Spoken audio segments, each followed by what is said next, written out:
and welcome to Wish for Death Island, Population Me. It's been a while since we've done this sort of stuff, but I've been really busy lately, so I decided that I would make a big compilation of the Batwoman stuff. And keep in mind, this is only season 1 and it's already 6 hours. I have no idea how, but I'll do the other seasons in another compilation at some point. It's just that I sort of wanted to put a series that I'm really proud of like into a whole thing, just to give me a bit more time before I make another proper video. So I hope that this is like a nice little thing.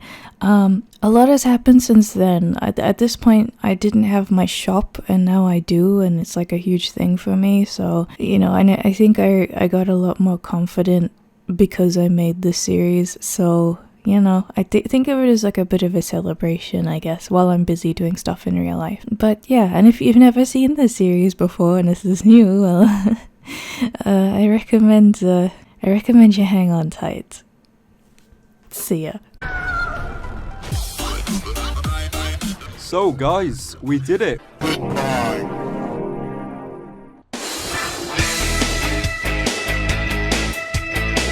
The new show Batwoman looks pretty bad, doesn't it? What do you say, Jensen? It can't be that bad, can it?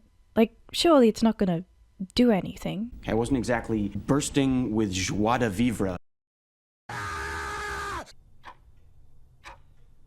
I know I've let you down. So the CW hasn't exactly been known for quality since Smallville ended, I guess. Not really. And there's definitely been a trend of late to make reboots of once glorious IPs that strip away everything good from the original character people cherished and give it to some weird weenie white chick with too much attitude and not enough substance, and her cuck sidekick that she abuses.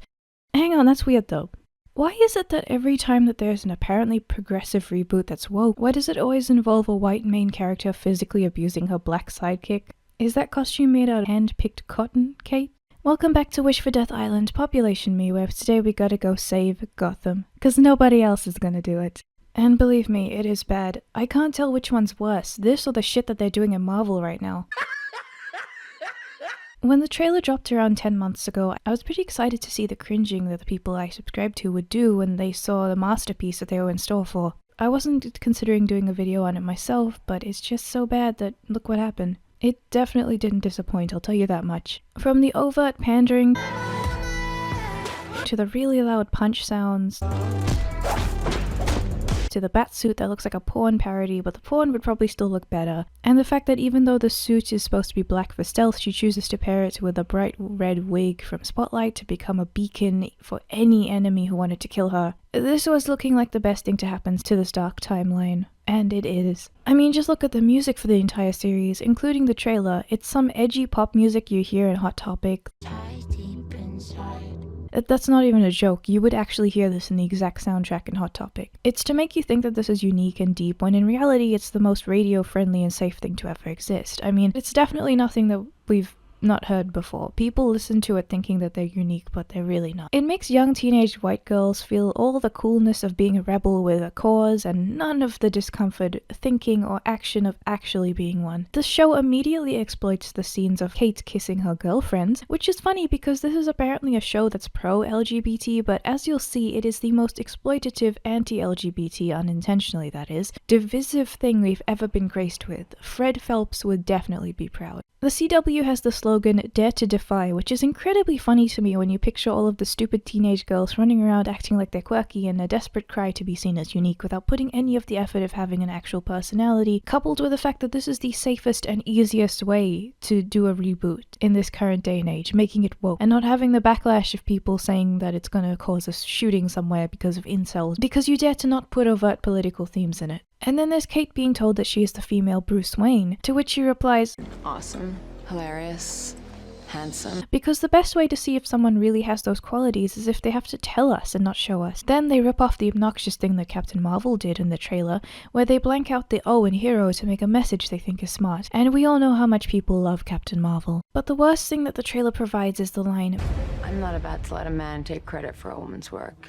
This line is said by a woman who has just barged into a man's building, abused his trusted friend who was watching over said property, stole and mutilated every single item that this man owned to suit herself, everything that he has created from scratch to suit herself. And she has the nerve to say that he has stolen from her, as she stands in front of the tattered remains of all of his hard work that she has claimed for her own. This is when we all knew we were in for something special. Something so special that I had no choice but to head over to the CW website to check it out for myself. Due to licensing restrictions. Trust me, this isn't the story I expected to be telling. But it was the one that the CW shat out. Don't worry, honey. No one else wanted it either.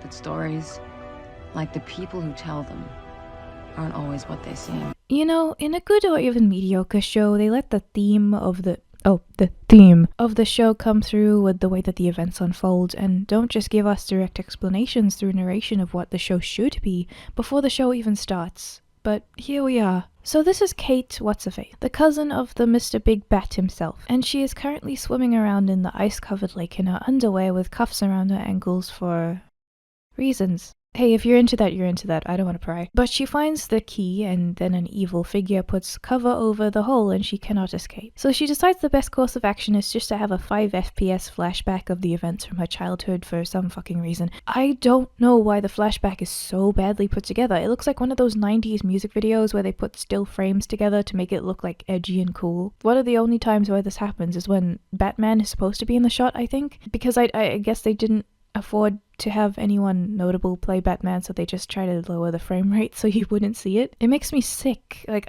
I don't usually get motion sickness from anything in games, but this is actually making me kind of sick. She and another stupid kid are taking pictures in the back seat, and then there's some bus that wants to destroy the show before it can begin. And I pray for him. But alas, the back of Batman's head is here to save the day, and this brave soul dies, not succeeding in murdering children. Always in our hearts, Bus Man, Juan but not forgotten. I guess one of the kids in the flashback somehow managed to pass Kate an energy drink or something because she manages to break through the ice and then come out somehow not being dead or suffering from extreme hypothermia that would leave her without fingers or working areas of her brain. I guess she's just a powerful Yas queen, as they say. And then she goes back to the hut of her mysterious foreign and vaguely Asian kind of Inuit member of some ambiguous form of martial arts, stereotype trainer, and he chews her out and she just stands there and has another exposition narration. I was wondering why they included this stereotype when this is kind of a uber progressive show, right? I would think that they would think that this is racist, but apparently it's not. Because the show seems to want to make all of the male characters weak and all of the language super modern for the woke teen audience and talk about misogyny and all of this stuff, but apparently this caricature of a fighting specialist is totally fine. This one isn't racist. But then again, the Asian character is the smart medical student in the show, so I suppose that stereotype isn't racist either. What was the training even for? How is having cuffs around your ankles while you play find the key in a frozen pond supposed to help you with anything? Endurance, I guess? But if she died down there because she didn't know how to come out, what was the trainer supposed to do? Hide the body? How many other people have died during these exercises? What are your qualifications, your beard? Kate explains to the audience that Batman disappeared one day and Gotham sucks, but he doesn't care, so he's not coming back. Change the world. My final message. Goodbye.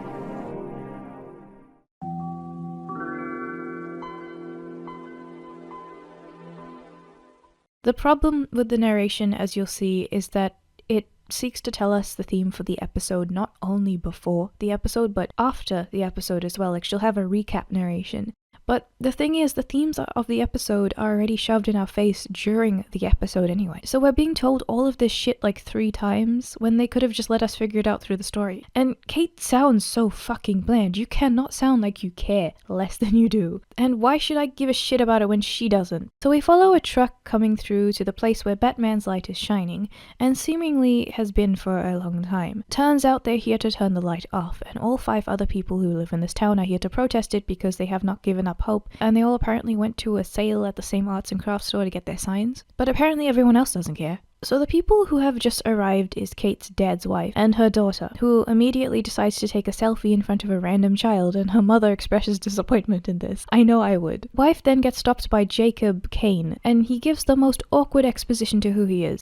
Well, that's the only excuse I have to see my radiant wife. These people talk like they might as well be facing the camera when they introduce themselves or the title of the person that they're talking to. I don't go up to friends and say, well, we have known each other for 6 years and I like playing video game with you and I really enjoyed the book you recommended to me as you suggested me game and anime from time to time that I enjoy. And we are friends and that is a sign of our friendship. Kate introduces us to the Crows, who are a private organization that gives security that Batman could never give, apparently, because he's gone now. And they're apparently this huge organization that Jacob is the leader of, but there's like 3 idiots standing on the rooftop and one bitch is looking at all the camera feeds at once and somehow managing to see everything that's going on and not going cross-eyed from it. So I guess this is how good the Crows are. They only need 3 of them. There's also this chick who will become a main character. As we go through, we get told her name and I don't fucking remember what her name is, so I'm just going to call her Black Lightning. I, Jacob Kane, will talk directly to you, Black Lightning, in the direction that you are standing in on the roof, to basically telegraph your location to any bad guys who might be figuring out where the security is so they can take you out. The wife starts her speech to all of the 15 residents of Gotham and just straight up says, Batman gave up on us, as if that's a good opening. Batman gave up on us. And she explains that we gotta get the light off. Now, I haven't read the comics, and it's been a long time since I watched anything directly Batman related besides the Joker doesn't count, so I could be wrong about this. Doesn't the light act as what calls Batman? Because at first I assumed that they were just having it on in the hopes that Batman would be called back one day, and that's why it's on for a while. But later on in the series, when it's on for Batwoman or Batvagina, whatever you want to call her, they just have it on, like it's just shining in the building, I'm pretty sure. So if it's always on, how does Batman or Batvagina know where they're supposed to go? How do they know when they need help? Does the light go off when they need help? Would it blink or something? I'm kind of confused with how this light works. But again, I'm getting ahead of myself. We're still on episode 1. So we get this really bad emotional thing with this cop as he stands with his other cop friend next to the lights. My kid used to stare at this thing through his bedroom window. Now I gotta be the one to flip it off? Oh man, my kid like the shine. What am I gonna do? Turn off the shine? It's stupid. Oh my god. But then something curious happens. Both cop and cop friend get taken out by knife. And this really confused me because I was just sitting there like, how did this happen? Because if you take a look at the scene, the person would have had to been in the shot for the knives to be thrown from the angle that they were thrown at, right? There isn't anyone there, so how does that work? They're coming from this direction and they're not in some bullshit like boomerang knife thing. I guess they teleported? The culprit is this Hot Topic blonde wig twig of a woman who looks like more of a cliche than I do. And she has something to say. They said, Alice, shall we believe the crows will protect us? Oh, I believe 6 impossible things before breakfast. Alice appears on screen looking like a botched Melanie Martinez clone that fell into a bleach bath, and they all decide that they should be mildly confused instead of terrified, or question where the guards that were originally there had gone at all. I hate this woman. Not the actress, obviously I don't know anything about her besides the only one in the entire cast who's actually trying and is the worst one in the entire cast, but I at least respect her for trying. Her character though, I hate her character. It's exactly the same, if not worse, than every 12-year-old creepypasta fangirl who wears FNAF merch and tries to act like they're kooky and crazy, as if it's something that doesn't come across as completely tryhard and vapid. They're one of those girls who loves Jeff the Killer, and then as they further along in their teenage years, they'll grow up to be one of those Tumblr true crime people who fantasize about the Columbine shooters. It's the same thing. I don't know why they keep doing this in all of these stupid reboots. It's not a funny character. Don't get me wrong, I love crazy characters, they're fun, but not this. Not this. This is the equivalent to the thing that I hate in indie horror games where every single one is just you wake up in an asylum and then there's some terrible stereotype of a mentally ill person who tries to kill you. Alice constantly shoehorns in some quote that makes me want to find where Lewis Carroll is buried so I can personally apologize to him for this. The crows say that there's eyes everywhere, but there's like 3 people, so I don't know how that works. And then they go look to the live feed of where the signal is supposed to be turned off and Alice just steps out and starts talking. Just taking her time, and for some reason no guards are coming down there to apprehend her even though she's clearly telegraphing where she is. I mean, they know exactly where she is. This just goes on for her entire speech, and yet she doesn't fucking get shot or anything. I guess this is because the crows are being distracted by the henchmen, but in a later shot there's like, what, 7 of them? And you can't tell me that such a high-profile event doesn't have more security. So they'd have someone on hand if something goes wrong, right? This is Gotham. Everything always goes wrong, and they haven't learned from that apparently. Maybe you really do need Batvagina.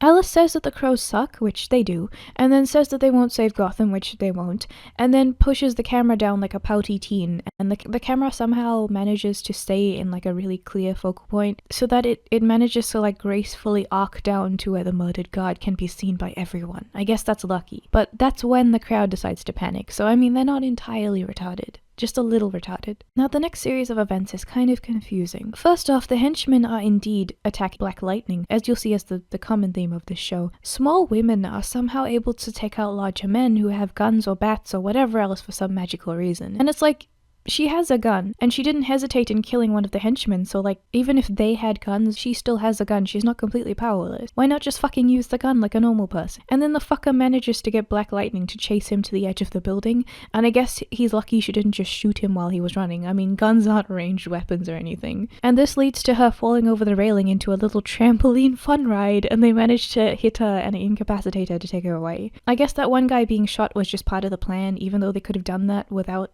that guy being shot. Maybe they could have just taken out the guards and her beforehand so Alice can have her speed and then they can pick her up. But they decided to do this way around, because they know the crows are so incompetent that it wouldn't work anyway. There are more of you than them, I'm pretty sure. So you couldn't just knock them out and carry her off instead of all of you standing down there making a bouncy castle while the other two go and get hurt. And then we go back to Kate and the stereotype man, and he hands her a phone and she picks up. Now, you know what I mentioned before with the exposition. Get a load of this fantastic exposition. It's Mary.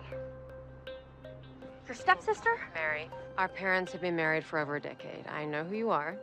Don't you just love it when you're talking to a family member and have to remind them that you're a family member with a recap of your history together in a phone call? Does this happen every time she calls? But she needs help because Black Lightning is missing after the incident, and Kate decides that she needs to go do something to help. She has a flashback at a slightly more frames per second of Black Lightning and her having a thing in the military, and they're a week away from graduation and mention that they could be penalized for misconduct, but they don't really say why. You know, when you vandalize something, it's usually not supposed to be in an easily identifiable way, like they'd know who you are, they'd know what your initials were. But that doesn't matter, they kiss, and then it goes back to present day Kate. Crows represent order, security, safety. These monsters long for the good old days when gangs ran around unchecked. I love how when it goes back to the crows looking for the bad guys, Jacob literally fucking says, "The crows are about order and the bad guys are about the chaos." Did your intro to creative writing tell you how to establish contrast at all? Why does your dad look like more of a lesbian than you do? What does that look, my guy? But they apparently are going for some sort of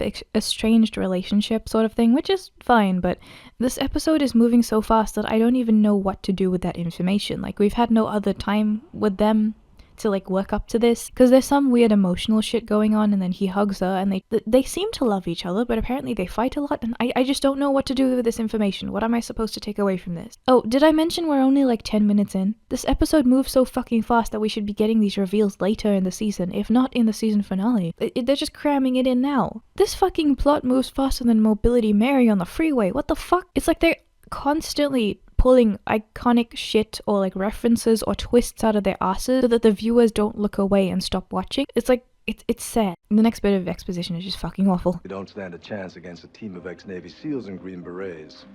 Bruce was the one person who was actually there for me after Mom and Beth died. She tells the audience that she was doing survival training to join the crows, but then she also says that she needs to make a stop at a place that has an eye on everything in the city.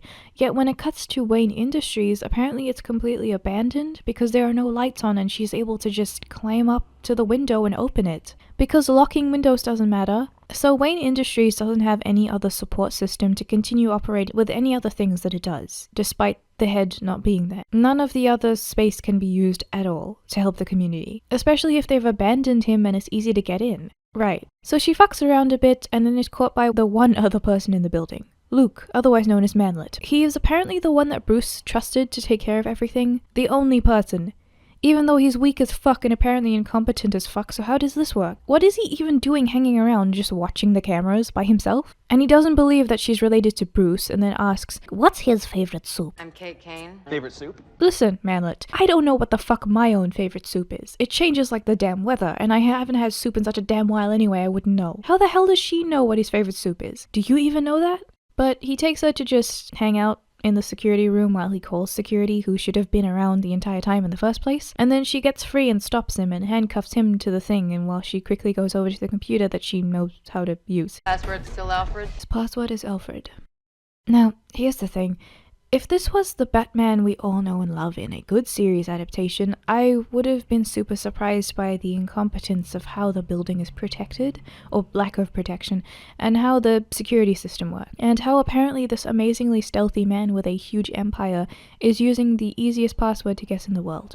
But in this series, because of what we've seen so far and how she just walked in there, I'm honestly not surprised in the slightest. I'm still disappointed, I'm just not surprised. In the trailer, I was wondering what really would happen because they do make it seem like she just randomly walks into the Batcave, which doesn't seem to have any security either, and I was giving it the benefit of the doubt, if you can believe it. I was trying my hardest to because some trailers are just shitty. But coming back to this trailer after the episode, this is exactly what happened, and I am floored. So she goes up to the computer and puts the USB into this thing that shows her the camera footage and shows the guys kidnapping Black Lightning. I guess Kate just knows all of this information and knows how to get to the camera footage and why and how to like isolate the clips and everything. When the Crows didn't even think of coming in here to check the feed. Kate is the one who knows everything. And I guess the feed just happens to cut directly to when the kidnapping is taking place somehow. Is this a feature of the camera of the software? Does she need to copy the entire security feed or just the clip? And does she need to open like Vegas Pro or Windows Movie Maker to cut the clip out? How does this footage work? Why do you just have this?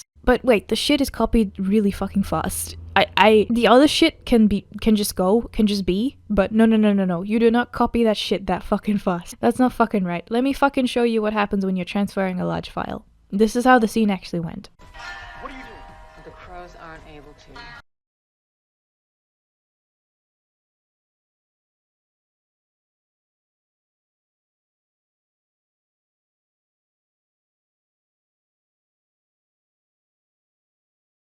The keys at his feet and leaves, but wait, you told him your full name. He knows exactly what you look like. There's security cameras in here. What's stopping him from just forwarding all of this to the security when he gets free and they can just come arrest you? Especially during the time when there's been a kidnapping by a gang that just made themselves known, and the members could be anyone and everywhere, so they're looking out for who it could be. You don't think that they could just take you in as suspicious because you broke in? What's stopping him from doing all of this, besides being a simp? So she goes to find her dad and meets up with Mobility Mary, the stepsister from before, who throws a surprise party and acts like nothing fucking happened. Because you, me, cotton candy shots, now. Yeah, let's go do shots because I apparently don't care enough about my friend to act worried at all. And she says that she found a box in Kate's closet, and I guess if she found some porn or something, I don't know. But she knows about their history with Black Lightning now. And luckily for us, Kate is standing directly next to this terrible picture of Jacob and Black Lightning, and this allows her to go back to another flashback for our viewing benefit. Apparently Kate was yeeted from the military for... Excuse me? I hereby deny the below allegation of homosexual conduct. Homosexual misconduct. What year is this? Is this the 1950s? American people who are watching this, please explain to me. Does this shit happen at all in the military? Because, excuse me, what is this? What military did you go to? The Westboro Baptist Church front? And then she's like, hey, Black Lightning, you want to get out of here and tear up these forms with me? But alas, her girlfriend wants to further her career like an adult and says no. Which makes Kate leave. And no, we're not done with this scene yet. I'm not entirely done with the fact that they actually tried to put the homosexual misconduct thing in. Also, apparently if there was a week left for graduation, then why didn't Kate just listen and keep it on the down low so after they left they could peacefully conduct their relationship and not have to worry about it? Because apparently they've managed to keep it up all this time and haven't gotten caught, so a week without pussy should be something that you can handle, Kate. For the sake of your girlfriend? Who you care about? It should have been okay with you if you really cared about her. You left all bitter because she didn't immediately leave her career for you after your disgraceful exit. And apparently she's the toxic person and not you. Kate is apparently a good person in the series. I don't fucking believe it. And this is when I have to tell you a little something about how bad the pandering in the show really is. So, when you come across the phrase key jangling in, descriptions of movies and whatnot, it refers to when you're kind of distracting the audience by using something in the film so they're distracted from the bad shit or like thinking about the plot or anything else. In the same way that when a baby is distracted by the jangling of keys, they don't notice anything else, they kind of just clap at it and they're entertained. This usually comes in the form of some action, bright colors, nostalgia bait, or anything like that, fan service I guess, but there is such a thing in shows like this where this method is used with politics. Political key jangling. As you've noticed,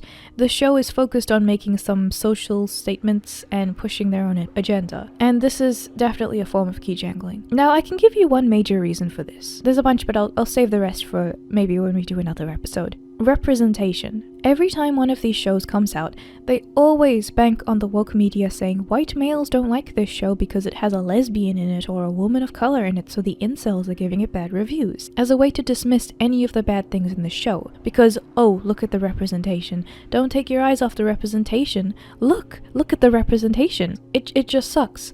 Not only because of how annoying it is to have an obnoxious, forced way of representation instead of just having these characters feel natural or like act normal, but it is also really, really fucking harmful to the people who actually want representation. Good representation, let me explain. Kate is an awful person.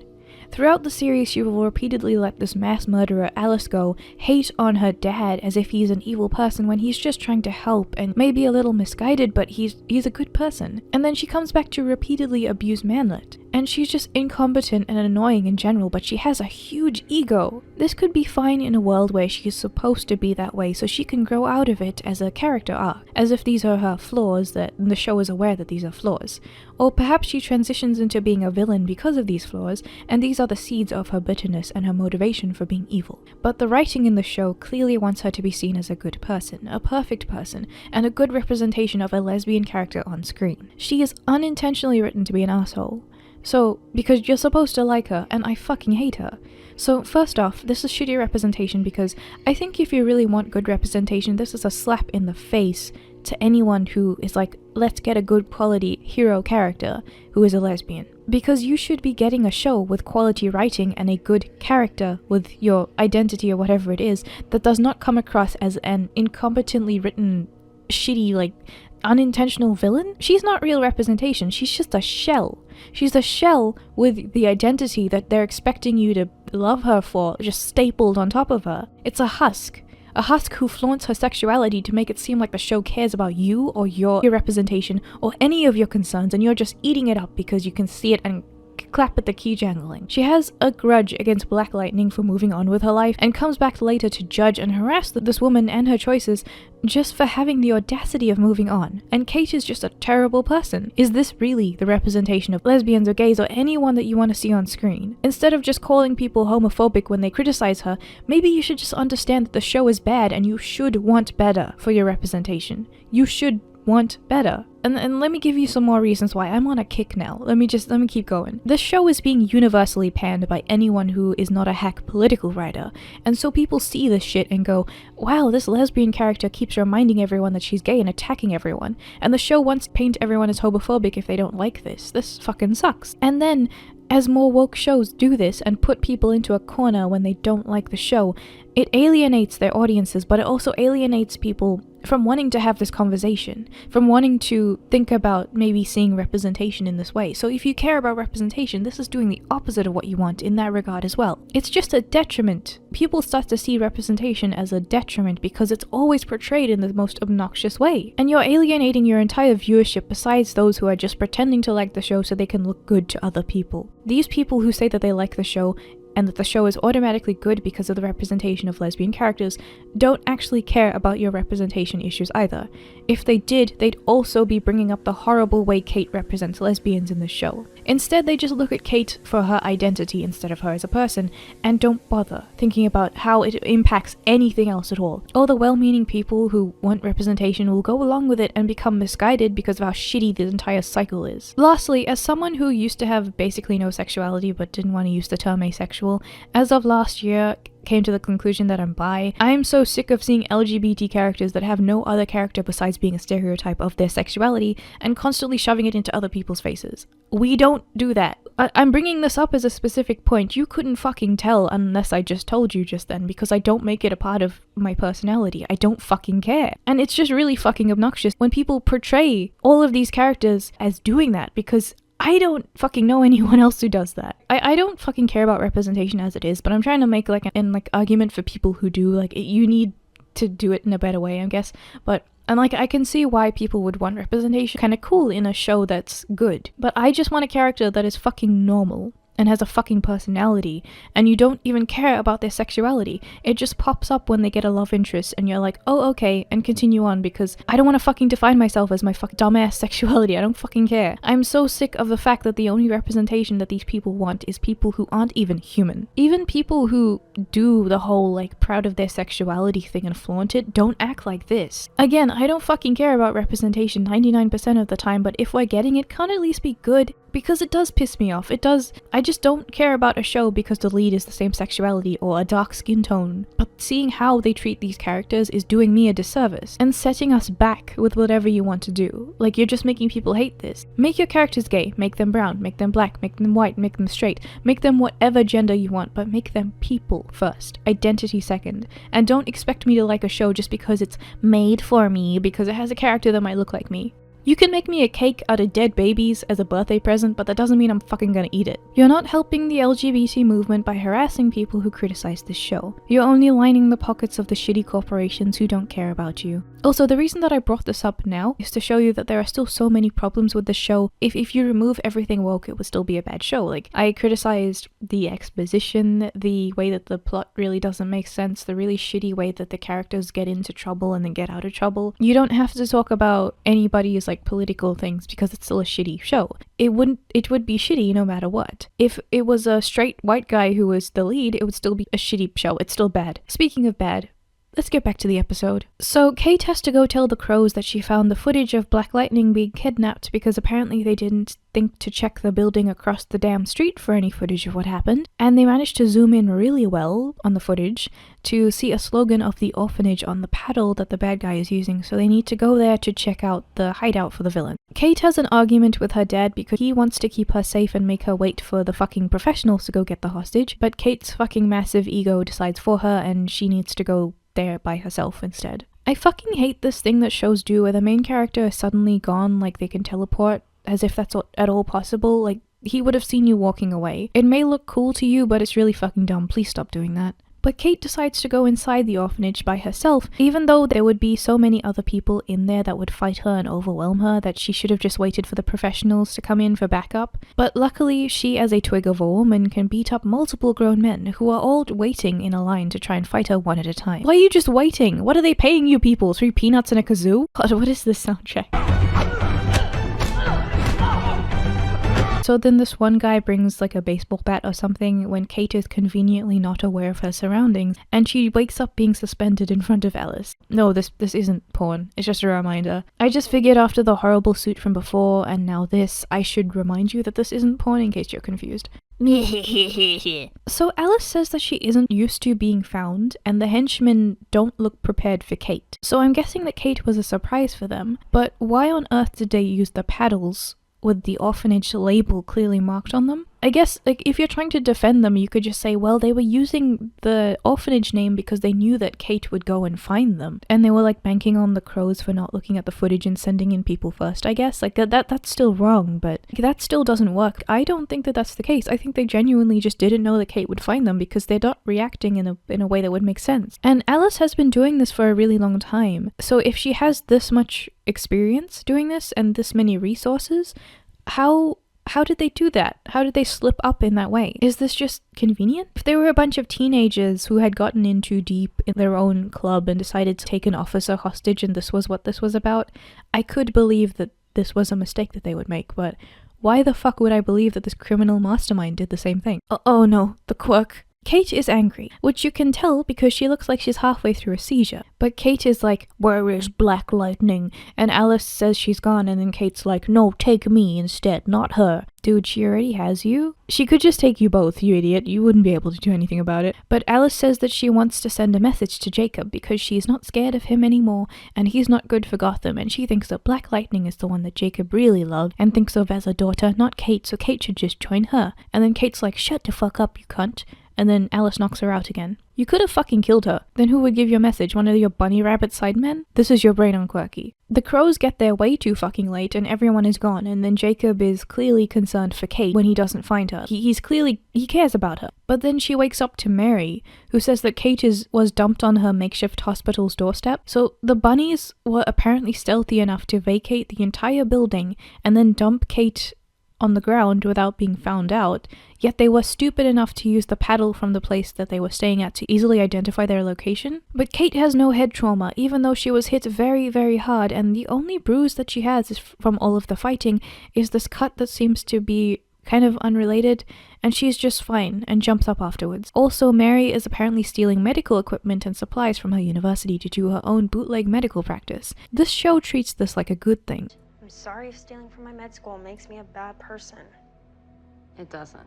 So I guess anyone else who might need that equipment doesn't matter, and if she fucks it up because she's only a student and doesn't have the necessary prac qualifications, those deaths would be on her head. But I don't know, she seems like the type who wouldn't take responsibility for that. Kate goes to have a fight with her dad, and he specifically states that he has like half the force looking for her when she went missing, and he really wants to keep her safe, and the reason that he did what he did was for her. And it's not in a selfish way, even if it is misguided, it seems genuine. He really does care about her. But she yells at him a lot and treats him like dirt, and the show is like, yeah, he's the asshole. Is it because he's a man? And then we have more emotional scenes that we just don't have context for because it's only the first episode, and apparently Jacob just sucks, I guess. I guess every dude in the show needs to be a bad person unless they're a simp. Speaking of simps, she goes back to Manlet, and instead of asking him where Batman is politely, she fucking hurts him until he tells her what he knows. Then she goes back to a 5 FPS flashback to finish off the exposition from the start of the episode. And this tells her where the key is, and the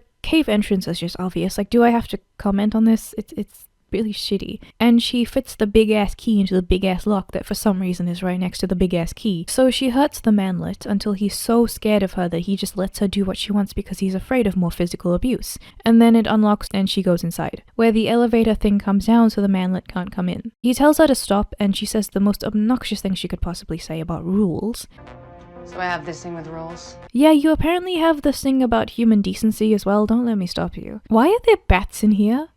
Don't get me wrong, I love bats. They're like my favorite thing ever, but this is a city. Why are they circling around her like magic? They're bats! And she has this OMG Bruce's Batman moment and then finds the clipping of the accident her family went through like on the wall with bat fridge magnets. Then we get another low frame rate flashback that finishes off the accident scene, and we see Batman is just using a grappling hook and then fucking off without actually checking if the grappling hook fucking worked. He didn't even check if they were safe, he just leaves. He's like, oh, I fucking did what I could, and just goes away. For some fucking reason, even though this doesn't sound like something that he would do. And then she's talking about her backstory, and Manlet is just chiming in as if he knows her exposition, even though the audience would know but he wouldn't. That's another problem with these shows. They always act like everything that the audience knows the other characters would know, and it's like, you weren't fucking told that. Then she apparently knows how to use everything in the Batcave, including how to power everything on, how to open the gadget panels, and everything else. Manlet just decides that she's still too scary for him, and he lets her fuck around and do everything that she wants in the cave, despite the fact that he was apparently supposed to look after the cave. And then she says that Batman became Batman because he's scary and doesn't like rules, just like Kate. So she demands that Manlet fix the suit for her, and he's like, Suit is literal perfection. And she's like, It will be. When it fits a woman. And he just like looks at her, so it's like, are you gonna say no because she has no right to any of this equipment or what? So we cut to the movie in the park that's happening in Gotham tonight, even though it's apparently raining. And then like 30 people show up. I assume that low because it's raining. And the crows are taking security checks. Then Jacob gets a call from the bad guys. Oh no, you have a bomb? Why you gotta have a bomb? I don't like bombs. Oh man, it's in there. Oh man, I hate bombs. Why did you open it when it could have easily been rigged to explode if you opened it? Why didn't you do any of the other professional things you were supposed to do, including call in experts after notifying the rest of your team of the bomb's location? And then there's her with the hostage, and oh no, this guy from the police force is evil. Alice is just standing there afterwards. She's like, yes, I have my hostage. Everything is going according to plan. And then some random guy just like flies past her. He just gets fucking yeeted away. And then another guy just gets yeeted as well. Oh no, this is such a bad angle. The suit looks so bad. How did you get him to fix it? He doesn't like you. He could have easily said no. Your head looks like a balloon. So Alice throws her knife, and even though Kate took out all of these grown men, she can't take out a skinnier woman than her. And then they fight a bunch, and somehow Alice's knife gets fucking embedded in the concrete. Then the other man gets to Kate as she is rescuing the hostage, and she lets him knock her off of the building with the hostage. And somehow they don't die, so her and Black Lightning just kind of stare at each other for too long. And then Kate gets up and leaves, and she somehow knows how to use all of the gadgets to fly away. So this little girl gets inspired over the sight of Batman flying over the rooftops, and oh, this is glorious. What is that, a JPEG? How did you make that in Windows Movie Maker? Why is this the worst looking thing I've ever seen in this show? I can't stop rewinding to it and laughing at it. Back at the Crows, they're all speculating on Batman and the sighting that they just had, and then Black Lightning is like, it's not a he, and Jacob just thinks it's some wannabe who'll die or something. And then Kate and Black Lightning, aka the ex-girlfriend, bump into each other and talk, and then, oh no, she has a husband now and Kate doesn't like this. Then Kate comes in and they have a moment and she's like, oh, Dad, you don't love me. And he's like, I do. And then she's like, you never gonna let me in the Crows. And he's like, I never wanted you to go in the Crows, even though that's not the question that she asked. Oh, okay, no wait. We need to go back to the husband thing. So what they're obviously gearing up to is that Black Lightning will realize that she still loves Kate and Kate will get with her and then convince her to leave her husband. We know this. We know this is gonna happen. But here's why this is fucking trash. Kate is so fucking bitter that she doesn't take a second to think that her ex might actually have moved on and been in a fucking relationship that she actually wants.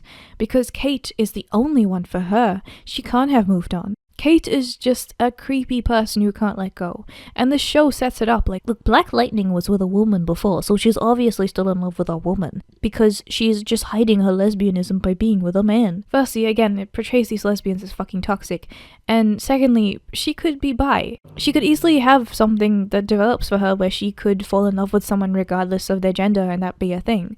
That's why it's so frustrating to watch this as well, because these shows are so weird about their woke pandering that they end up being anti the thing that they're trying to promote. They're trying to promote the lesbian representation, but they're just presenting a shitty, insulting character that is only defined by being an asshole who is abusive and can't stop saying that she's gay. And they're presenting relationships with a man and a woman as clearly a front, as a thing that isn't legitimate because you can only pick one. These shows are just so fucking stupid. Why? Like, imagine this being a man. Imagine then she shows up to Black Lightning and Black Lightning is with a girlfriend, and then the boy Kate is just like, no, this can't be true. You don't like women, you like me. And then she fucking stalks Black Lightning for the entirety of the series. People would go fucking nuts. So the fact that it's a woman doing that to another woman, it's like, it's fine. It's like so... They accuse other shows of being so hardcore straight and it being homophobic, but then they do it so hardcore on the other way, like you can only be attracted to the same gender. It's like you're doing the same thing. There's no room for anyone else that fits in between. Again, I'm not saying that you have to have a character who is like, you know, whatever sexuality, but if you're trying to make that angle, like you have to have this representation, you're doing it fucking wrong. It's just funny that with these shows in this day and age, I can't tell who the writers are. Either a bunch of former BuzzFeed employees who constantly talk about wincest on Twitter, or a boardroom of old people whose only knowledge of the current vernacular they're trying to emulate is the conversations that they had before their wives took the kids away from them. So this episode ends with Kate basically writing a letter to Bruce to justify the narration bits, and she repeats the same thing as before, and then it cuts to Alice, who's like, we'll rule Gotham together, sister, and it's revealed who Alice is in the first episode. Any sense of mystery is gone. Just ends it with a shitty outro that looks like they gave a toddler the Blender software in one tutorial to make it for the school project.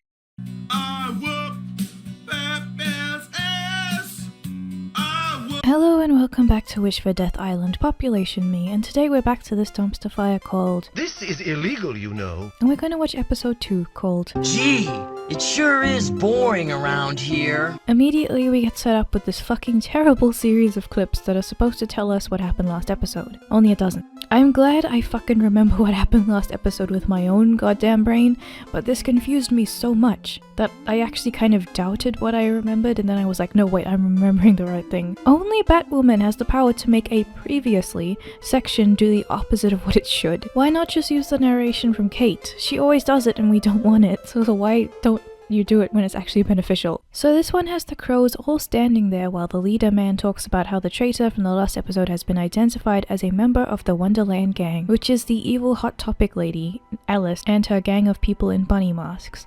I usually just call them the bunnies or the thugs. I guess I would call them the degenerates, but then I would have to say that about all of the cast. But my immediate concern is, the gang knew that there were CCTV things last episode in the climax of the episode, and the traitor of from the police force who was secretly working for the gang still showed his face despite knowing this, so he knew that his colleagues would recognize him working for the bad guy. Maybe he did want to be recognized because then he wouldn't have to quit himself because he had social anxiety and didn't want to do it over the phone. But Kate has decided that she's going to go beat them up and hunt them down herself, and only now discovers that her suit is bulletproof. You forced Manlet, the person who takes care of the Batcave, to augment the suit specifically for you, and you didn't ask if it was bulletproof? That is the most obvious thing you could possibly ask. I guess you're also lucky that they just didn't aim for your openly exposed neck and chin that clearly stick out from the black of the costume. You seem to know how to use all these gadgets on the computer without trying, but you didn't know this. But then we get some narration as she... and says that she has a theory in her narration that Alice is actually her sister that went missing after an accident when they were kids, who is named Beth. We saw in the last episode that Alice was holding a picture of them both and explaining to the audience that this is true, but Kate doesn't know that. Dramatic irony, I guess. However, her dad doesn't believe it. However, afterwards when she's done beatering-uppering, she heads back to the Wayne building. And here is where we see that she rides her own personal bike even when she's in the Bat cosplay, so people would easily identify who she is. Directly to the Enterprises. But despite the abuse he received by her hand in the last episode, Manlet is still helping her and they're friends now. He asks Kate where she's been for the past 3 hours and she replies like an alcoholic husband who doesn't want to admit to you that he went to the pub. Hours later, where the hell were you? Around. Listen, Draco Malfoy, your personality is as fake and awful as your haircut, so give me one reason Manlet should give a shit about where you've been besides you damaging the merchandise you stole. I think I could tell the wrong sort for myself, thanks. And then we get the radio host talking over in the narration, and her tagline is calling herself your bestie. Good morning, Gotham. Your bestie, Vesper Fairchild here. You can just imagine this fucking Karen with too much foundation and hair so stiff with spray that it could put Viagra to shame, trying to use the young people lingo. But then Kate goes to breakfast and her family and Asian try to offer her baby turtle pictures, and Kate denies the baby turtle picture with her signature constipated look, confirming that she is not human. Do you see this baby turtle eating this strawberry? It's so cute. Arius, Pan, Polly, Omni. I think Alice is Beth. Look, I was going into this trying not to compare this to The Room, but the scene is directly the same scene where Tommy and Greg Sestero are like, anyway, how's your sex life in the restaurant? But no one is having the Beth theory. For one, Dad says that this is a retarded idea because Kate just wants Beth to be alive, even though this does make sense that she's Beth, and Dad could easily just check the lab that he has access to as being leader of the Crows to confirm this. But I guess he doesn't want to. The mom's logic is even worse. She says that Beth couldn't kill people in cold blood, so that's not really Beth. She killed 2 police officers in cold blood. How on earth could she be Beth? Listen, bitch. I fucking hate this logic that some people have where they think that being connected by blood means that someone has to be a certain way, or act a certain type of way along family lines, or automatically be a good person because they're related to you, and you have to love them no matter what just because they're blood related to you. You see this sort of attitude in real life on social media and stuff, and it's brain dead. Like, if someone is separated from you and becomes a bad person because of the people that they grew up with, and if someone that you know, like someone that you were forced to grow up with, like your parents, are abusive to you, it does not make them a good person or a bad person because they're related to you by blood. That's so retarded. If you grew up with people who were terrible to you, you don't have to love them because they're related. It does. But we know that this isn't an actual argument. This is just in there to cause artificial strife for the plot. I know that the only reason that this is in here is to stretch the plot more like a uni student who can't meet the word count for an essay, but it still sucks. It's a shitty take. But then we get to check out what Alice is up to. She's in this weird fucking bootleg tea house, warehouse, bitch house place, and she's ranting about how much she hates rich people. I know Alice is supposed to be kind of Victorian or steampunky, but she looks like a pirate to me for some reason. I just thought I'd mention that. I think it's the buttons. Anyway, everyone in the room seems totally interested in this rant, coming from Guybrush Driftwood over here. Terrible joke. And she screams about attacking the crows, and the room goes, yay, and just walks away. Squirm. Yeah! And then she screams at her boyfriend, and I guess he has this like Vietnam vet stare because he's used to her PMSing or something, and she fucking rees as well. There's another flashback, and unlike last episode, it isn't at 4 frames per second, so it's confusing. But Kate and Dad are readying for bed, and Babby Kate says that she's sitting by the phone in case Beth calls, and says that she's at fault for Beth going missing, and she cries. She asks if Dad promises to look for Beth forever, and Dad promises, just to drive the narrative home that he gave up and he's a bad person for it. Now, I understand that villains' motivations don't have to make sense to the rest of us, and oftentimes they don't, because they're warped for a reason, that's why they're a villain. But later on in the show, you'll see that the entire show sets up that the dad is a shit person, even though what he does is not shit. The show wants you to really believe he is, but I don't see that. This show is just, it just portrays how juvenile the people who wrote the show are, because they're so determined to vilify this man, but they can't actually make him look bad, even though they're the ones who are writing the show.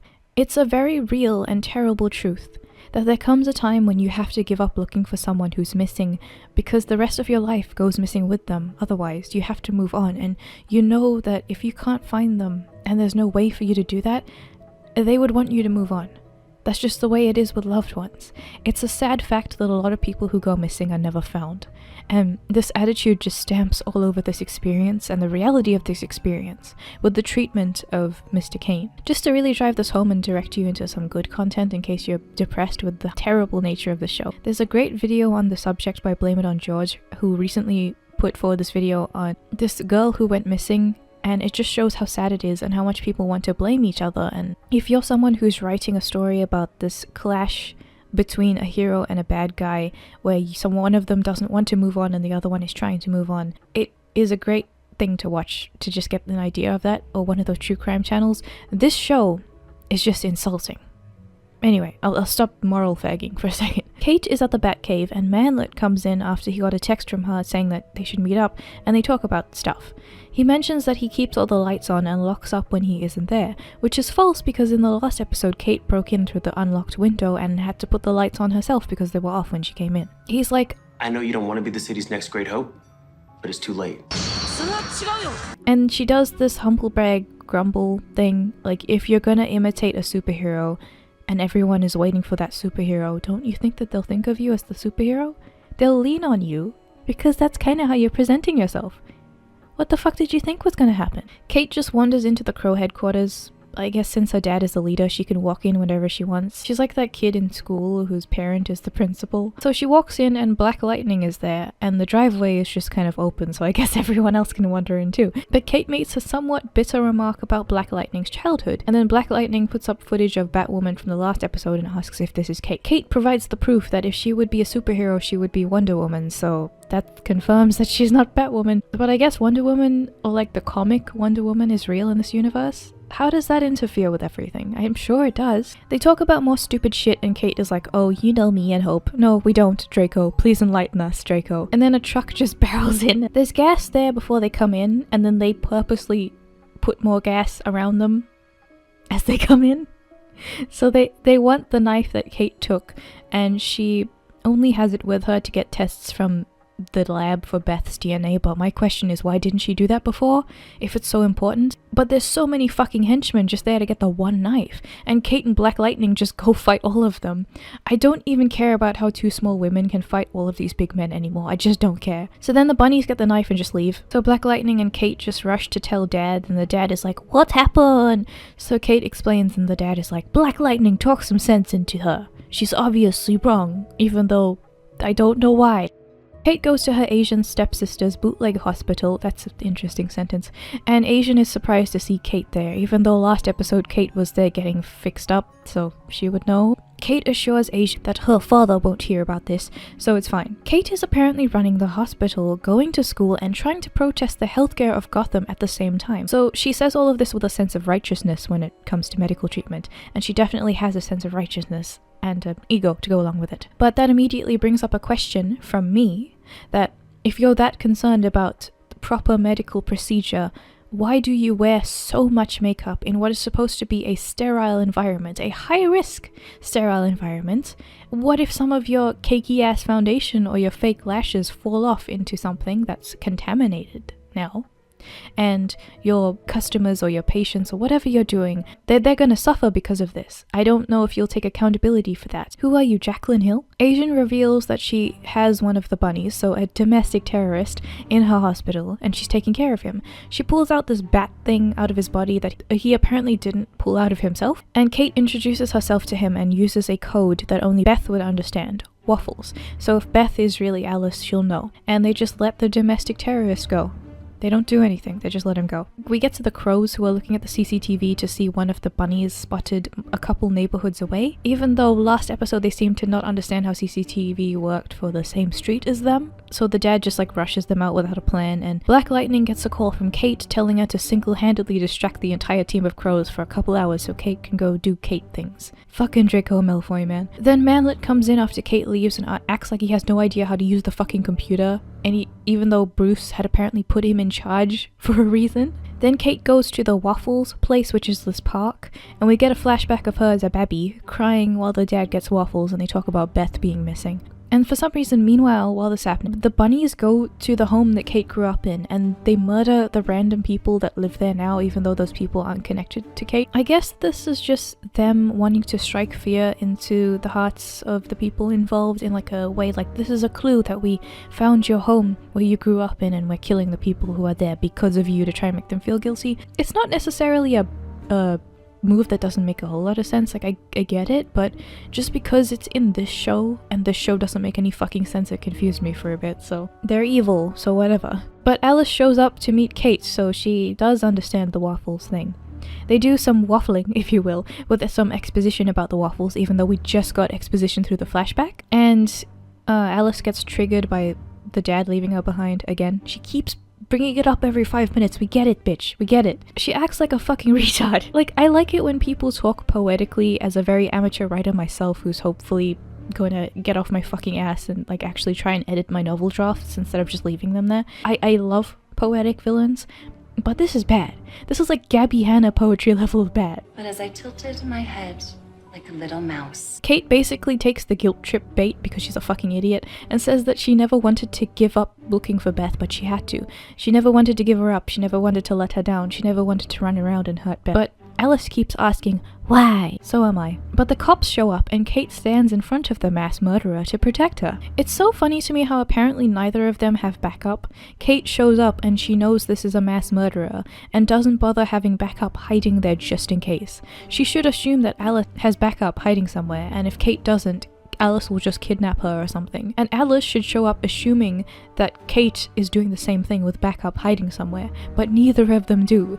Even when Kate texts someone, Alice keeps talking about Kate not being a girly girl, even though Kate could be texting the cops right now. Decides that the cops aren't going to just take Alice in as they would literally for anyone else, as they do, like, with handcuffs. She gets this idea into her head that they're just gonna shoot her on the spot or something, so she yells that if they're gonna hurt Alice, they're gonna hurt her too, in a voice that is gruffer than Kat Von D after a cigarette and a cig heil. Seriously, what is with this voice? Why does she sound like a 57-year-old man? Tell your men to stand down. Also, they're very clearly not hurting her as well. They just take her in with handcuffs like I assume that they would have otherwise, and Kate is still pissed off about this. This is what you want. You have her for the DNA tests now. And you have her not killing people because she's in custody. This is what you want. Alice has a quirky meltdown in the police car and says that Kate only belongs to her as a sister, no one else. So Kate realizes that Asian is in danger. So then we cut to Asian and Cuck boyfriend comes in, and Alice doesn't like competition. So this motherfucker has a gun and he doesn't want to use it. He brought a knife, he doesn't want to use it. This bitch is scared and unarmed and has no fighting skills, and yet he is so inept that he tries to strangle her with his bare hands, and he's so weak that she runs away. This goes on for way too long. What a joke. Oh no, I have a gun and a knife, but this bitch is totally unarmed. How scary. What are we going to do, Anakin? Meanwhile, Alice is being transported on the bridge and the car explodes. And Kate is like there too, I guess. And they both go into the water. Kate goes in to help Alice, who is somehow not dead. She should be in many different pieces right now, shouldn't he? Wait, was this the henchman's plan? While Kate is rescuing Alice underwater, the police are doing that thing that people from Florida do where they blindly shoot at the hurricane to try and make it go away. The crows are just shooting into the water. And then the car explodes again. And then they're pulled apart dramatically, and the poetry is beautiful and the worst soundtrack ever played. Kate is randomly blown to this riverbank of a forest and is basically dead.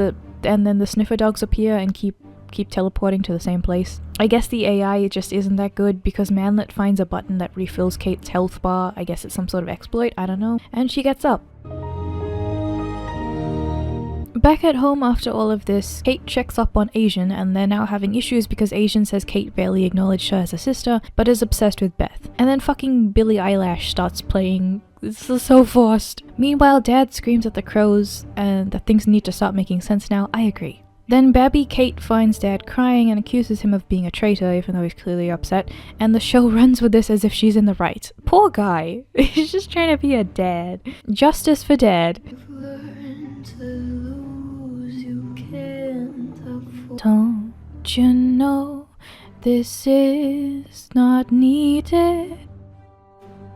But why does this make me so heated? And Kate is told by Black Lightning that she is happy being with her husband, and Kate needs to move on. She does. Kate has to literally be told that there is no future between them. I made my rant about lesbian and bi representation in the last episode, so I'm not going to repeat it here, but I just wanted to say that yet again, Kate sucks. Kate is a terrible human being, and I fucking hate this. An Asian mom have a sketchy scene of erasing footage of somehow it's bad, I guess. They're the big bad, and there's something sketchy going on. There's something yikes going on, and Kate gives us an ending narration. Then she rides her bike to where she has the cuck boyfriend captive and says that he's like, "You're not Batman," and she's like, "No, I'm estrogen Draco Malfoy." And then the boyfriend's scared. He's like, "Oh no, this fucking Karen, man."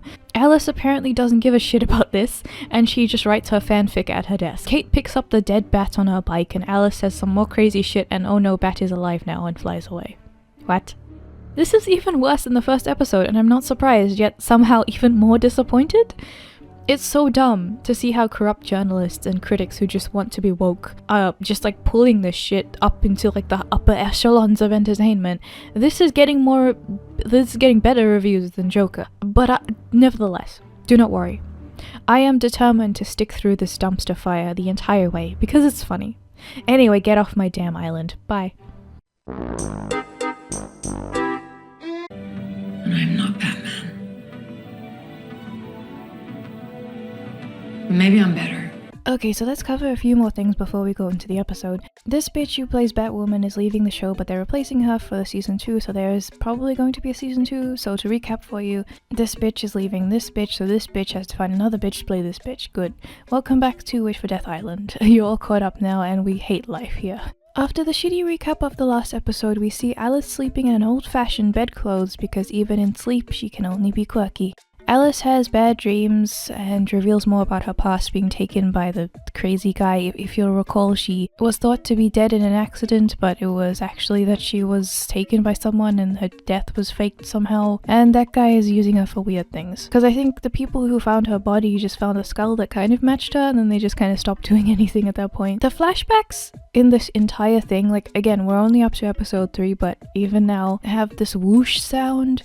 But otherwise, they're just all over the place. This one is all delays, and Babby Alice wanders around the serial killer dungeon, and she sees this like terribly goofy looking face pop up from the basin. It looks like a pancake.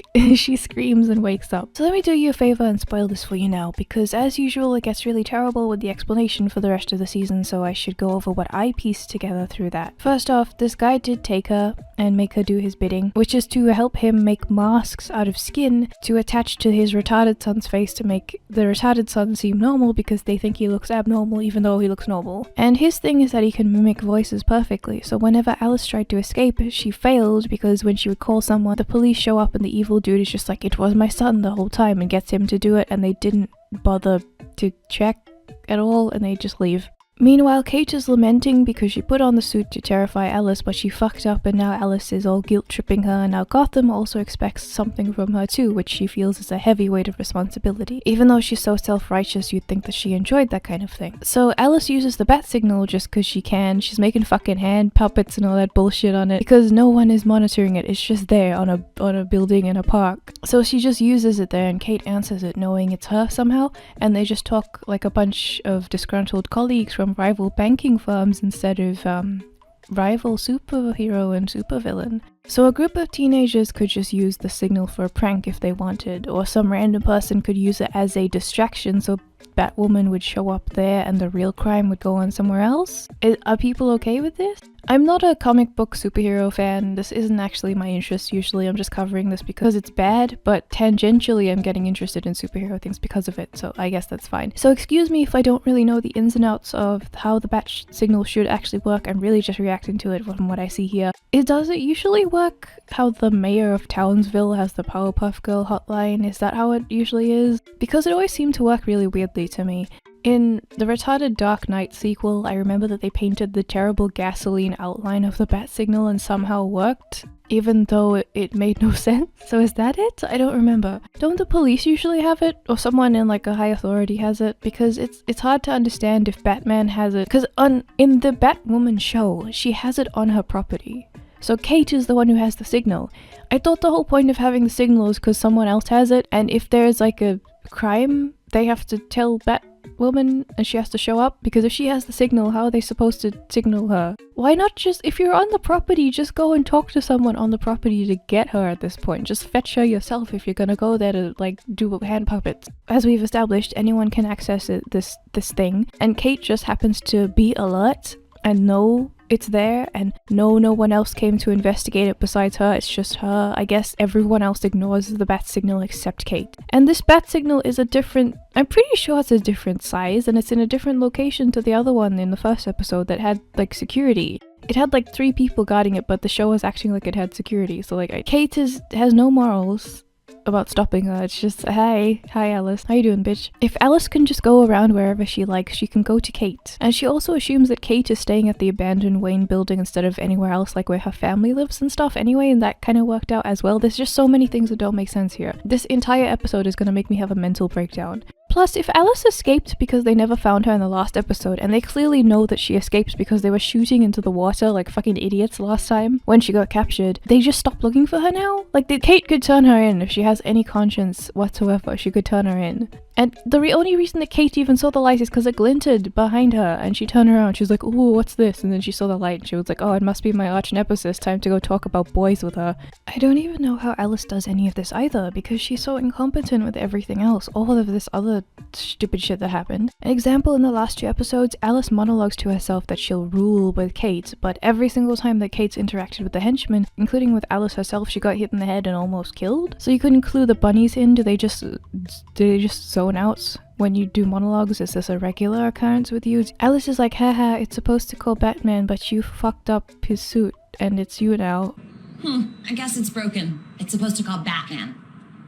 What do you want? And then she faffs around and finally asks where her boyfriend is, because that's not the first priority. Kate says, he's badly damaged. Badly damaged is not a location.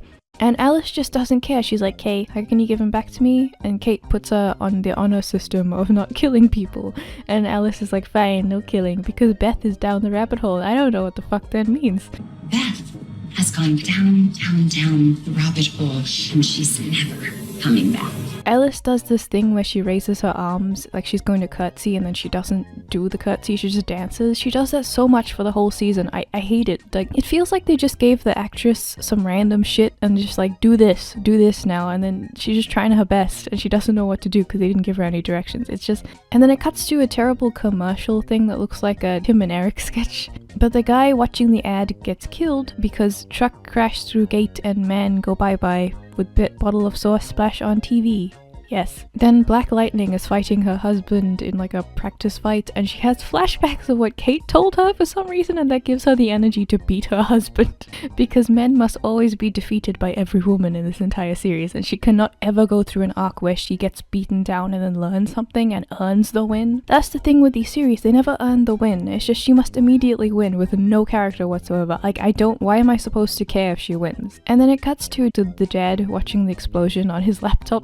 And he says that the trailer went cold. He's very upset about that. I'm sorry. But then the Asian doctor is at the bootleg hospital, and she's given this kid an injection because she does that for some reason, and as far as I know, like, this is a secret hospital, and she doesn't have a license to practice. So I don't know why the parent will let the kid in there to get a vaccination, or why it's allowed to. I guess this is some sort of comment on healthcare, but I don't really know how the American healthcare system works. So if they can't get a vaccine from a normal hospital, I guess they go to the bootleg one. So then she goes home, Black Lightning is there, and apparently she has to watch them because scary things are happening. Or, I mean, they also make it look like she knows about the hospital, and it's like, since you're crappy at running it, I guess you're crappy at keeping it a secret as well. I'm not surprised. Kate walks into her office and there's this guy sitting in her chair, and she's like, "Excuse me, you're sitting in my chair." His name is... Wait, this is... Okay, so again, I'm not into superheroes and stuff, but I do know who Hush is. If you're a fan of this series and you like Hush, I have a feeling you're going to hate everything after this, and I offer you my condolences. She announces his full name to introduce to the audience, and he turns around. Tommy Elliott. How the hell did you even get in here? He gets up and says, "What is a friend? Single soul dwelling in two bodies." I don't really know why he said that, but I guess it's an Aristotle thing, so I'm not a big brain enough to understand it. She says that Bruce isn't here, and they keep going back and forth of yes he is, no he isn't, yes he is, no he isn't, no you, yes, bleh, for a while until he goes away, and it just sounds like they're flirting the entire time. I know that Kate is trying to be sassy, but it just sounds like she's constantly trying to just have sex with everyone, and it's just gross.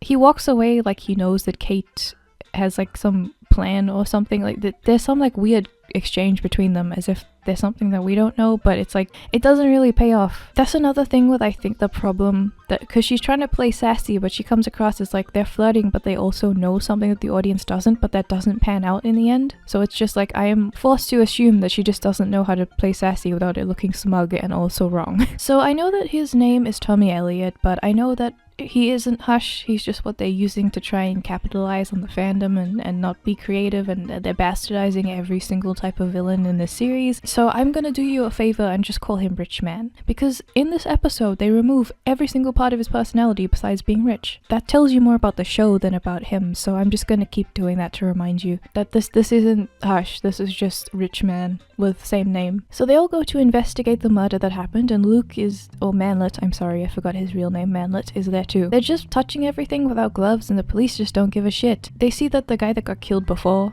is dressed as Batman now, and there's a message saying, come out, Bartman."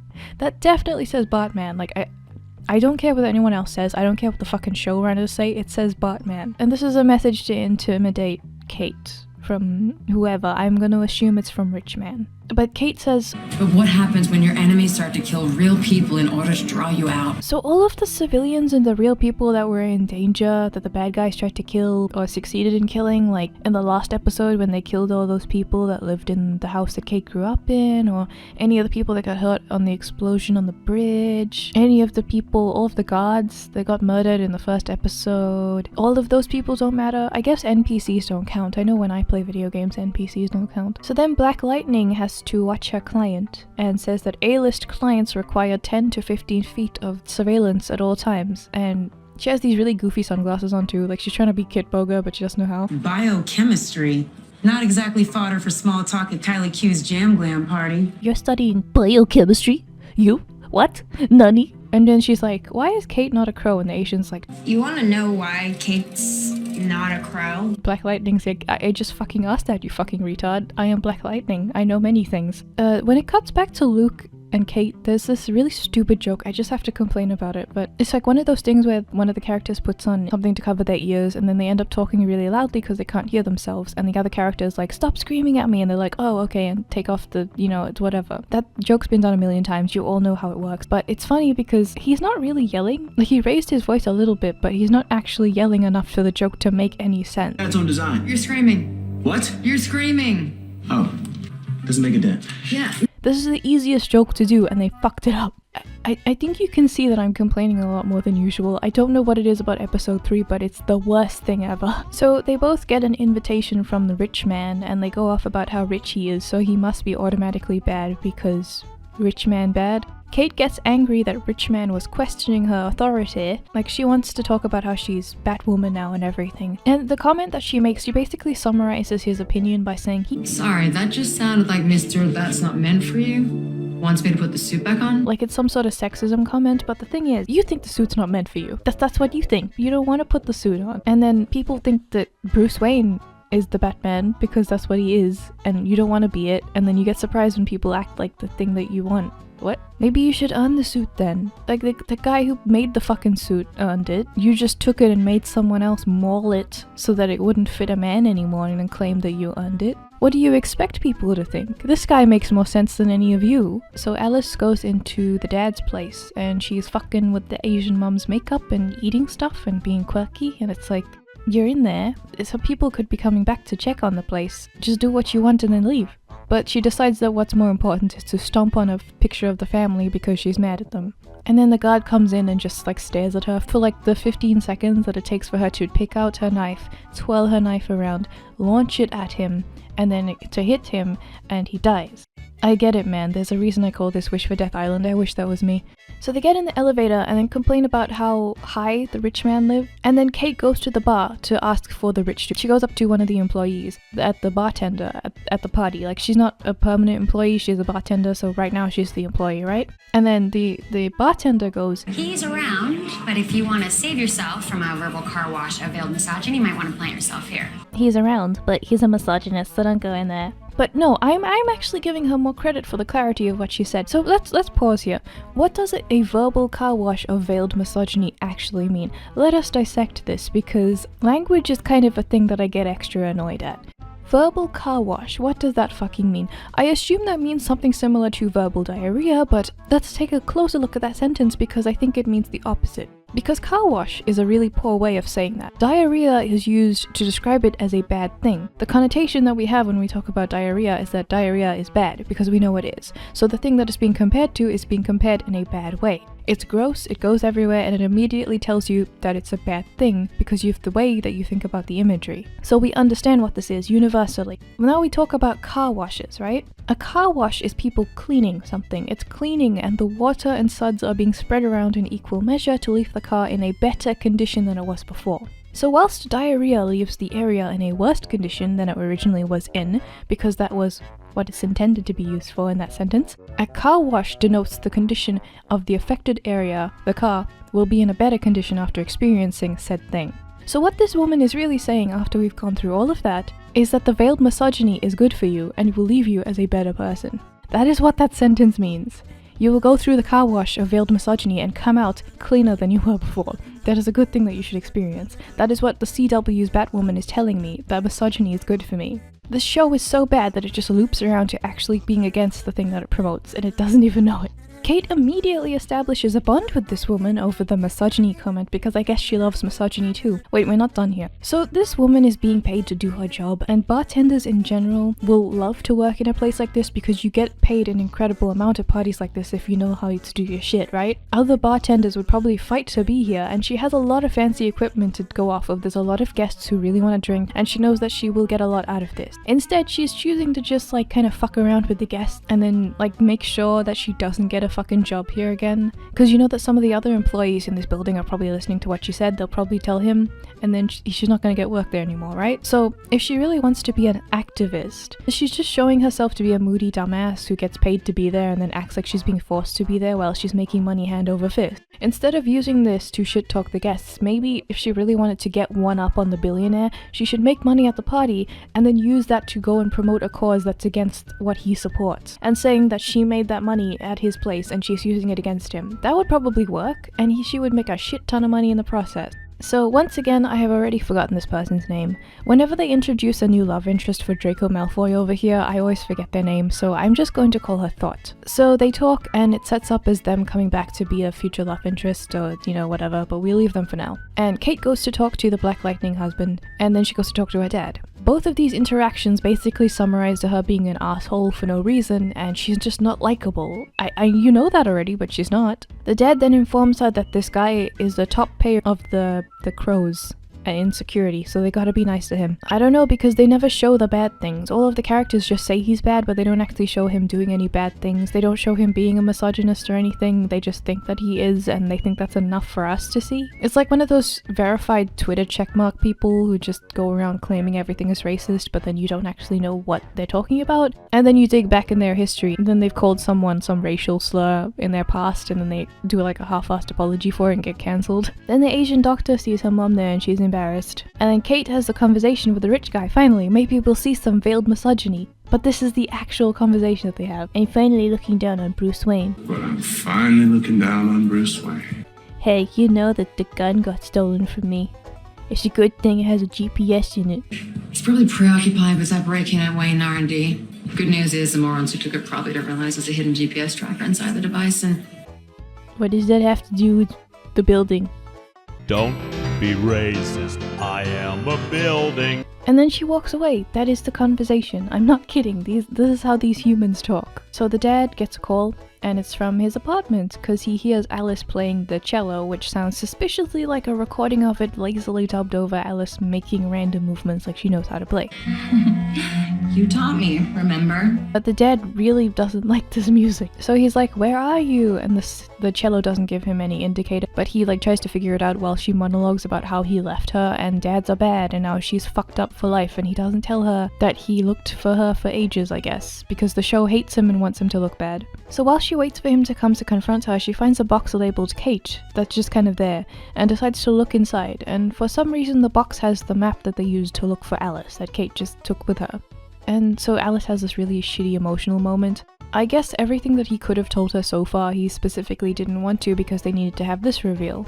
But then we cut back to the rich man and he finally reveals his evil plan. He's just flipping the gun around. I don't know why he's just doing flips and shit. Does he know how to handle a gun? But then Kate sees it and she comes in and then she confronts him and he's like, oh, I have the gun, lol.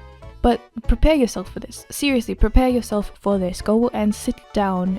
Like, stop eating because you will choke. Just, I don't want to be liable for your funeral. This is the worst plan in the history of plans. I'm serious, this is even worse than anything else I've ever seen in the series so far. Like I said in the title, I'm done. So the guy has people in the elevators in his building. They're going up and down. It is pretty packed, right? So he pauses them. He has a button on his phone that pauses the elevators, and the reason why is that they don't explain this, I'm just assuming. The guy has elevators in his building designed specifically in a way where he has the app on his phone to pause them to control how fast they go or to make the clamps holding up the elevators drop. And the building company had no issue making the elevators, even if it was possible to make them this way. Secondly, he uses these elevators to trap people inside as hostages. So he closes the doors, he stops them, and he says that he will drop them if Kate doesn't give him what he wants. What he wants is for Kate to call Bruce, and Bruce needs to meet the rich man on the rooftop, and rich man will shoot him with gun. The rich man will also drop all of the people in the elevator and kill them, probably anyway. But the thing is, this is in his own house.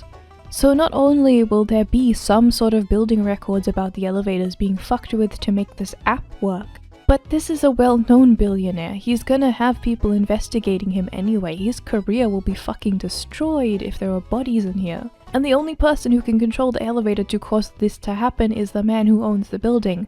Not only this, but he holds the gun at Kate as if he's gonna shoot her. Although he knows that if she gets hurt, she won't be able to get Bruce for him, because as far as he knows, she knows where he is.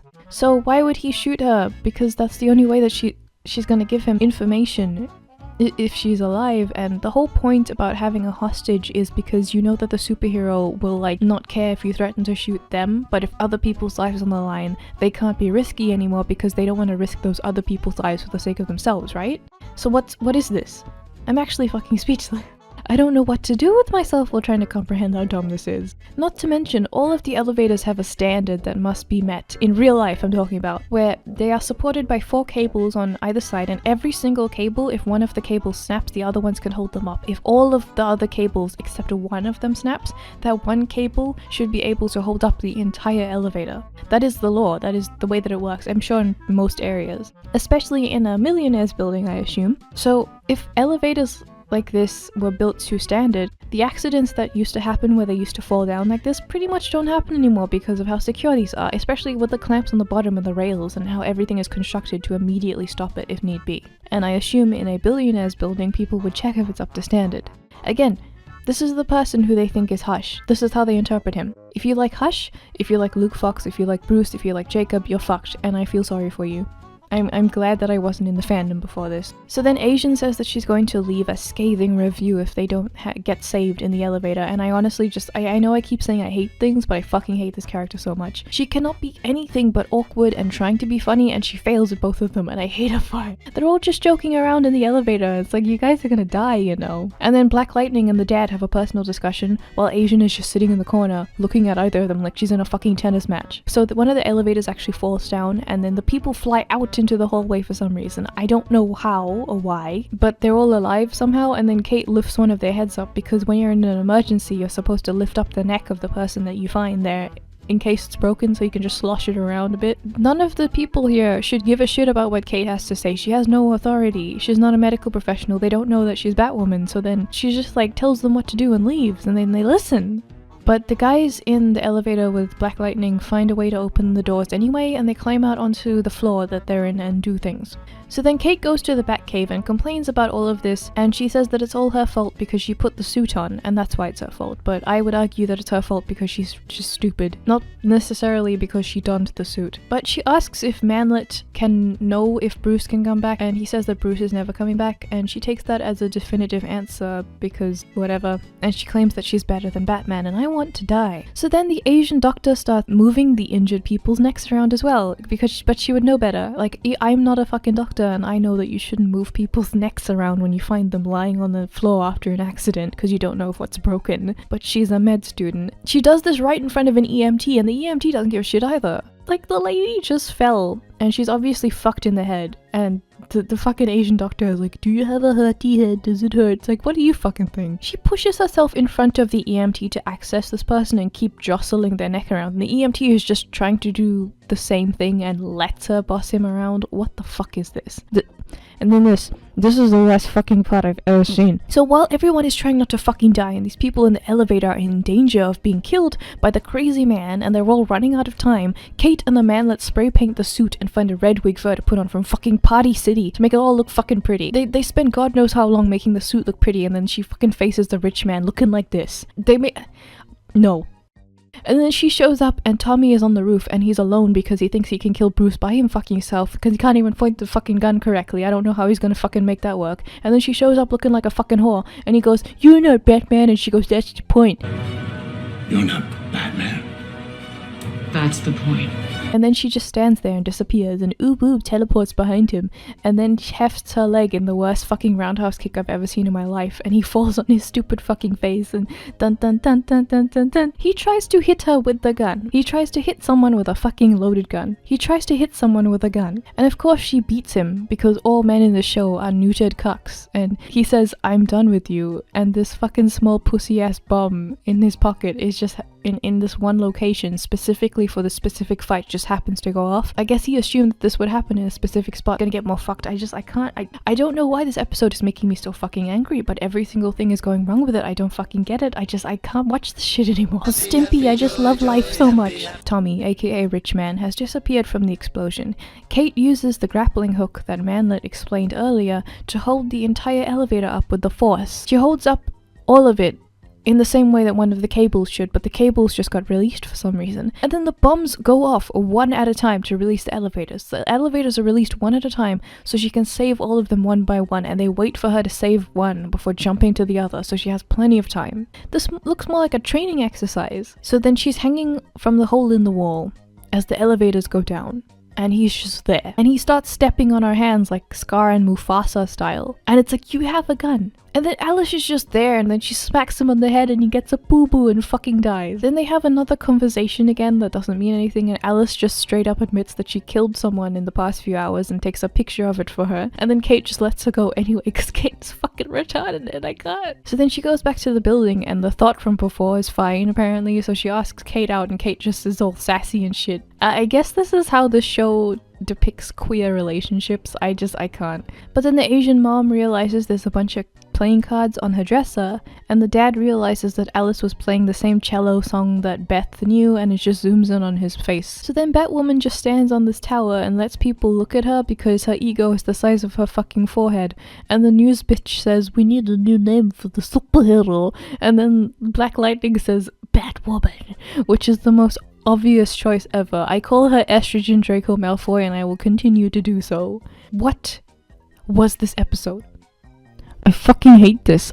I'm not watching the fucking next episode. There's no way in fucking hell. I can't go like this anymore. It's so fucking bad. Hi people. And today I'm going to be doing my version of gay. So after so long, we have finally come back. It's time to peruse the graveyard of good writing. I have come back from the dead. Put me back. So it's been a while since we talked about Batwoman, and there's a lot more of you here, so I figured I could do a very quick summary to remind you of what's going on. Not that that's going to help really, but I decided to put these episodes in one video, about 3 of them, and the next 2 episodes in another video later down the line, because after that is the special 9th episode, the Crisis on Infinite Earth series, and I wanted to try and tackle that all in one go. So let's start here and see how we do. This is Kate Kane, cousin of Batman, who was training to become a crow, part of the private security her dad Jacob owns, that also operates instead of the police sometimes, actually most of the time, because the police in Gotham are incompetent. But she's troubled by the death of her mom and sister, something that happened when she was a kid, where Batman tried to save them and then went fuck it and gave up and fucked off and has been missing ever since. So Kate decided to go to the military, but since she was a lesbonioni, she fell in love with this bitch that I can't remember the name of, so I'm gonna call her Black Lightning. And then Kate gets kicked out because the military in this universe hates gays. So she feels betrayed when Black Lightning doesn't put herself on the line for Kate either, and they split up. Only Black Lightning goes missing when Kate returns to Gotham years later, in the present day, so she breaks into Wayne Manor and meets this manlet bodyguard named Luke, who helps her put the suit on after she beats him into submission. And then she finds out the crazy person who kidnapped Black Lightning has an underground Alice in Wonderland themed gang, and is her sister, who didn't actually die in the car crash and was instead abducted by some guy who looks like Mr. Rogers, and she went insane. She also realizes that Kate is Batwoman and is mildly upset. There's also this weapon Batman had that had some power to penetrate the Batsuit for some reason, but people also want to steal it. So Kate realizes someone stole it and she has to find out who. Then she solves some crimes and stuff and meets this guy Tommy Elliot, who is an old dumbass, and he tries to blow up the citizens in his magic elevators, and then Kate is like, "No, stop," and he reveals he has a gun and she beats him up. And there's also a thing with this blonde cunt who works at the bar, because every woman in the show is gay, every single one, and will constantly remind you of their gayness. Kate also took the boyfriend of the crazy bitch captive, and she's just kind of having him there, I don't know. But that's all you really need to know for now. If you needed a refresher, I hope it kind of helped, but if you really want to see the full madness, you can watch the other 3 reviews if you really hate yourself. And by the way, I know that I act like I hate this series, and I do, but it's actually kind of cool because I'm working on a novel. I really want to be a writer, as you probably heard. Small town Twin Peaks type of murder mystery stuff I got going on, and honestly looking at how bad this series is makes me feel better, and also helps me pay more attention to what I could forget while writing so I can improve as well. So I actually really do enjoy making these. God, why is redrafting a manuscript so difficult to concentrate on anyway?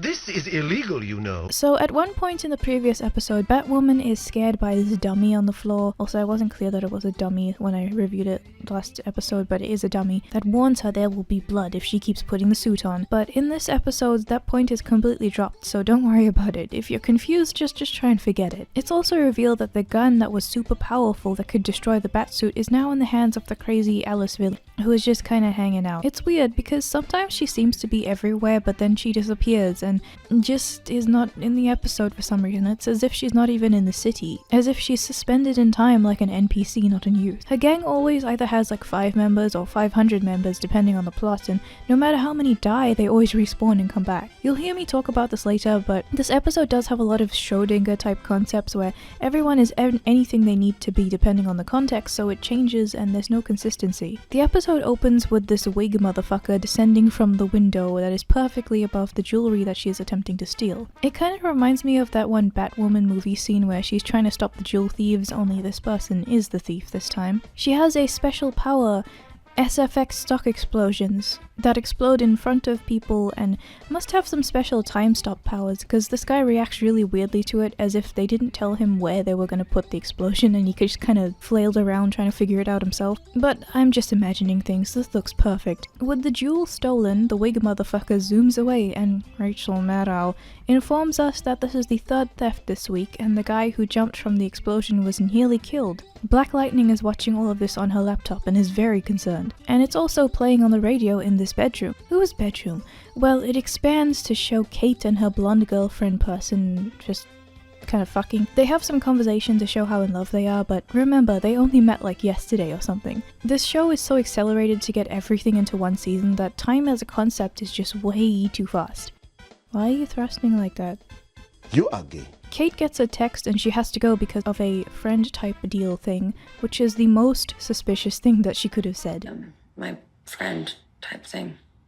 Girlfriend? Blonde doesn't like it because she doesn't like Kate just disappearing, and it's definitely Kate's fault for phrasing it like that. I can't blame her. The show also doesn't treat it as though Kate is wording it in a particularly bad way, and it's just kind of frustrating. Hey, I have to leave right now because I'm meeting up with someone, but I can't tell you who it is or even commit to saying that they're my friend because I'm just saying they're my friend type thing, and I know it sounds suspicious, but it's a secret and I must leave now with no explanation. Both women look like they sleep with their makeup on, which is odd considering how the people who make this show belong to this ideology that claim to hate how women always have to look proper by modern standards and claim it's some sort of sexism thing.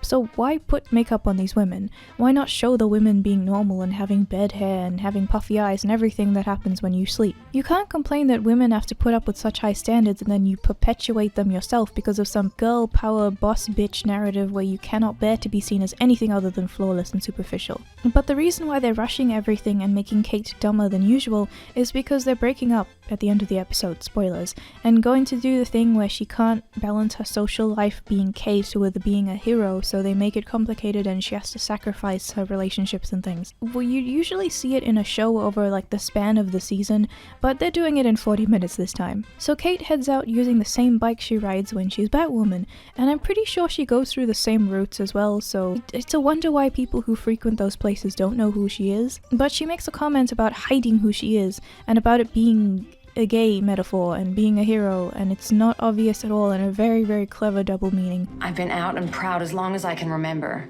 So how the hell am I supposed to wake up every morning and hide who I am? But it doesn't actually work. If we compare the gay coming out comment to the superhero coming out comment, like the show wants us to, are they saying that she's better off not coming out for the benefit of those around her? Because she has to stay unknown as Batwoman to benefit others and continue her crime fighting and also benefit the people who are close to her. Because if people know that she's connected to those people, then the villains could kidnap or kill those people to hurt her. Is this really the connection that they want to make? I know that they're just trying to be shallow because they don't actually understand what they're saying, but it's so bad that they just end up saying the complete opposite of what they actually mean. This happened last episode as well. It's a pretty shitty message. I mean, I for one wouldn't want to put that message in my show, but it seems like they have because they didn't bother to check what they actually said. The reason Luke called is because Kate has a necklace in the Bruce Manor building thing from Bruce's mum, and there's a photographer there wanting to take a picture of it. It's also being included in a showcase of strong women in the community. We cannot think of a better showpiece to represent strong women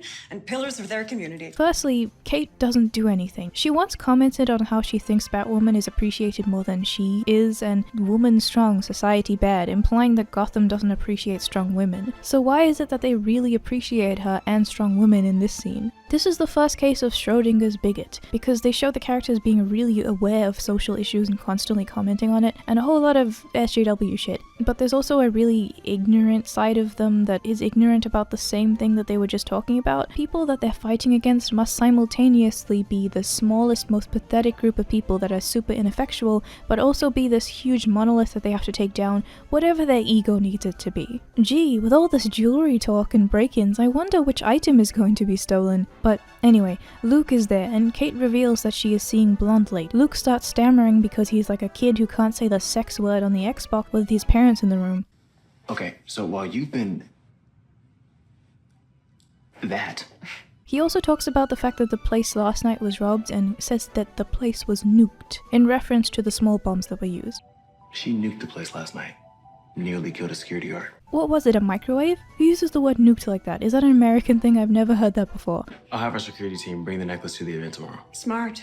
With everything that's been happening around the city, you can never be too careful. They say that they have the extra security in place for this necklace now, but I find it a bit strange how everyone just kind of accepted that Kate took over the building, but she also just lets anyone into the building anyway without vetting them or anything. Are you sure that you have extra security? Luke just let you in when you climbed through a window when you first showed up at this building, so I don't think so. They could have just put it in the Batcave or in the safe, but they just choose to leave it open in the fucking office that everyone comes into. So she goes down to the Batcave, and if you'll recall, she took Alice's boyfriend captive. But she did such a bad job of whatever she was doing that he's near death, so she has to take him to the bootleg hospital that the Asian stepsister is secretly running. So Kate shows up as Batwoman, and she puts on a voice disguiser so she can't be identified. By the way, as you'll see in this series, once this is introduced, she only uses it when she's Batwoman around the people that she knows. If there's some random villain that she's never met as Kate, she'll just use her normal voice. I guess if they cross paths with her as Kate and they recognize her voice, then she's screwed. Meanwhile, Asian Mom is digging up the graves of Kate's mom and sister in broad daylight and doing some evil lady things that probably involve trying to secretly stop Batwoman in her evil corporation while her husband isn't looking. And then Alice shows up in kind of monologues. I hate every time she speaks. She says, "You know, the thing I love about bad guys is that despite ourselves, we are also tragically predictable." As if this is a fucking Simpsons episode or something, and not one of the good ones. She's basically on the hunt for weapons of mass destruction and wants the Asian lady to go get them for her. And she also wants it by a specific time, otherwise big bad things will happen. She has some information on Asian lady and she'll let that information go if Asian lady doesn't do what she wants. The information is that when the car crash happened that killed both the mum and Alice, supposedly, they had found bones that made them think that Alice was actually dead, but it was the Asian lady planting the bones there the entire time. But this also brings up a bunch of questions for me. This villain, Alice, wants to get revenge on her dad because he stopped looking for her, and she feels like she was robbed of a relationship with Kate, her sister, because of this. So she blames it all on Jacob. But the only reason that Jacob stopped looking for her was because the Asian lady did some fucky shit with the bones and also paid the DNA and forensics people to report these bones as Alice's, and so it's all her fault. Because otherwise he never would have given up, and he has said so. He really did nothing wrong, but the show and Alice are treating him like he's a bad guy, when this mom is the real bad guy here, so why doesn't Alice just kill her and then leave everyone else alone? But back in Kate's adventures, she is still in Asian doctor's bootleg hospital. Asian proceeds to go on about her clothes because she's fucking insufferable, and then Kate asks her if she can save Alice's boyfriend. Asian doctor promises that she'll try her best, so Kate goes and stands on a building. I once wore this jumpsuit and it was bordering on last season. I need your help. Don't be racist. I am a building. Any of the stuff that happened to this boyfriend character was entirely off screen, so I guess any of the exciting stuff that might have happened was just not something that we needed to know about. But I think that they didn't include it because if you think about it, this implies that he's really fucked up, so I guess showing that on camera would have made Kate look like an even more of a terrible person, and I guess the writers wouldn't want you to see the angel Kate Kane doing stuff like that. We all know because the writing is so bad that it just makes her look like a demon anyway.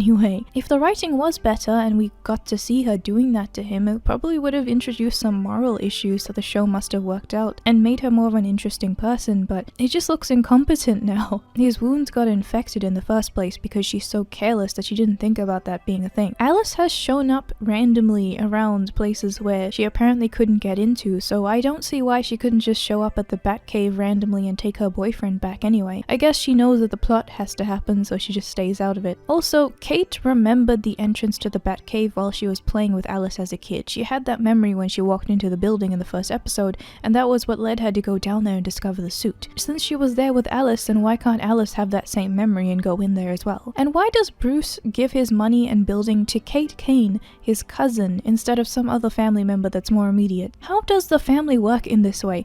Why wouldn't Bruce give it to a sibling instead of Kate, unless Jacob gave it to her or something? How are they connected? I'm so confused. This is more fucked up than the fucking Joestar bloodline. Luke, back at the Batcave, informs her that the thief is a fucking furry, but for birds, and you guessed it, this is Magpie. But as you know, I usually give these characters bootleg names because I don't consider them real versions of the characters. I'm sure you as a fan, you'd rather not have me call them those character names either because it probably kills you inside. So I'm just gonna call her Burb. So Burb is on the prowl once again for the shiny, but this time Batwoman shows up to cut the cord that she's using to hover over yet another jewel placed directly under a window for some reason. You'd think after having 3 stolen items, all having this connection of the window being in the vicinity, people would move their items out of the way. But they start fighting and bantering in that insufferable way that these shows do to make it look cool, in between making those sounds that tennis players make, all with the shittiest music in the background. Bub says, Birds of a feather should flock together. And then Kate says, I'm allergic to feathers. And that's a cool line that cool people say. You have bat magnets, where do you keep them, up your ass? Anyhow, Bub makes a dashing escape by clumsily smashing through the window, and Batwoman fails to catch her. She has a grappling hook, right? But instead she opts to throw a fucking batarang at the window, and even though it clearly hits the window, it somehow comes back to her and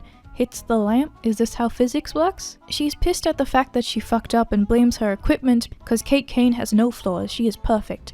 Everything comes from external factors instead of her. Where have I seen a reboot with a poorly thought out pandering female protagonist who is perfect and all of the men are incompetent because they need to prop her up, and whenever something goes wrong it's the world's fault and not hers? Back in the lab they argue and she says that Luke is batsplaining. You're batsplaining. But he has to batsplain. He has to, because he knows this stuff. What does she expect? She doesn't know how to use any of this equipment. She always asks him about it. Why is she getting angry when she's the one who asked him? If you ask someone and they explain, why do you get mad when they explain, you fucking retard? The only reason she fucked up is that Bruce had longer arms, so the boomerang was...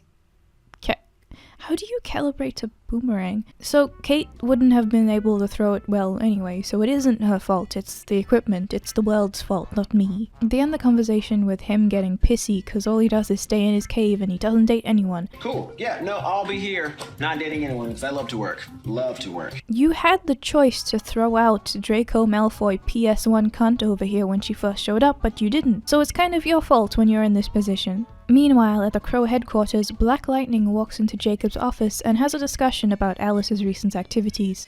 Do you think... And Corn Pop wasn't bad. What the fuck? What'd you bring me? And she did bring him something. One of the last episodes was Alice getting arrested, and as the van was driving, it got hit by a missile and exploded. It turns out that this was actually a plan to get her to escape somehow, even though it could have easily killed her. But what they were doing was looking at where the missile came from.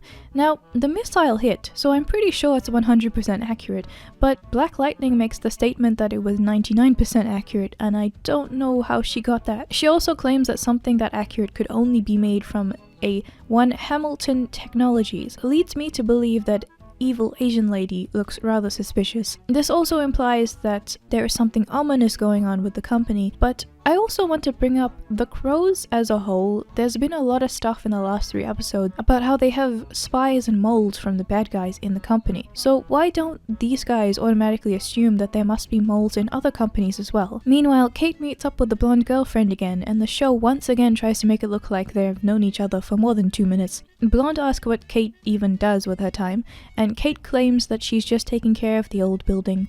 So why do people think that she's a pillar of the community as a strong female when no one even knows what she does and she doesn't really do anything? But she promises the next date will have no emergencies in it and then has to run off again after getting another message about an emergency. Get rich. The Burb has robbed once again, but it's funny because she's not actually hurting anyone. Like, her explosions are apparently invisible ink bombs, whatever that means, yet they just kind of distract people rather than kill them. Like that one guy that got almost killed, I guess that usually doesn't happen, but she seems to just care about the jewelry. Kate is just very, very focused on taking care of her. Yet, when it comes to people like Alice, who have killed 10 people, Kate just lets her go. So she has really weird priorities when it comes to protection, but Burb comes crashing in while they're talking about it, and it's honestly their fault for just leaving the necklace out there without any sort of security. I hope that made them realize this. She kicks Luke down after he tries to stun her, and then flies past as Kate narrates what just happened. Nanothermites via inkjet. Explosive ink. It's regulated. Meanwhile, Kate checks in with Black Lightning for information at the Crow's headquarters so that she can try and track down the fucking thing. Like, Kate doesn't work for them. Confidentiality is still in effect here, yet Black Lightning decides that that doesn't matter and just gives her the information because, hey, it's Kate, I know who Kate is, I can give Kate whatever information I want. But now that she has the information, she fucks off to go and track down the thing. But Alice is still looking for her weapons of ass destruction, but it's not going to be easy since Asian Lady apparently doesn't want to give it to her. Asian lady sends her goons into Alice's headquarters to check the place out and see if she can thwart Alice's plan. But that doesn't work because they end up captured immediately, and Alice somehow knows exactly who they are and who sent them. She takes one of them and she cuts his finger off, but the way that she holds the knife makes it so awkward that I don't think she actually could have done anything.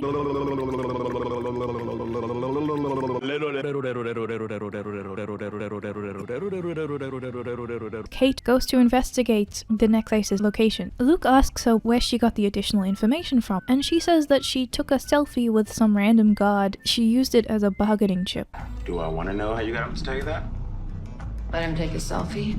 I guess the guard really doesn't care about his job because some random thought in a Party City wig decided that she wanted to take a picture with him. Burb's base is very cold, and the room with the necklace has a bomb that is hooked up with the temperature of the room. If the temperature of the room changes from very cold, the bomb goes off.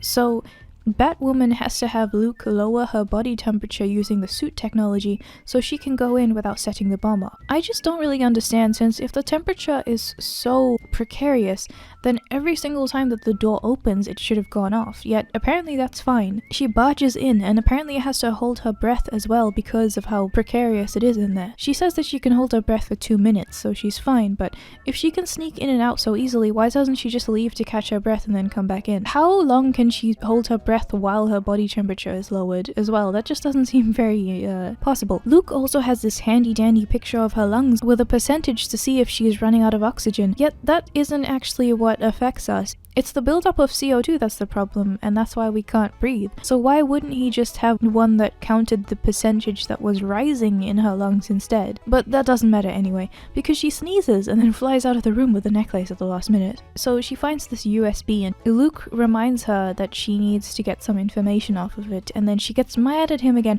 All he's trying to do is help you, you fucking bitch. Burb was actually the photographer that came into Wayne Tower, by the way. So back at the bootleg hospital, Asian doctor is pretending to be Alice because the boyfriend is so delusional and out of it that he thinks that he's talking to Alice. So he's starting to do the exposition thing conveniently. Also, the last episode had this thing about Black Lightning having to follow around the Asian all the time because of some private security thing that they were being hired for, but she's not actually doing it this episode. So I guess that she got called off of it off screen because it's not a thing anymore. But while this is happening, Kate is busy watching the people that come in and out of the showcase place because later she suspects that Burb will be planning something extra tricky to steal the jewelry. Meanwhile, at Alice's place, the goons are let go of with all of their injuries and go to Asian Lady, sending the message that they're not gonna be working with her anymore because Alice is too scary. Lady, you own a whole ass corporation. I don't understand why you can't just find another way to do it instead of panicking after you tried one thing. Oh my god. So Kate goes into the event and oh no, she has to pretend to be there for Blonde Lady for their date, but also be there as Batwoman protecting the shiny things from the Burb at the same time.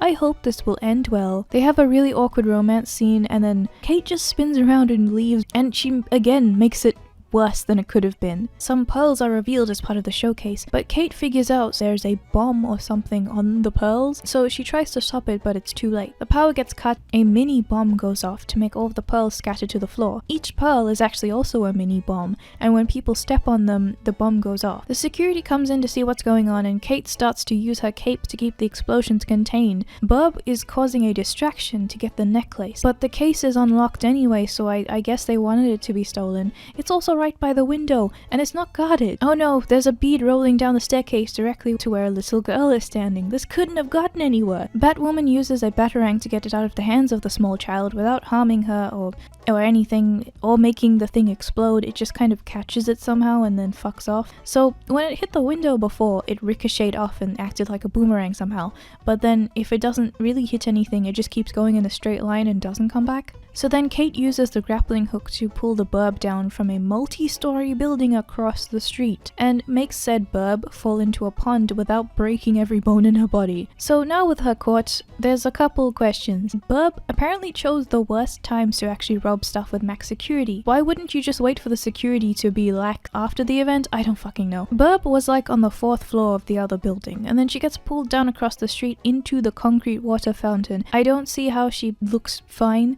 Not to mention, Batwoman fired a grappling hook at her, which she didn't use before on the window or anything, and I don't know how it didn't just lodge itself directly into the burb instead of wrapping around her gently to pull her down. The crows are there as well, doing the job of the police once again. When they apprehend the burb, they take her to Kate Kane as Kate Kane. For some reason, even though Kate is just a civilian, she doesn't have anything to do with this. I think it's because the lady came as a photographer to Wayne Building initially, but that still doesn't mean that Kate has any business here with this. They're just showing burb to Kate as if they need Kate's approval, and it's as if just because Kate's the protagonist of the series, all of the characters know that she's the protagonist and have to act around her. Also, Kate clearly just pulled her to the pool and then immediately disappeared, yet she comes back dressed normally. It must have taken like 5 seconds for you to change out of your costume while looking impeccable. At least your hair should have been a little bit disturbed. Blonde then meets up with Kate and doesn't get the hint that Kate seems to disappear whenever Batwoman shows up, but nevertheless, she says that they should break up and then she leaves. I hope she has a ride home. Dad is in his office, presumably practicing to slam his laptop over and over again, and Asian mom walks into the room and they share a very tense moment. This is a nice surprise.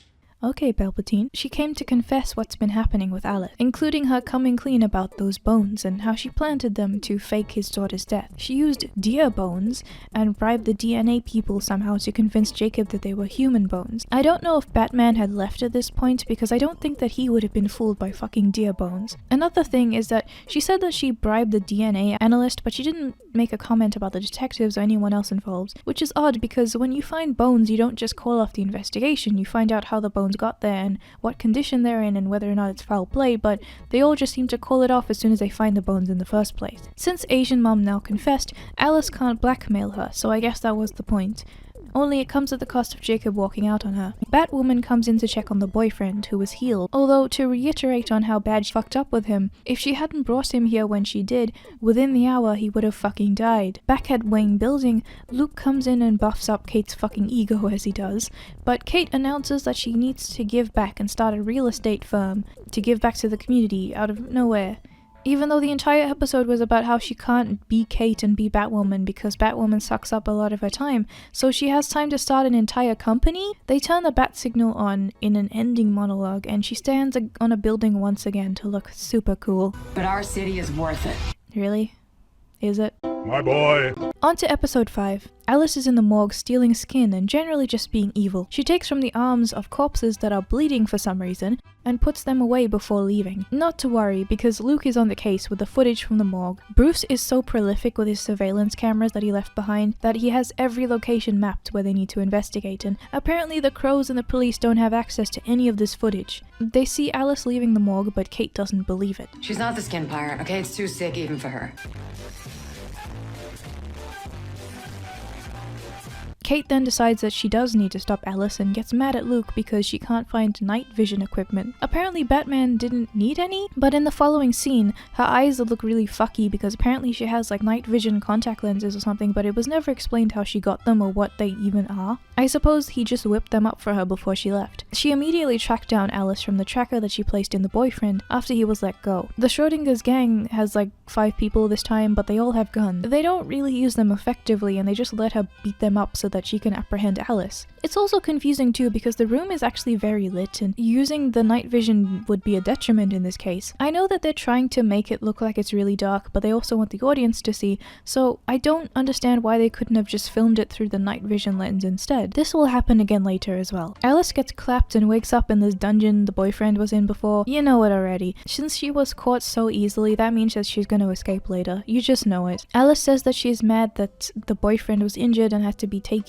to the fucking Asian and all that. When Alice murders people, she has no right to be mad at that. Kate says stealing skin from dead people is wrong, even for Alice, but Alice murders people. And then Kate says that if Alice doesn't stop now, it could end badly when Alice murders people. Then to fuck with Alice, Kate calls Jacob and says, "Yo, I'm with Alice lol," and then hangs up immediately. Hey, since you're on the line, maybe you could get her fucking apprehended? They're just driving in the car in the next scene as well, driving down the road, having a good time, probably listening to John Denver and talking about bullshit like nothing is wrong. Alice brings up that she's gonna kill everyone and she literally says, "Everyone asks what Alice is doing and not how Alice is doing." Asking the right questions, Kate, next, how am I gonna do it when you really need to be asking why? Every single time we see this character, she talks about how sympathetic you should be to her because her background was abusive or something. So Alice goes into flashback mode of her horrible abuse, and this marks another trend that will only get worse as the series goes on. Alice is treated as though she went through something so horrible that it should excuse her behavior as a terrible person. Although people like Tommy Elliott are also evil and could have had a backstory filled with abuse and tragedy as well, but I guess the show doesn't care about him or any of the other villain guys.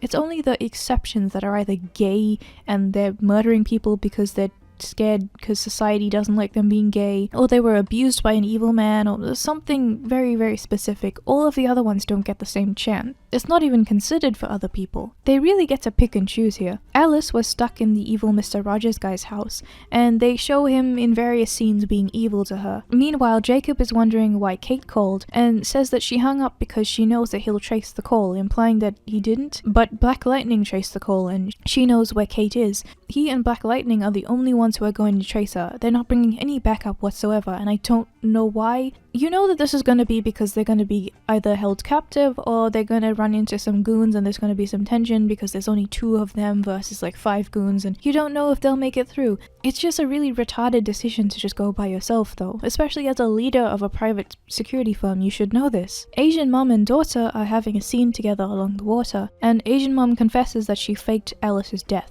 Kate and Alice, meanwhile, are just eating at a diner. Alice has cuffs on. I guess people just think that she's kinky or something. They don't seem that bothered by it. Alice has sunglasses on, so at first I thought that they were using this as a cheap excuse for the fact that no one recognizes her, even though she's Gotham's most wanted criminal and she has her clothes and wig on. But Kate takes the glasses off of her, so that isn't an excuse either. Regardless, she continues recalling her terrible life. Alice was sitting in the living room of her captor's house, getting used to her new life with the evil man and his retarded son, but she sees something on the news about her, because the evil man just left the news on for her to see like an idiot. She gets brave and stands up to him, but he locks her in the basement, where she finds one of those pancake faces that look like those customizable characters in WWE games. The waiter comes back and Alice says, "Kate'll take that drink now," and orders something for Kate as if to say, "I know my story is so depressing that you need to take a drink when you think about how hard my life is." But Kate doesn't say anything back, so I guess she does want the drink, and it's weird because I'm pretty sure she didn't want to drink anything before. Luke in this episode is hanging out with the Asian doctor because she's having a difficult time with what her mom did, so they're just gonna get drunk and eat pizza for the entire episode. Black Lightning and Jacob are now in the car on the way to find out where Kate went, and they're casually talking about the fact that his wife is a fucking psychopath. Catherine and I are going through a rough patch.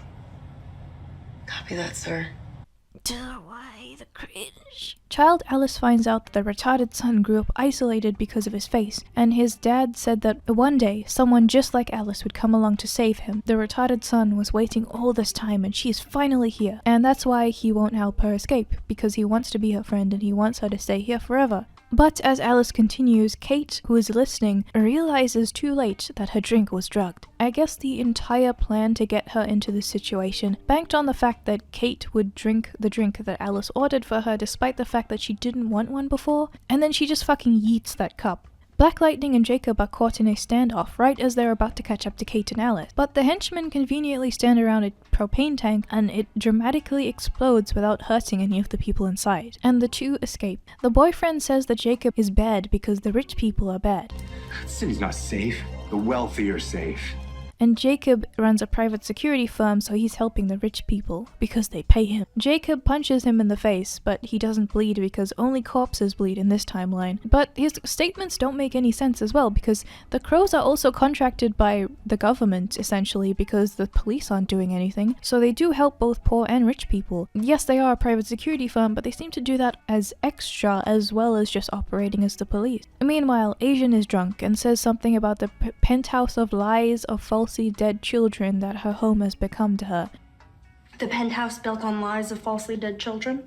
And then she says that she's going through a family crisis because Kate keeps hanging out with Alice instead. Why does Asian even know about this stuff? Why does she know who Luke is? Why does she know why Kate is gone? Is it just because that Kate's the protagonist? Why is she even here? Kate wakes up in some sex dungeon while Alice keeps talking about her life story. In a throwaway line, Alice mentions that the waiter was actually her friend, and the friend was the one who chugged the drink, which means that no one noticed or cared that Kate was being carried out by the goons in the diner. None of the customers gave a shit. That's terrifying. If someone was being human trafficked and they were going past that diner, they'd be fucking dead. So let me get this straight. When the goons were at the warehouse at the start of the episode, they knew that Kate would drop in to beat them up, and then Alice would get captured by Kate, and then Kate would be convinced to take Alice to that specific diner where the goons would have gotten up and gone to before the two girls got there to set up the drink, and Alice would convince Kate to drink the drink. But then after prepping everything for Kate's drink while Kate was being taken out of the diner, the goons also had to prep for when Black Lightning and Jacob would show up. So they were able to do that while Alice just went off with an unconscious person to take her to wherever this is. I guess that worked out. But if Kate had just arrested all of them like a normal superhero, none of this would have happened. I guess they know because of how stupid Kate is, this would have worked anyway. Alice then recounts her lockpicking the basement with a fucking nail. She just also waltzes out instead of waiting to see if the evil guy is stalking the house, waiting to see if she would escape. She just kind of shows up. She calls her dad to come get her, but the evil man catches her and he says that he's gonna kill everyone she loves if she says anything. Jacob and Kate show up to the house and don't call the police or anything, but the evil man's son reveals that he can mimic voices and it was him that called them the whole time. Now we know this is a lie, but Jacob and Kate should still know that this is a very suspicious thing to say. Kate finds a secret way into the other part of the house, tries to see if there's anyone on the inside, but Alice is scared so she doesn't say anything. And Kate, instead of telling Jake about what she found so they can come back after calling the police, just kind of leaves. Alice hopes that the twin telepathy is real, but it's not, so she gets left behind. In the present day, she reveals that she is mad at Kate because telepathy isn't fucking real. I'm sorry, that fucking magic isn't real.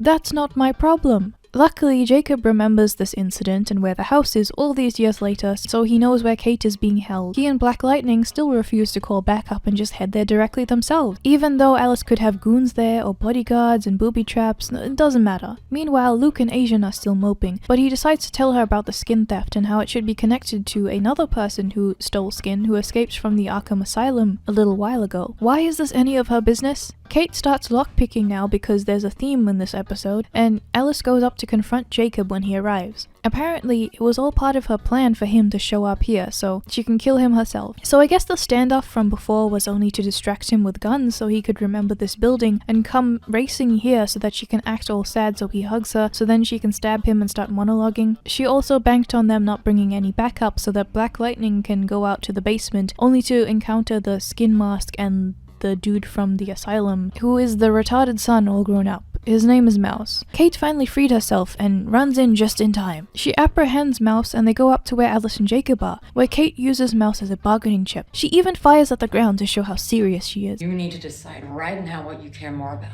Revenge or Mouse? How is it revenge when Jacob didn't do anything wrong? What are you getting revenge for? So this works out and they have both Alice and Mouse basically at their mercy right there and decide to just let them go, despite them both being terrible murderers. Jacob also looked like he was near death when he got stabbed, but I guess it's all fine to just wait and fuck around for a little while. It smash cuts to Asian and Luke, and he takes the pizza, then he gives back the pizza, then she takes the pizza and walks away with the pizza, then she marries the pizza and starts a cult about the pizza. But she says that maybe Kate will actually talk to her if she murders people. Honestly, I know this is supposed to be a joke, but it's true. Kate has a lot of issues with being friends with murderers and letting murderers go and then just treating normal people like shit. Meanwhile, Kate is also moping around because she doesn't have telepathy and she blames herself for it. It was her fault. It's going to be harder to figure out how to connect with Alice now that magic isn't fucking real. But Jacob is also here now, so I guess he's fine despite being stabbed. Then Alice takes the mask off of Mouse in their hideout and they have an affectionate scene. I don't understand why he has to wear skin masks, because if she has enough money to fund her goon gang, then why doesn't he just get plastic surgery or get like a plastic mask or something? She could have blackmailed the Asian mom into doing it. I mean, they have a whole corporation based on that kind of thing. Why don't she just get a proper mask? But then they have a flashback to where Mouse is confessing his affection for her when they could have escaped together and been friends when they were free. Instead, he just decides to give Alice a book. It shows him still having it in the present day and reuniting her with it. She also gives him skin as a gift. It hasn't rotted away despite just sitting there. I guess it's special skin. So let's recap Alice's plan. She knew that there would be a tracker in her boyfriend, and then she could have Kate come in and the goons would get beat up, but not beat up that much, just enough to fall over. But then she wouldn't just take them to jail, she would just leave them there while Alice convinced Kate to take her to a restaurant and have the goons wake up and go there beforehand, and then take them to the house and hope that Jacob remembers where the house is so that they show up. But the goons also can't kill Black Lightning or Jacob, even though they have guns and they look like they're about to, and the goons also shouldn't die in the big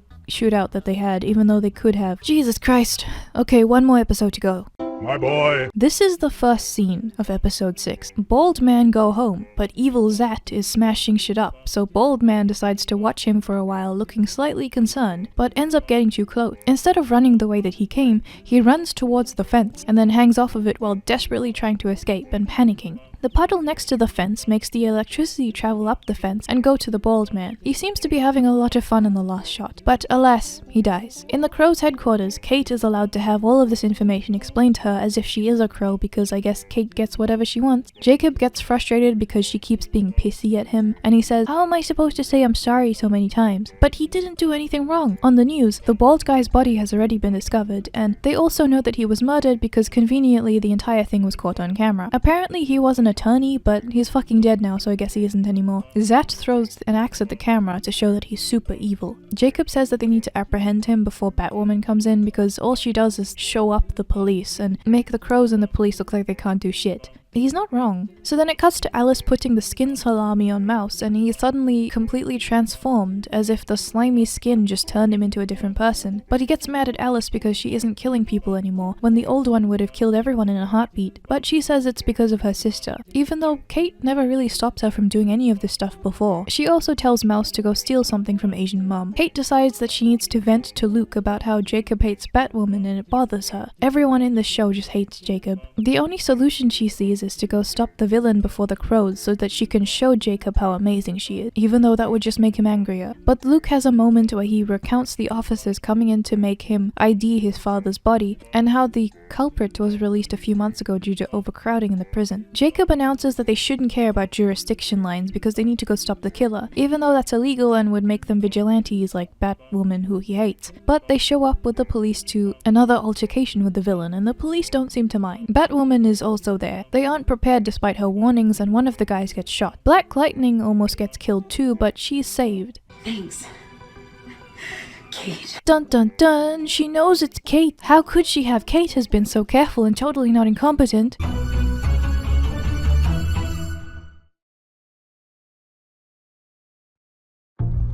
This is a real transition. The music just completely cuts and changes to the next scene. I actually thought that there was a problem with my computer that made it skip or something the first time I watched it, but this is just how it's edited. Kate takes Black Lightning to the bootleg hospital instead of the actual hospital, and Asian needs to know what type of bullets they are, but Kate just cuts rough, because Kate knows best. Hollow point, black hour, wide cutter.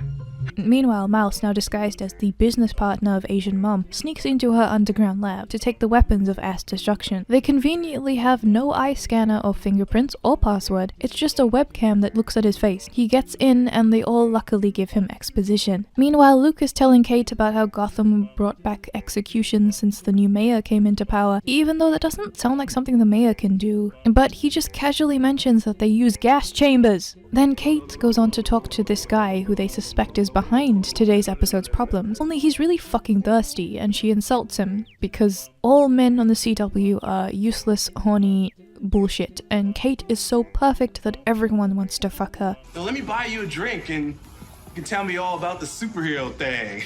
Okay, so this place hasn't seen any action, and apparently neither has its guard.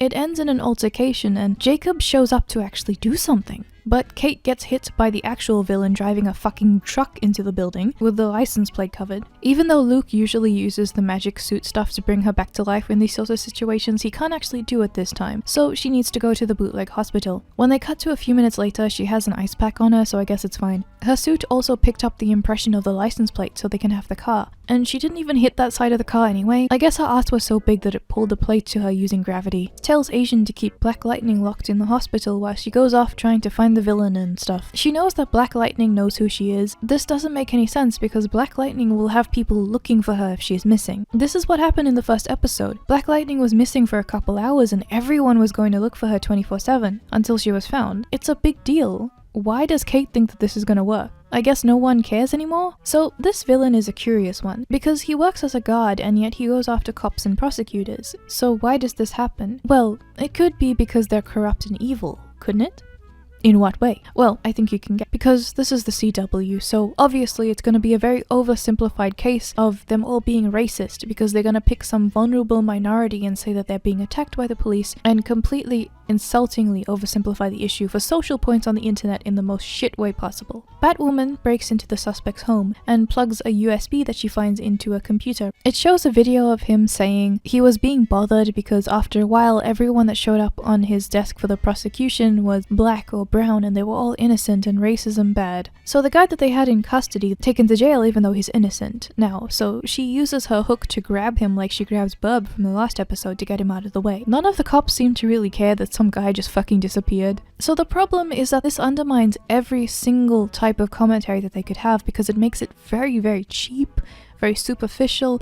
There is no care being put into it whatsoever. A good show takes the issue and then turns it into something that is timeless because it shows it in a way where it's affecting something else. For example, if you want to criticize a political figure, you don't just have a sign that says political figure bad. If you want to do it in a smart way in a piece of television, you'll make a kind of caricature or something, and you'll sort of indirectly do it in a way where it criticizes the core issues and the concepts rather than just telling you good thing good, bad thing bad. It makes you think about these things for yourself. And yet, this show just decides that it's going to take an issue from the perspective of a verified Twitter check mark and decide that that is the good way to present it. Another example of this is that the last episode, they love her as a strong woman, yet they're all racist and sexist in this coming episode. They're all homophobic too in a future episode, even though they seem to all be gay. They are Schrodinger's bigots, and this means that every problem in the show is meaningless. So the cops finally realize what happened. They go to try and investigate where the guy just disappeared to. Jacob, however, gets distracted by a batarang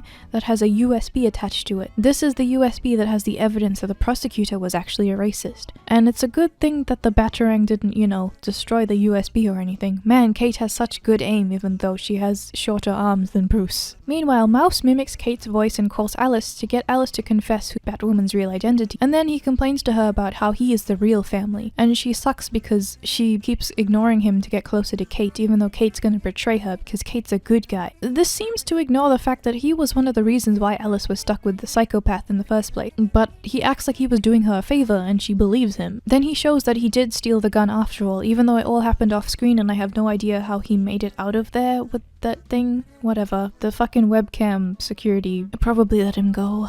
Talk to me, Gotham. Anyone else feeling a little bat trade? Jacob says that they're not going to look into the racist prosecutor because he doesn't like SJWs. Why? Because some social justice warrior thinks he knows more about the rule of law than the cops and the lawyers who protect this city? Your mom! Kate makes this speech about how she and him are the reason that Alice is a bad person because of the injustice that they caused, so they can't keep the injustice going on. Black Lightning then escapes, and Asian says that Black Lightning is a bad person for moving on from Kate. If you remember the big deal that I made of this in the first episode regarding toxic relationships and representation and all that kind of stuff, they broke up ages ago. Black Lightning is just trying to move on. She doesn't think that Kate meant nothing to her, it's just that she's moving on. It's not bad to move on, but the show presents it as if it is because, oh my god, Kate is still hung up on her. Kate has to just get over it. Kate is a really fucking toxic person. If Kate's thirsty for someone, she isn't just gonna get what she wants immediately. The show acts like it's okay if Kate just goes around fucking whoever she wants, controlling all of her relationships and being mad when someone wants to step away from her. She's the only one who's allowed to date someone new and then break up with them and then date someone else new. Black Lightning isn't allowed to move on at all. She's like those toxic people who feel like you're not allowed to be happy without them, so they need you to be miserable if they're not in your life anymore, and they constantly check up on what you're doing to see if you're miserable, as if the idea that you can function without them is just so alien to them because of their narcissism. They get pissed off at you when you moved on. This show treats it as if it's a healthy thing and not a flaw. Batwoman breaks into the prosecutor's place just in time to see him trying to burn the evidence that he's racist, and he offers to pay her but she declines. She's standing behind him when he runs towards Zat, but then Batwoman is somehow behind Zat in the next shot. Jacob shows up and tries to help, but then gets triggered because Batwoman is there and they fight as well. It seems like Zat came prepared to use his axe, but since that isn't working, he also somehow rigged this room to trap everyone in it in a gas chamber. Luke says that the doors are locked, they have to burn the hydrogen cyanide out of the air with fire. Of course, Batwoman has to have a long-ass conversation with Jacob while they're dying before she does this, even though they apparently only had like a minute left. Jacob says that he hates Batwoman because the bat symbol caused Alice and his wife to die in the car crash, so I guess that's Batwoman's fault now as well. They burn the air and get out. A lot of cases are now reopened because of the corruption in the city, and Jacob has been convinced to do the investigation because SJW is good now. Kate realizes that she needs to forgive her dad after all, even though he didn't do anything wrong. Black Lightning was going to come in and announce who Kate really is to Jacob, but then she sees that they're having an emotional moment and decides not to. Meanwhile, the episode closes off with Alice and Mouse saying that they're family and they've got to stick together to do bad people things, like family really does. Wait a minute, there's just one more thing I gotta talk about. Now, I am not scientist man, so I don't know, but I'm pretty sure that if you burn the gas in the room, it wouldn't be burning what it should be, it's just gonna be burning the oxygen, and that's gonna result in more CO2 and the oxygen would get burned up. And then they would die anyway because they're already dead in the first place considering how long they were waiting. But you know what? Science doesn't matter when you're Kate Kane. Phew, that's the last of episode 6. Jesus Christ, why does this keep getting worse? Do you have the right time, old man?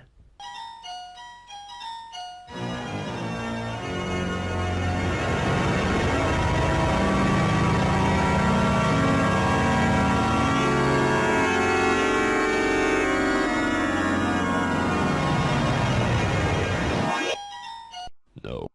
You spent night after night in these same shadows. Ugh.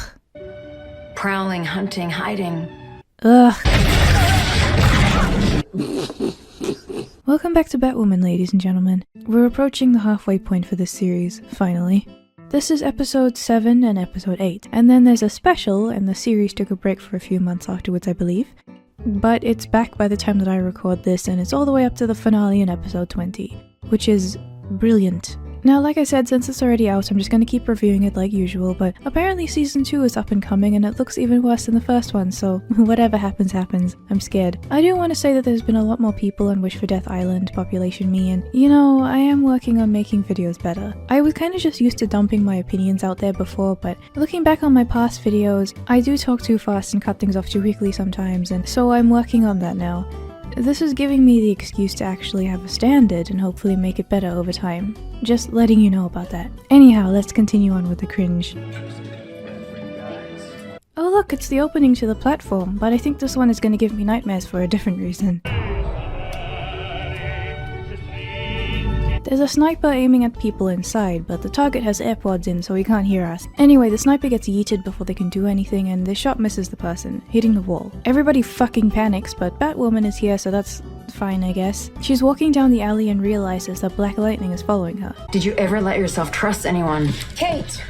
How'd that work out for you? Trust no one. Except Speedwagon. Black Lightning has a gun on her, but Kate's cape is apparently immune to guns and bombs and fire and literally everything else as far as we can see from the last episodes besides getting hit by a van, I guess. So what does she hope to achieve with this? And no one ever thinks to hit her constantly exposed cheeks and chin? Nor does anyone take a photo of her and use the structure of her exposed face to identify her, so if people on the internet were capable of finding the fucking Bike Lock Berkeley guy, I think that they can find you. Black Lightning asks Kate to tell Jacob who she is, and Kate says no, and just throws herself up into a building wall. I slowed it down and it really does seem like she just slammed herself into the fucking wall instead of going in. Even the CGI couldn't recreate it. With all of this shit, it's revealed that they didn't actually end up catching the guy either. They kinda just fucked around and let him leave. The crows that showed up must have just stood around, and Jacob himself throughout the episode is being extra pissy, but you'll understand why by the end of it. He's also obsessed with Batwoman, but that's kind of the usual, and catching her because he's on his period. It cuts to this blonde British cunt who says that it's time that she made a trip to Gotham. Gee, I wonder if she's a fucking lesbian too. I heard that Kate has a vacancy after the last blonde left.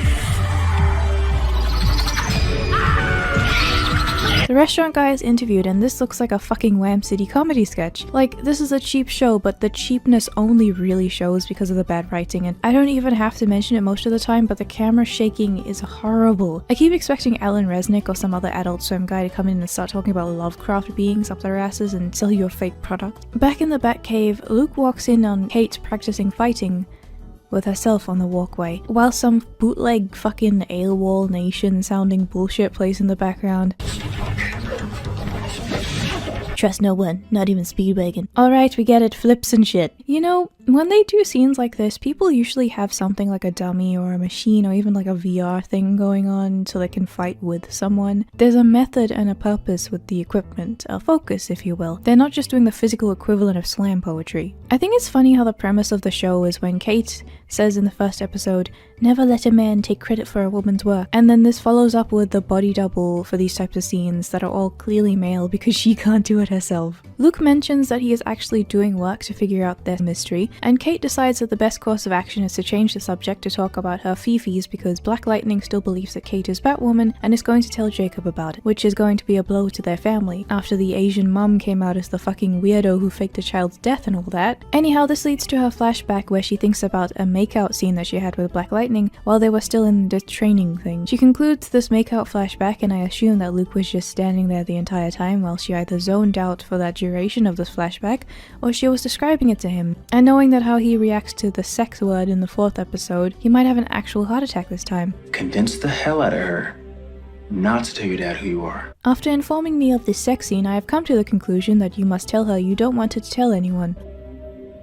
Meanwhile, Black Lightning is at the Crow headquarters and wait, who the fuck is this guy? Who is this guy? Oh yeah, that's the fucking husband! That's the husband! I haven't seen this guy in so long, it's been 84 fucking years. He confronts her because she claimed that she didn't have a chance to talk to Batwoman before she flew off, but she is seen on the CCTV doing just that. She's also been acting weird lately in general. I love how in the first episode, and when Alice was stealing skin that one time, the Crows just forgot that cameras are a thing and Kate or Luke had to do it themselves and then send the footage to the Crows instead. And then in all the episodes following that, they just used the cameras for fucking everything. It cuts to the two Asian characters, and the daughter is complaining about how after all this time it took for Kate to finally accept her as a sister, the mum ruined it all by revealing the truth about the fact that she faked her child to death. Asian mum, however, is not having it.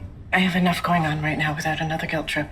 Stop guilt-tripping me for something that I literally did on my own proven nefarious reasons and have clearly done bad things for you that are also my fault. Also, according to her phone call, they finally figured out that someone had broken in and stole their weird gun thing. Oh my god. Then the sniper is on the move again, so Kate has to go and find out what to do. Luke points to where he is once she arrives on the scene, but she sees him with her own eyes anyway, like a stone's throw away, so what was the point of that? Heads up. Second heat signature 30 feet to the west. I see him too. He also seems to have a pretty good shot, but he isn't taking it for some reason, so I'm not sure what the delay is. Maybe he's waiting for the bass to drop on his favorite song before shooting to feel good. Some other hooded dumbass shows up and they start fighting over who gets to take the bad guy down instead of just taking the bad guy down. You'd think that vigilantes would want to do it without getting in each other's way because, you know, righteousness and all that, but they're just trying to figure out who gets to take the credit for it. The sniper still doesn't take the shot either, so I assume he was just watching both of them, but he starts getting away. Not another step, Batwoman. I'll be bringing him in. We get her voice reveal while her head is still covered, and then we get her face reveal right afterwards anyway while they're standing around, and the sniper already escaped, so I don't understand what happened with the beginning scene. The way they structured it is that it's supposed to be a huge mystery. Who is this new person? What is she doing? Is it even a woman? So why reveal her at the beginning? Any normal show would have just had her appear and be revealed to the audience at the same time as Batwoman, because I don't really know what the case is for dramatic irony for this character alone. Not that there's any setup for that anyway. Again, with the bad stuff, putting mystery bits in the beginning. What, is she gonna kill Joel now too when we have to like her by the end of the game? Alfred's daughter fucking sucks. Oh yeah, that's who it is. After all, I taught it to you. Julia Pennyworth. Figured Alfred would have taught you better manners. Also, something that I noticed about the show is that they do a lot of things arbitrarily because they think that you're supposed to do these things in shows, but they don't know how to execute them, so they just kind of include them. They also want to have a sense of drama to pad the runtime, so it's kind of a formality. When I was 11, I was for the first time really getting into the fantasy epic genre, so I naturally wanted to start writing a book. I had written short stories up to that point in the little kid kind of way, so I didn't really understand the huge difference between a novel and a short story, but my idea was really stupid. It It was just Lord of the Rings but with cats. Being a kid, my problem was that when I would get to a scene I really wanted to write, I also knew that between that scene and the next scene that I really wanted to write would be a bunch of scenes that I needed to connect the two with. I needed to create a coherent story with them. But being a kid, I didn't really understand that I needed to actually write them properly, and I would kind of just rush them instead because I was bored and didn't think that anyone would notice. For example, the characters would have this really big fight that I really wanted to write, but I also didn't want to write the lead up to or the aftermath of the fight and all of the character development in between, so I just kind of would have these characters talking, and there's supposed to be some really difficult decision that would make you think that they'd be talking for a really long time, but then one of them would just go, "But let's do the thing," and the other one go, "Okay," and then they just move on to the fight scene immediately. And then during the fight scene, even though one of them got like this really big wound, the other one would just be like, "I have a plaster for you," and they'd be like, "Okay," and they just leave because they got bored trying to write the injury. This is what I feel like is happening in this show. It seems like they thought it would be too convenient if she just showed up on the scene and immediately found the sniper, so they wanted her to have to look for it with Luke's guidance, but they also didn't care about that part and they wanted to get to the drama with Alfred's daughter, so instead they just kind of had him pointed out in 5 seconds. It defeats the whole purpose. There's so many instances of this happening in the show entirely, it's just kind of a miracle. Batwoman tells her to get the fuck off her turf, and the bad guy catches up to the target and kills him. Because fuck checking on the target if the bad guy escapes. Just in case. Good job, guys. But the bad guy is revealed to be working for... oh no, not you. Oh, fuck! He's confused about why he killed for her, and she has Mouse explain the exposition. Both of the men were the only scientists who could have built the gun, so they could have only one now, and if it breaks, they're not going to repair it. Alice demonstrates this by loudly blasting a hole into some random alley that someone must have heard somewhere. But all of this is retarded because they could have easily just used a normal gun to shoot Batwoman on her actual fucking face at any given time. It's kind of strange how Alice knows who Kate is, and all of her henchmen know who Kate is as well, so you'd think that some of the other bad guys would know who she is. Wouldn't they be able to just show up and shoot her? Christ, the woman uses the exact same bike that she uses as a normal person, so they would know it was her. Kate and Blonde too do that stupid banter thing I hate where they're like, "I taught you that move." Well, yeah, I'm a better fighter, I taught you some moves too. As if they didn't just let the fucking killer go. And he got to kill who he was intending to kill, that's on their hands. Oh yeah, and Blonde Requiem over here is attracted to Kate too, what a shocker. Oh, he's still not over her then? She's married. Oh my god. To a man. Oh, fuck! But Kate is confused by her drama with her dad and Black Lightning, so she tells Blonde the Second to fuck off for now. Honestly, the way that they treat the Batcave is more like a den than a cave. Everyone just goes in there for a spot of tea or sees them doing some secret bookcase opening anyway. You know, I noticed that Kate always flirts with or has a few sex scenes with the Blonde, but never ends up with the Blonde, or anyone for that matter. I think it's like this. She's like Google. It's super easy to use, so everyone uses it for the input, but the output is so substandard that they realize the alternatives are better. We get a follow-up flashback to the flashback from before. They're arguing on the bed and not fucking. Kate is all about being out and proud and saying she's gay and taking the consequences, but, you know, she doesn't really take the consequences. Black Lightning says her parents hate gays and think rainbows are a sign of the degenerate sinners, so she wants to hide some more until she has the resources to take care of herself without sacrificing everything. So, more of a mature response given the circumstances. This entire spat these two have as characters in general throughout the entire series is entirely based off of sexuality and not really anything that's to do with the two of them together. Kate wants to stick it to society without trying to think about it first, and Black Lightning wants to be smart about sticking it to society when she feels ready, but Kate doesn't want to wait for her and then blames her for it. Kate says, "If we lie, then why are we here?" and learned nothing from the entire conversation, refusing to hear her girlfriend out, and also talks about how amazing it is that they're women on this training academy exercise because sex isn't bad. Girl power.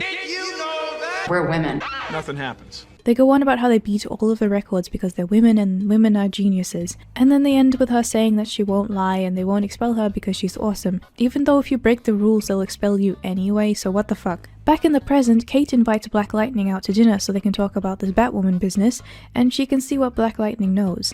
Possibly also to reconcile and explain everything. The bullet from the beginning is there on the fucking wall because the crows didn't bother taking it in for evidence? Nor did the police or Batwoman, or Luke for that matter, even though the guy who shot it has now killed again, and they still don't know who he is. What is crime solving? Kate then asks Black Lightning to do something for her and is met with a completely normal response of, "Tell me what it is first," to which Kate does that annoying thing and goes, "Just trust me." Oh no, bigot sandwiches man doesn't like when the women hold hands. It's really funny to me in shows like this when all of the homophobes are so extra that even when women are just sharing the smallest bit of skin contact, it just sends them off. Newsflash, women do that a lot. She could be comforting her friend for all he knows, and he must have seen women do that a bunch of times anyway.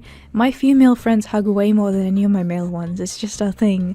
If they were dudes holding hands, I would get that thinking that they're gay was a thing because men don't do that as much, but the women thing, women do that all the time. Like, calm down, do you get freaked out when they show their ankles? But he confronts them by acting like they can't eat in here because of the shoe dress code, and she calls him out on this bullshit. Then admit that the only thing offensive about my shoes is me. You thought that was a cool line, didn't you? She also threatens to shut down the entire establishment and loudly screams about him being homophobic to all of the other patrons. Now, don't get me wrong, someone kicking someone out for being gay is really sucky, and if I knew that that had happened to one of my friends, I wouldn't go to that place. I wouldn't take my business there, that sucks. But surely there is a better way to do this. Like maybe going to a diner across the street and openly flaunting your gayness so he can see it every time he looks out the window, but he can't do anything about it because it's not on his property or something like that. Like, being classy about it, being polite to his face and then taking it somewhere else, doing everything legally and peacefully so that he complains about it because he's homophobic and any other normal, reasonable person would be completely fine with it because you're going about your business without disturbing anyone else. That's the smart way to do it.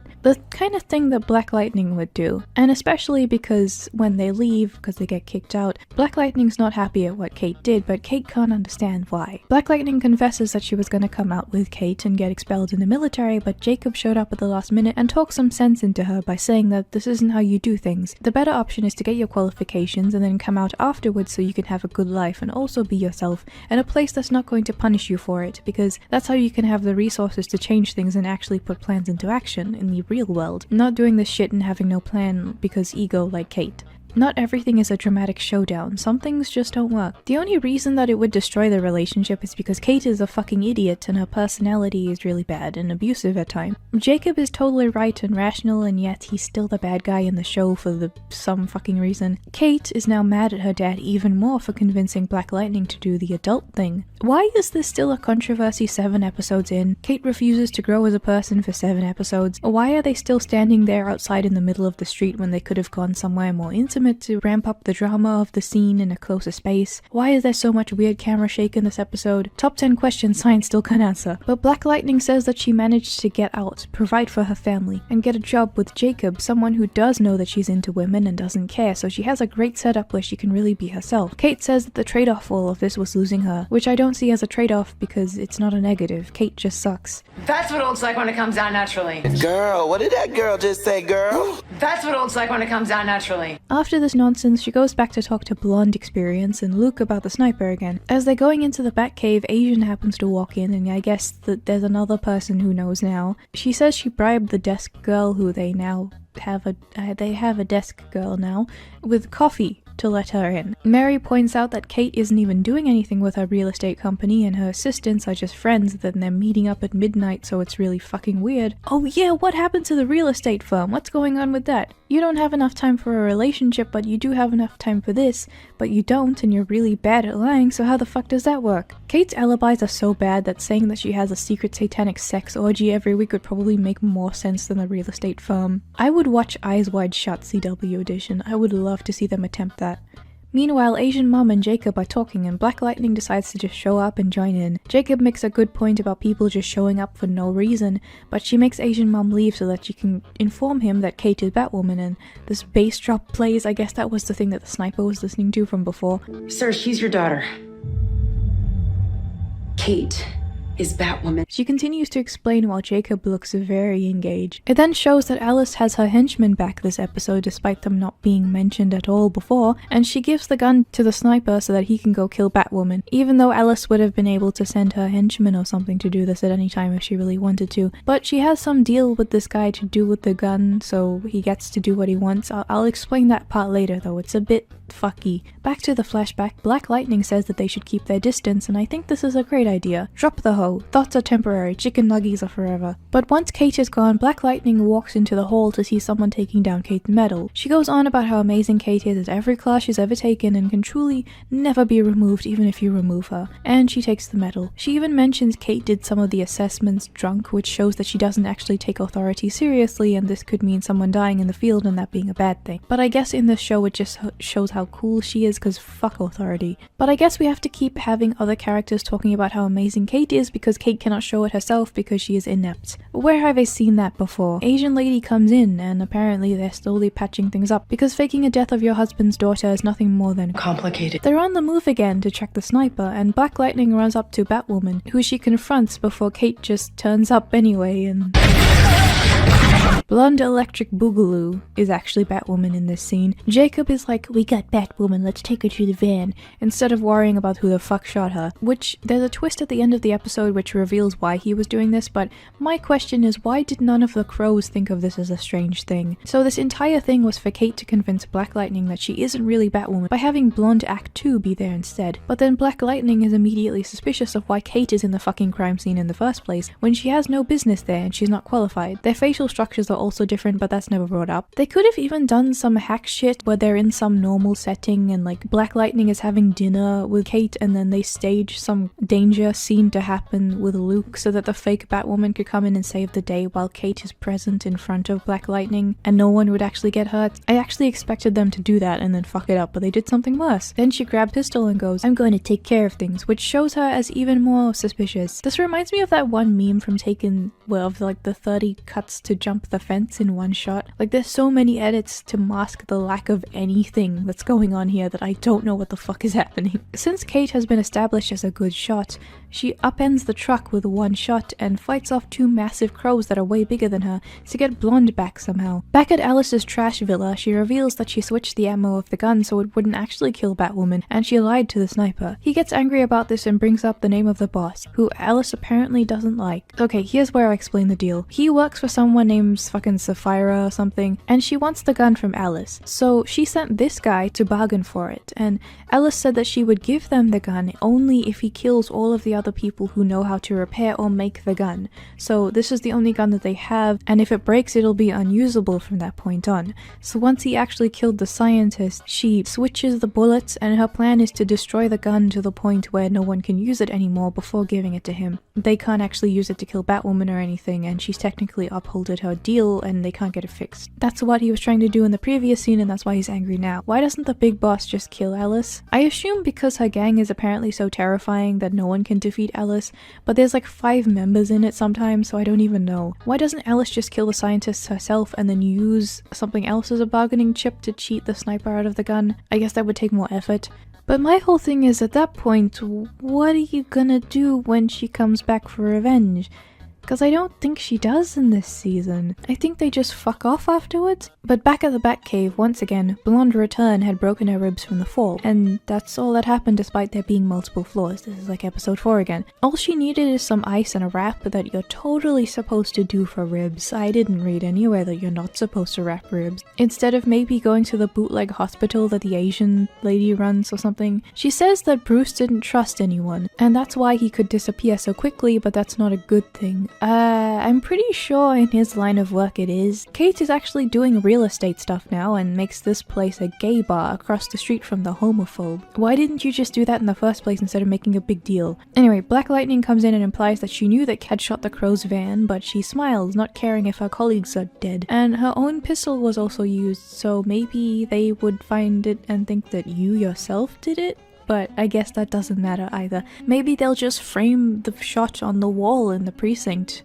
Because fuck evidence. But she gives Kate the medal and Kate says that it's best that they keep their distance from each other, so they all have a cry. But Blonde Reprise says that she's going to go because she's been tracking down the sniper man and she needs to find him now that he's on the move again. Because they never caught him this episode. She isn't even mad about the fact that the only reason that she didn't catch this guy after God knows how long of tracking him is because of Kate and her ego, but I guess that's okay because she has an ego too. In the meantime, Alice's other plan was revealed by showing that Mouse is actually Jacob the entire episode and the real Jacob was out on some lead that was useless and he was gone for a few days, but he's coming back soon. Mouse is also asked to get some poison from Asian Mom and also more information out of her, and disrupt the crows in general, I guess. But how the fuck did they manage this? Like, hear me out. Hey guys, I'm back. Boss? Did you just say that you were going to go out for a week? You said that like 5 minutes ago. What are you doing back here? Yeah, but I'm back now. Not explaining why. Also, in a week, I'll walk in and act like I'm confused about why you guys act like I'm still here when I say that I wasn't here the entire time, so it'll be really confusing and I'll act like I don't know what you're talking about, but that's just me planning a prank in advance, okay? Don't worry about that.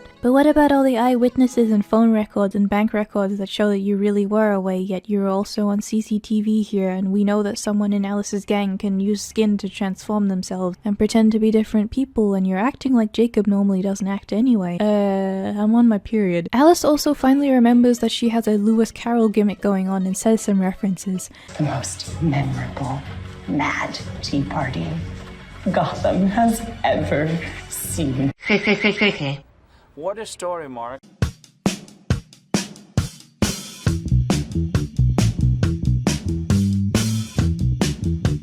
In the opening monologue for this one, Kate brings up hope, and it's one of those episodes. And despite my own fear that I've lost my sister forever, I choose hope.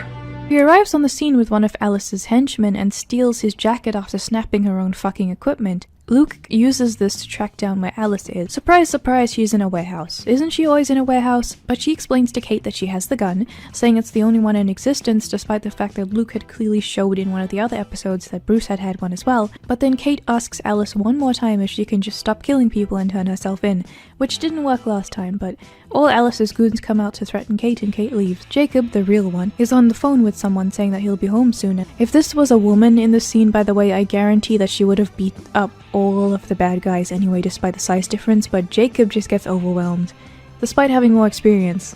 Okay. But then Kate and Asian are doing up the bar because Kate has a bar now, the firm at the same time. And Mary makes the point that Asian Mom is evil, but Alice is even more evil, but yet Kate chooses to give Alice the chance after chance after chance, but not the mum. So Kate really has no room to speak on anything. Kate then insinuates that Asian isn't family, but Alice is the real family, which is the dumbest thing I've ever heard, because Asian is the one you actually grew up with, who acts like a family, who supports you like a family, and Alice is a stranger who murders people and is crazy. But you have to cause drama somehow.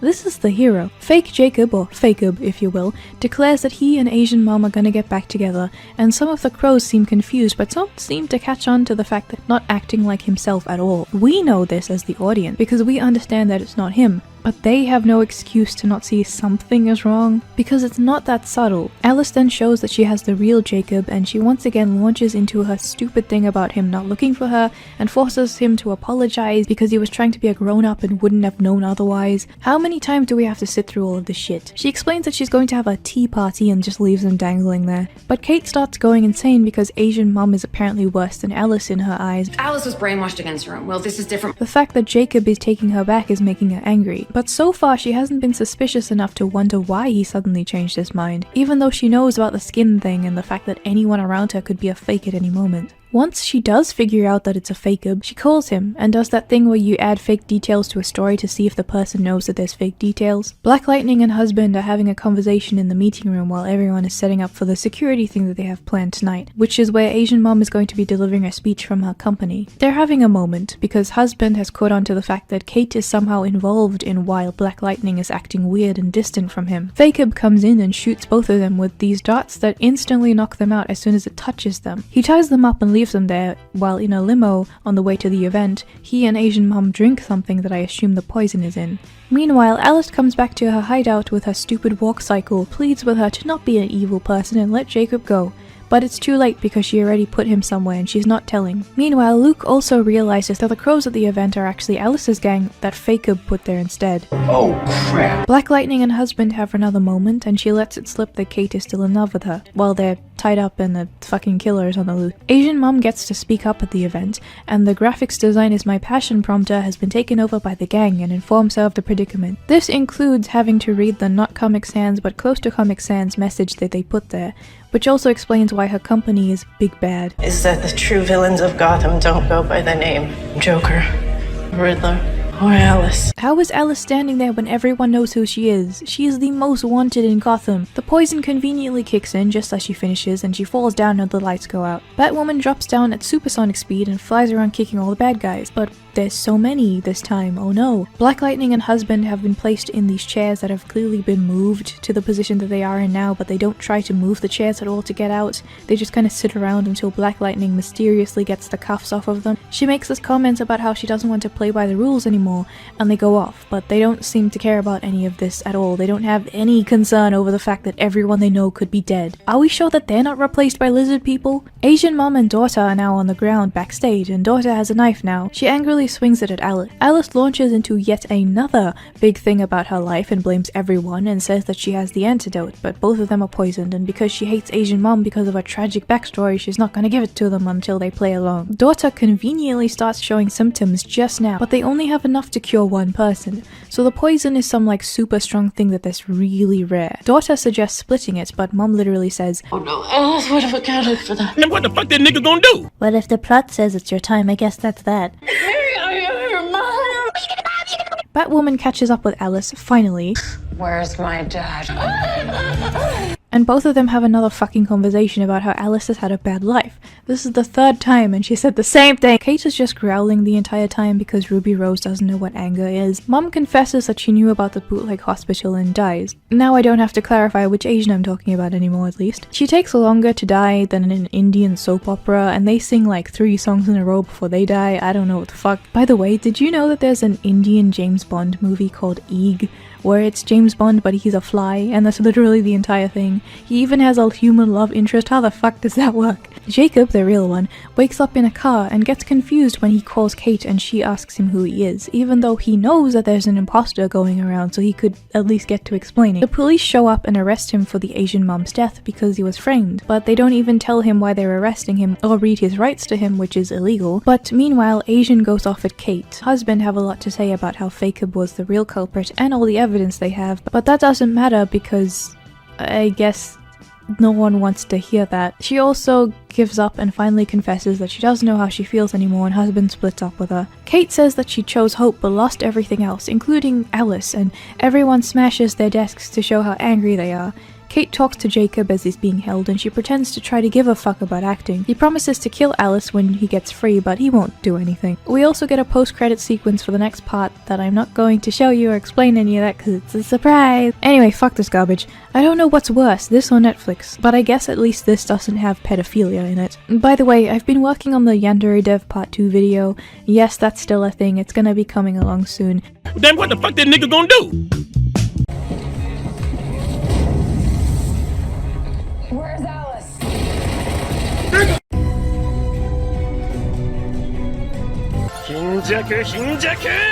Welcome back to Wish for Death Island, Population Me, and today we gotta save the multiverse. If you know basically anything about the CW or have been following the Batwoman reactions, you know that if there's one thing that immediately brings a series down, it's woke politics. But let me ask you, what could be worse when examining the CW? The answer is basically everything, especially when it involves time travel and space shit. This is what brings us to Crisis on Infinite Earths, a special involving a few of the characters of the DC universe for an annual crossover event that goes for 5 episodes. Now, what do you do when you make a series like this? Do you label them Crisis on Infinite Earths special per episode and maybe collect them together so that someone can find them easily? Or do you just have them in the series that they appear in so that I can't even figure out which one is which? I would have just thought that for episode 9 of Batwoman it was just some random garbage that I didn't understand if I wasn't following other people doing reviews on it. So here's how it's going to work, episode by episode. We have part 1 with Super Vagina, part 2 with Bat Vagina, part 3 with Speedy Gonzales, part 4 with Shooty Shooty Air Spear Man, and part 5 with stupid people who do the thing later because they're busy today. I'm warning you, if you think you know how shitty Batwoman is normally, this shit will make you might want to sit down for this one. If you'll remember, in the preamble of the last episode, we saw some dude step into some light and a spooky voice say, "You will begin anew," and boy does he maybe do that kind of, I don't know, whatever.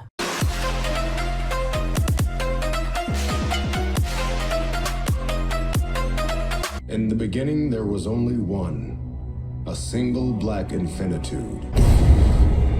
In the infinitude found release. Really, don't get too excited, you sound like you're gonna fall out of your chair. Chaos.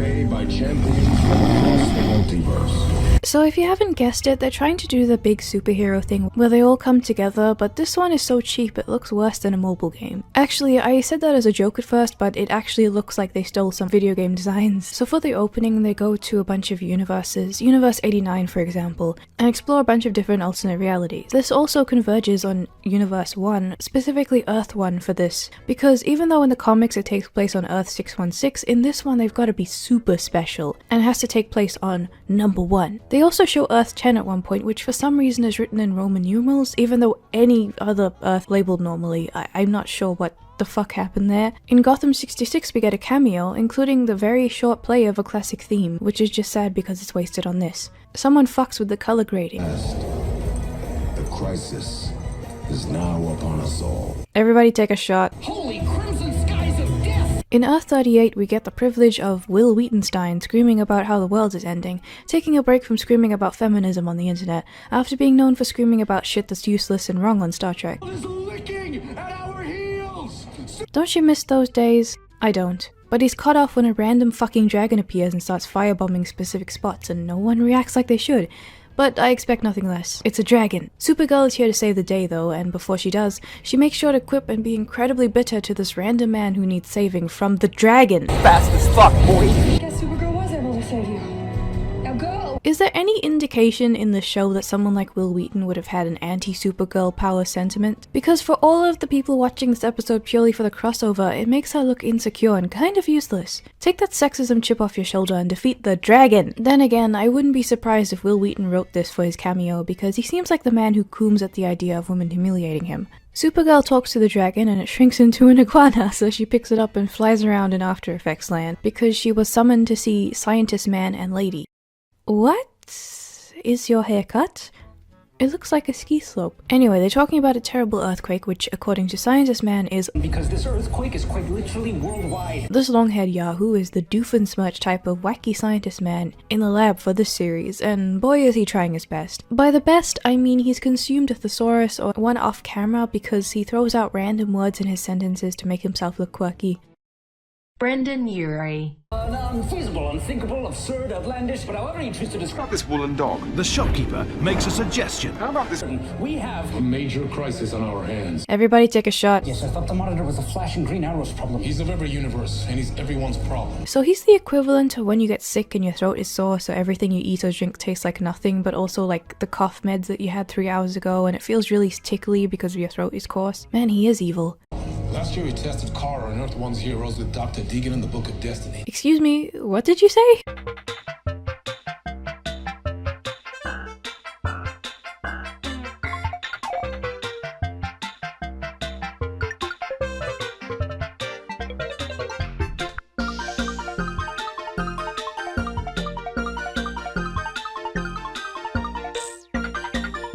Dr. Deegan in the Book of Destiny.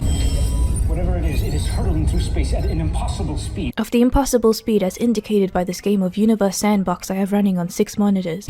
I calculate it will reach the edge of the universe in exactly 5.3 hours, at which point it will boomerang back. Once it intersects again with our solar system. Let me fix that dialogue for you. Big space thing, come fly, it go boom, kaput. No more future, no more anything. So that means no more shampoo, but it looks like that crisis started a long time ago. Also, you can tell this is dangerous because random explosions keep happening in this room. Supergirl gets called over to the big TV because Superman and Lois— Superman's there with Lois. And my mom. No, I'm sorry, Lois are in danger, so they need to go and save the brave gay couple. In Argon Oil City, Superman and his husband are hanging out with the babe John and have exposition and conversation time, as you do in their IKEA catalog home. Faced off with Doomsday, apprehended General Zod, and went toe-to-toe with dozens of Lex Luthor's death threats. Has finally met his match. Suddenly, Supergirl appears and gives them the truth they need to know to save their lives. And there's a massive wave of energy doing bad things and fucking shit up, and it's coming right for us. Supergirl also calls her Lois, so it is Lois. They run outside and realize the rogue editor is fucking with the color grading again, so they run into this cameo, who's dressed like a perfume ad, and she informs them that the energy wave is destroying everything in its path. Why does she know about this but Superman doesn't? You'd think he knows after all of the, Superman-ing he does. This isn't the fault of the show necessarily or much of a criticism, I'm just kind of pointing it out that I find it funny that in so many interpretations of Superman's home planet, or the planet that he lives on or whatever, it always looks like a mashup between BBC Merlin and The Sims Medieval. Their ship also looks like it has those trellises you get at Olive Garden. They only have one escape pod. You'd think they'd have learned from the last time, but they load the baby into the Kinder Surprise egg and repeat the Superman origin story for, fan service, I guess. But then the planet blows up, and I guess they had more than one Kinder Surprise egg because it shows them escaping as well. They go off in another spaceship. Apparently it isn't enough for anyone other than Lois and Superman, but if they have one, then why not take the baby with you? Why did you shoot it off separately? It seems like that entire thing was just fan service, and then it's like, oh no, but we did escape though. Plus, if the energy beam is coming at them at a possible speed, then how fast did they even outrun it? We're not even halfway through the episode, by the way. Science Man says that they're next. So then we go to Arrow, who is also on Earth 1, which implies that they're all in the same universe, and he's talking to Blonde Lady, who either crimps her hair way too much or is in dire need of some new shampoo. In the Flash universe, he calls out and this other lady appears in cosplay pajamas. I'm Harbinger now. She's Harbinger now. I'm working with the Monitor. She's working with the Monitor, which is the dumbest name for an overseer. I hope he has HDMI to connect to this bullshit. Where's Alice? Doesn't Alice want to keep Kate alive? Because that's what episode 7 was about. That was like 40 minutes of what? Now you're gonna retcon it? She needs to tell her fucking stupid gang that they need to keep her alive as well, otherwise this isn't gonna work, is it? Plus, I thought that the bullets don't work on her. That's what the suit is for in the first place, that the guns have to be specially designed. That's what episode 7 was about! You're just wasting ammo at this point. They cut really fast to make it look like she's speeding as fast as lightning to kill them, and then in a flash, Garbager, or whatever her name is, appears in front of her and says, The multiverse is in great danger. You are needed. Batwoman has never seen a teleporting bitch ass before, and yet she doesn't even care. She's just like, I'll deal with whatever your crazy is in it. And Garbager is like, No. There is no more time. And takes her away. Kate, you had just proven in front of your very eye that fucking magic people are real, and your only response is to look slightly constipated as usual. In Star City, Garbager appears in a bar and just kind of floats there while everyone freaks the fuck out. Go crazy! Go stupid! Back at the science room, the DEO, Ski Slope Lady, is saying that everyone out there is currently panicking, which makes sense because the universe is fucking imploding. Then Garbager appears with the Tism Crusaders. Ski Slope pulls out a gun and says, Face down on the floor now! And just kind of stands there and doesn't do anything while she waits for the lady to bring other superheroes so that they can all stand there too. Superman and Lois did survive, so Lord knows why they didn't take their baby with them, as I said. He had time to put his suit on, so that's pretty good. He must have had an extra pack in the escape pod. The suit is always on, especially in the bedroom. Kate reveals she knows Supergirl, so she does know magic people exist, but still, seeing someone teleport in front of you is a bit different. It's like if I knew that vampires existed, but then I found out werewolves also exist, I would still freak the fuck out. You literally know magic people exist, and yet this has not affected you in the show whatsoever or changed your outlook as a person. You showed no shock in being teleported by the CBT wizard. It's not like Ruby Rose just can't act because she can't, but the show didn't even play it up anyway. And then she just smacks Garbager. She then takes off her headgear and she's like, hello to the people here. I guess the ones that she hasn't met before knows who she is now, okay. So Garbager takes them all to the boardroom in the science lab and shows them another game of Universe Sandbox she has playing on the TV in there. The world is going to explode because the energy beam is going to eat up all of the infinite, countless universes, okay? Unless the Monitor and the Tism team can stop them all. The other show characters, Legends of Tomorrow, aren't here because they're doing a reconnaissance, but their name drops, so they'll show up later. After she leaves, Supergirl asks Scientist Man what's going on with the Earth.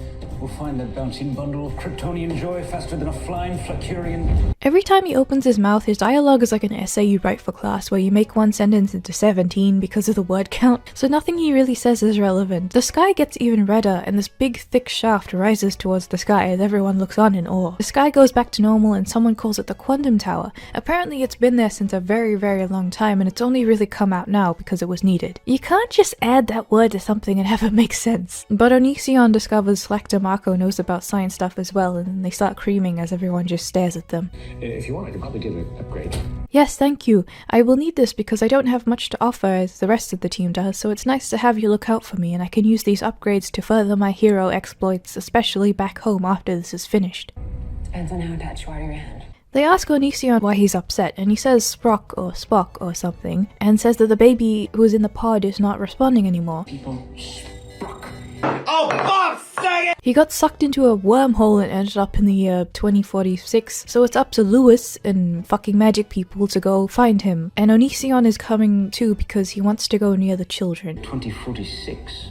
We've been there before. I happen to be excellent with children. Okay, just don't drop her out the window, Greg. Go see them, cone tit. Somebody come get this bitch, she acting like a McCall for McCornelds. So they have to basically go get him from Arrow, but apparently Arrow is hiding the baby somewhere, and it's just weird to see Arrow as a dad because I'm guessing Arrow's a fucking deadbeat. So, I mean, unless he's evil and sacrificing it or whatever, you don't know what happens in the future. Every alien refugee on this planet came here in a ship. I intend to ask them for their help. Do you really think they will? After how the government treated them last year. Oh no. Meanwhile, Ski Slope Lady tells the other guy about the stuff coming in from the other cities, and they say they need to get enough ships for everyone, which is billions for multiple Earths, and where are you going to store them? But the Earth 1, which is their Earth, is the last on the trajectory, so I guess everything is numbered backwards? But they have no choice but to talk to someone who they cannot trust or have to trust. But you have so many universes, just go and find a version of that person that you can trust? Superman and Super Vagina have to talk with some piano going apeshit in the background that's driving me crazy. Are you so hopeful, Rena? Place, it's a spirit. It's hope. It's sacrifice. He gave up his powers on argan oil, but if it wasn't for that, he could have just saved everyone by doing something, and he feels guilty for that. She says that the true Krypton are the friends we made along the way, and she hover hands him like a cuck at a video SES convention. The lady with the crimp hair gets some arrows so she can go along and be slightly useful. I wondered why they couldn't just get 10 versions of the most powerful people, or even like 20 versions of the most powerful people, and have them all work together. Because it doesn't make sense how you have people who can shoot lasers from their eyes and fly for an indefinite amount of time, and then someone who has like pointy stick. But later on you'll discover there was this whole bullshit thing about how they needed to get all of these people exactly as they are because destiny or something. So just stop questioning it, okay? All of our complaints are ignored in this dimension. Arrow confesses to the Flash that he knows he's going to die in this thing, and then gets transported to the weird insides of a PS2 while the PS1 theme plays. We are past the time for discussion, Oliver. Now let me discuss with you some more. This is the Monitor, who has a fondness for twinkling walls and voice layering. His hair thingy is off and it's going to drive me fucking mental. He says to Angry Stick Man, he can't say what's going to happen in the future, but he knows that because of this, Arrow can prevent it by now preparing for every single possibility that could happen, which means he has a better chance of surviving. But what if some crazy meth shit happens and you like need an entire bucket of tapioca and a clown in a hot dog suit or something? You can't prepare for that, and you're dealing with the multiverse, so that's probably gonna happen. So the woman that they can't trust is Lena Luthor, who is very, very angry at Ski Slope Lady for shooting claymores at her from space. Right, is that why you had a Claymore satellite aimed at me?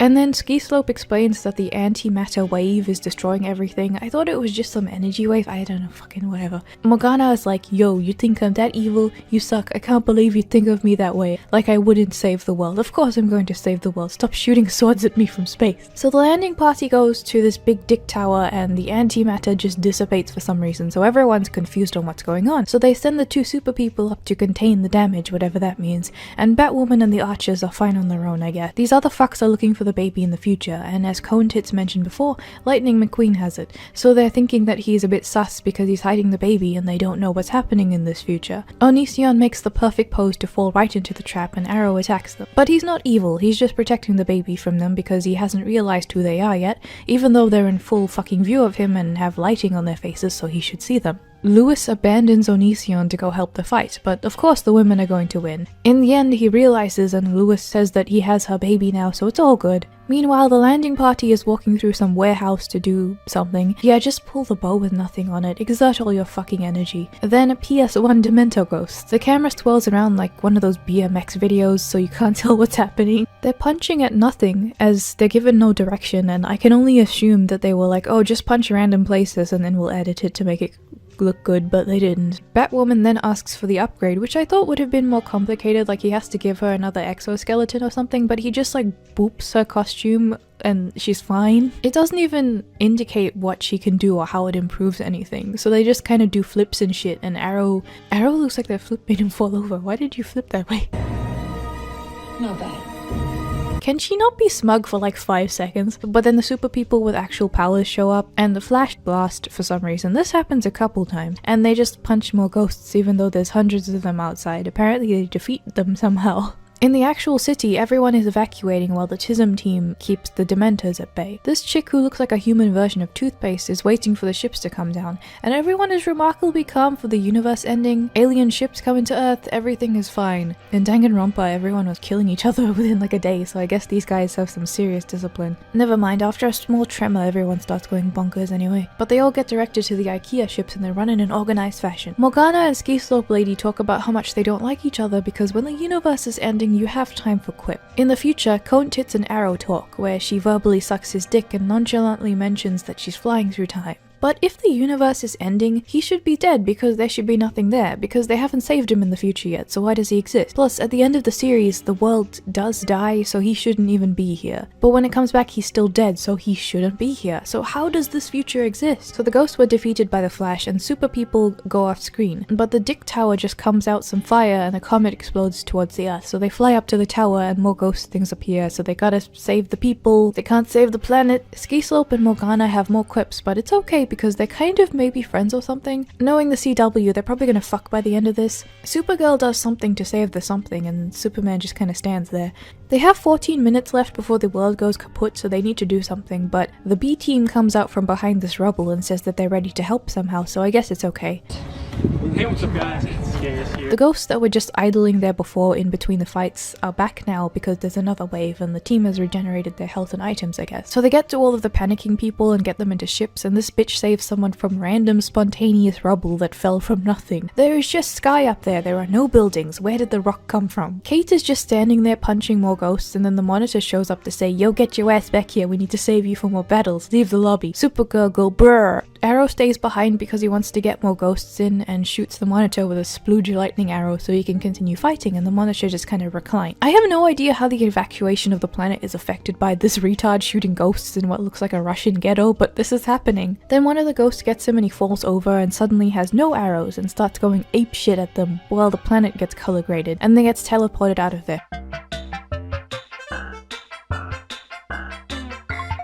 They have this scene where they're already mourning his death and saying that he fought until he died, but he's still alive, he's blinking! He fought to his last breath. I calculate 1 billion souls survived due to his noble sacrifice. This is my destiny.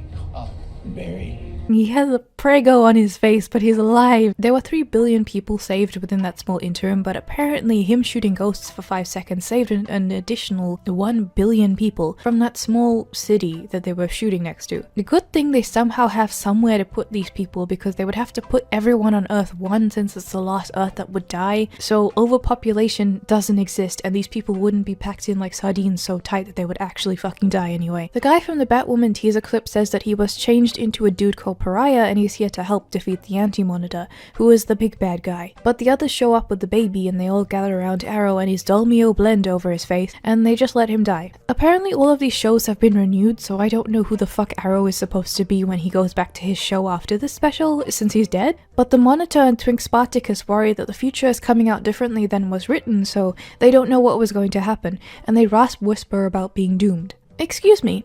Whomst the fuck is the Monitor and what are his powers? What can he do? Is it just because of the retarded book that he's doing this, or does he have an actual plan of doing things? Why does his triangle hair change every time I look at it? Oh god, this is insane. This has no fucking rules, it's just fanfiction. It's worse than The Lady in the Water, and at least that had a fucking ominous exposition oriental pretending to give exposition, right? This is the Monitor just saying random words at this point. I'm so confused. We're only 1 episode in.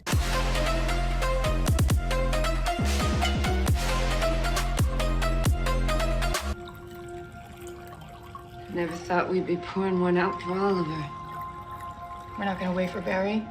They begin in Central City in episode 2, pouring one out for Arrow because he's dead, and the universe is dying, but they still have time to just kinda hang out. Supergirl thing is like the Superman thing where he has to wear glasses to blend in for his ruse, but she's here with a bunch of people who know who she is, and having the glasses is a deterrent, which is bad considering the circumstances, but she's just wearing them here. But Kate, who apparently is the reasonable one here, which is a bad sign, says, hey guys, the universe is fucking ending, so stop moping around. Oliver died the way he lived. fast as fuck, boy. I think the multiverse is ending soonish. We managed to get billions of people to safety. There has to be a way we can undo this. So they're just going to revert everything back to the way it was without any consequences, unless one of them dies and stays dead, probably Arrow. So they want to have some emotional garbage here that might not even matter because their problems will be neatly solved. This is fanfiction anyway.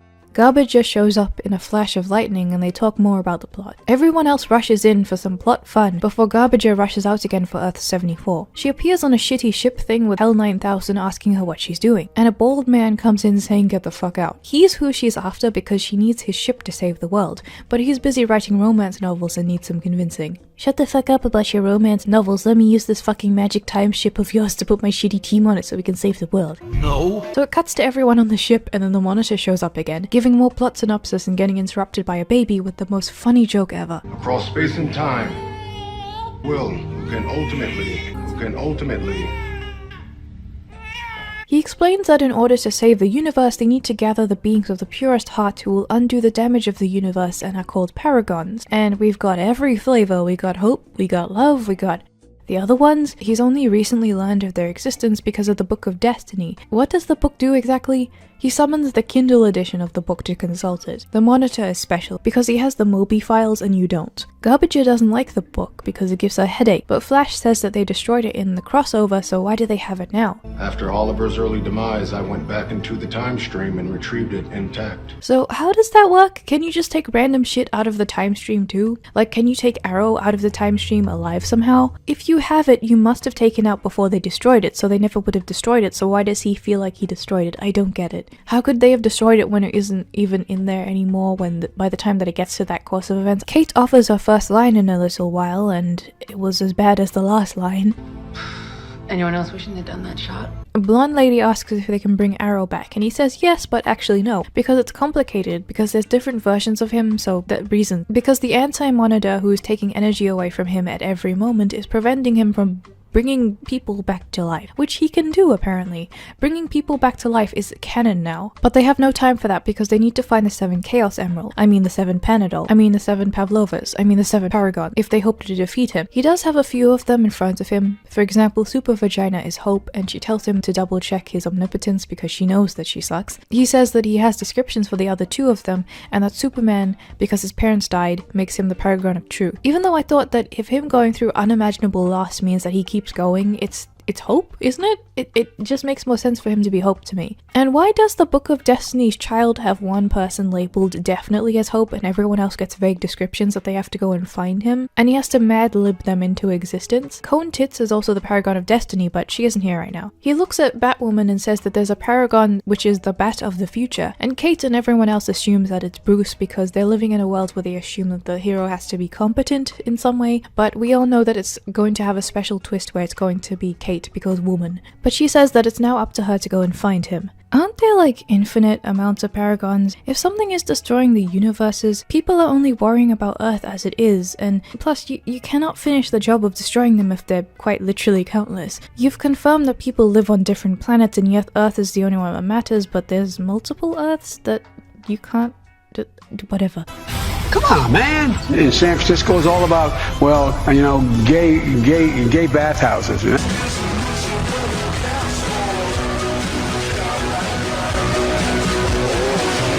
So what's the point of numbering the Earths if there are so many that you have one that would be like 20 digits long? Supergirl is playing the Universe Sandbox computers and her glasses have to be taken off for her to even read it, so I mean, what's the point? Earth 38 got destroyed by the wave, which shows that they have a specific animation for this scenario, which brings to mind for me that if this is the case, then why does it sound like they have no idea about the concept of this even happening when they get to the first episode? Because it sounds like they've never even thought of that before when they clearly have. Someone comments on the Earth exploding, and we turn around to see Lex Luthor in his full 2.5 men glory. Supergirl is about to try and fry his ass when the monitor steps up and says that he needs to be here because everyone has a part to play. She asks a bunch of questions about why he's even here, and the monitor can only give a bunch of vague shit, but says that he brought Lex back to life. Obviously this doesn't go down well since they can bring Lex back to life but not Arrow, yet Monitor says that he brought Lex back before the evil man weakened his monitor powers. Yet still, everyone is not freaking out about the fact that this man can bring people back to life. She gets mad and storms storms off and Kate steps in. Good, 2 evil bitches in one room. One of them looks like a 12-year-old boy and the other one looks like the middle-aged man that the 12-year-old boy would grow into. Don't talk to me or my son ever again. She does that cocky flirting thing that really just, it does look like flirting, and she flicks his chin as well. In any other show it would have been either creepy or a sign that she wants to fuck him, but I don't know what the scenario is here. Kate then goes on to talk to Supergirl, who looks mildly frustrated and says that she couldn't save everyone on her Earth. Kate's like, why you said, hope Paragon no be said, come with me on my Bruce Wayne side quest. Garbager is not having a good time,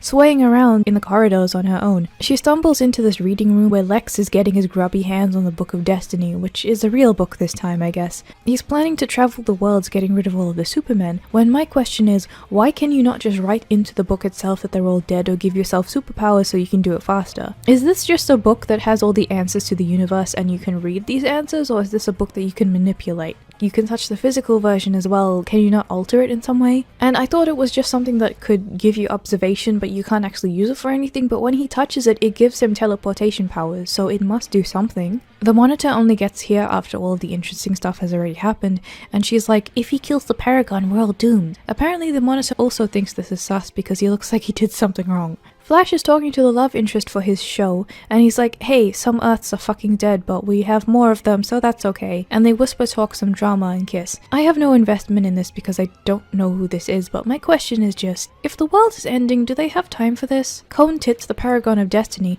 comes in and says that she missed the group chat and doesn't understand the Paragon thing, but she seems only mildly interested in it anyway.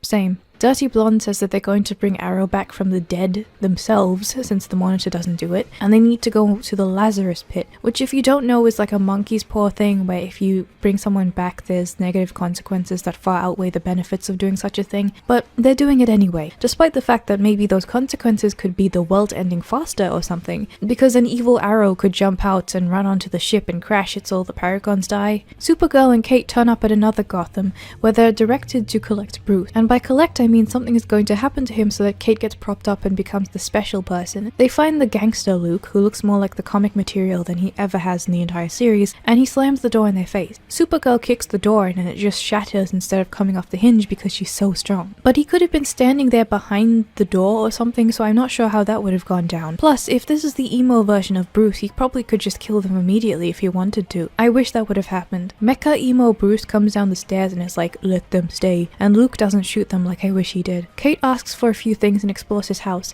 but something is very off, and it's not just because Kevin Conroy is being wasted on the series to inevitably push himself down to make Kate seem stronger. In another version of Metropolis, Lewis and bitch-ass are talking about what Lex is up to, so they're off trying to figure out what to do, and to see if they can bring the Paragon version back to their ship before Lex kills him. In the Earth they're in, a really shitty news broadcast plays of Lewis crying over Superman. Then the blondes go and find this washed up twink, light some cigarettes and summons some magical floating piss for them and has a stroke over it to find the actual Lazarus Pit, and they go and put it in their GPS to go off and find it. An Earth with a functioning Lazarus Pit.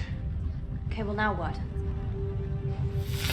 Are you sure about that? We then catch up with whatever the fuck Lex is doing, where he shows up to a Smallville cameo where he teleports the other retards away so that he can kill Clark. Only this guy gave up his powers to raise a kid, so I guess in this universe that means that all the bad guys just stop showing up. With the infinite book of powers, Lex decides that his next course of action should be to punch the guy, which fails, because Lex is a fucking idiot. So without saying anything else, Lex just decides that he's going to leave. Right, go on. Back in Gotham, Kate notices a paper talking about Bruce's reign of terror, and she finds out that he killed people. He killed Superman, he killed Epps, which resulted in this exoskeleton thing that he has going on. And he also has kryptonite in it because even though he killed Superman, he's still paranoid that Superman is going to come back. Kate starts talking about how he needs to have a second chance, which in this case means coming along with the band of idiots on the TISM team to help the universe. Slack DeMarco is talking about the Paragon detector that the Monitor asks for at some point, and the bald man is reading his smut fanfiction to the baby. I guess you can make Paragon detectors. Meanwhile, Lewis finds the other Superman who is not dead yet, and they're having a quirky conversation as if the world is not at stake. Also, Lewis finds a bunch of names on his wall that said, "You are remembered" underneath, so it's a memorial, it's obviously a memorial. But she's like, why are all these names on your wall? Like an idiot. So they find out that he's the Paragon thing because the planet was attacked and all of the people that he knows died. Both Supermen turn into their costumes and Lex appears to make the Paragon evil, so they start fighting. It's just like Lex playing with his action figures really. But they try and convince him, And she's like, paragon of truth, as if he knows what that means or gives a shit. The other person asks what Lex did even though he was doing it in front of them, so they should have figured it out. And then they watch Superman fight for a little while until they remember that Lex is in the room and hit him so they can heft the book open. I don't know why it was so easy for him to open the book, but I guess it's harder because the book is sexist and they're women. It's like Lex turned all of his love into hate. Love. So they actually turn evil Superman back with the power of love. They talk about love and he snaps out of it after trying to kill everyone. Okay, no, we need to talk about the laser thing as well. So he tries to fry Lewis and the other Superman steps in, but they could all be moving here. Lewis could be moving back to safety with her friend. Superman could be moving around the other Superman to try and hit her with a laser. The other Superman could be moving to try and block the laser that is moving. Why is no one moving? Oh no, it's okay, he's back now. Meanwhile, the blondes find the Sarlacc pit in the sewers of North Dakota for some reason, and they're all waving old-fashioned torches around, and then some old guard guy shows up to fight the trespassers and they yeet him, and then they bring Arrow's corpse and put him into a puddle. Supergirl finds a bunch of murder trophies in Bruce's cabinet and she realizes that he killed Superman, which results in him punching her with his Shrek fist so she goes flying. Meanwhile, what did I tell you? Evil Arrow jumps out and attacks people, so Blonde has to knock him out. What's with this guy? Every single scene he jumps out at people he knows and attacks them and then realizes who they are, and then a woman knocks him out.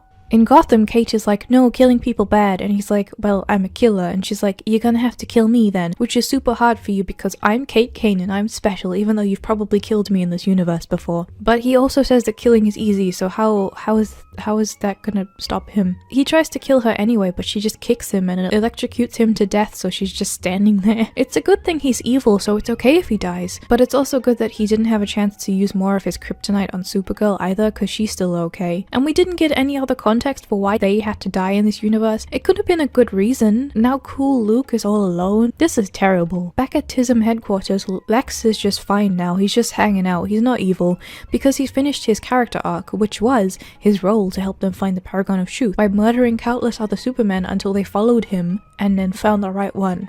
That's it, I'm assuming. And I guess he probably condemned millions of Earths to a hellscape because all of the villains can just come in now that Superman is dead. I don't know. Kate appears and announces that Bruce is dead and they're all doomed, but she doesn't give a shit about that or anything else. After some computer diddling, the other guy announces that Kate is the Paragon. Didn't see that one coming. And she doesn't either, because she doesn't care. Also, you have a Paragon finder. Why did you need Lex to murder all of those people when you have a GPS for this? The Monitor is all smug and he's like, the path to the Paragon would lead you to the Paragon, not that the Paragon was someone else, ha ha ha ha. I only said your parents were nobodies because I was repeating what you said and agreeing your parents aren't actually nobodies, I didn't lie to you. Back in the sewers, they have to get Arrow's soul back, otherwise Arrow is never going to come back to life. So this was a failure in the first place and they need to go somewhere else. Kate and Supergirl mope around and they don't feel like Paragons, but they are. Yeah, I wouldn't feel like a Paragon either if I didn't know what it was. Oh wait, I don't. Kate is like, hey, I only started this vigilante thing. Yeah, we can see it from how inept you are. Supergirl is like, you saved my life by murdering Kevin Conroy and other random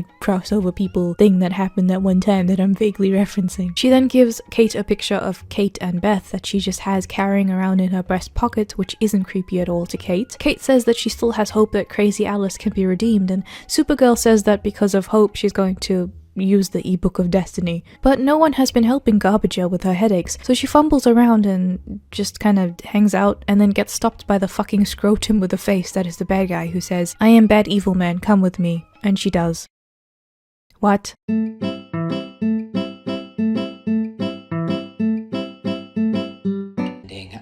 I need to go home.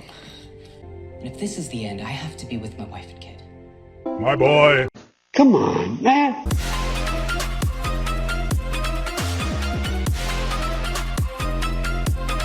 We start this episode with this bitch in full school shooter gear calling someone and they're like, I need more time. But she doesn't have any more time because you can't reschedule the end of the world. So she gets Thanos snapped in the face. Hey, yo, the pizza here.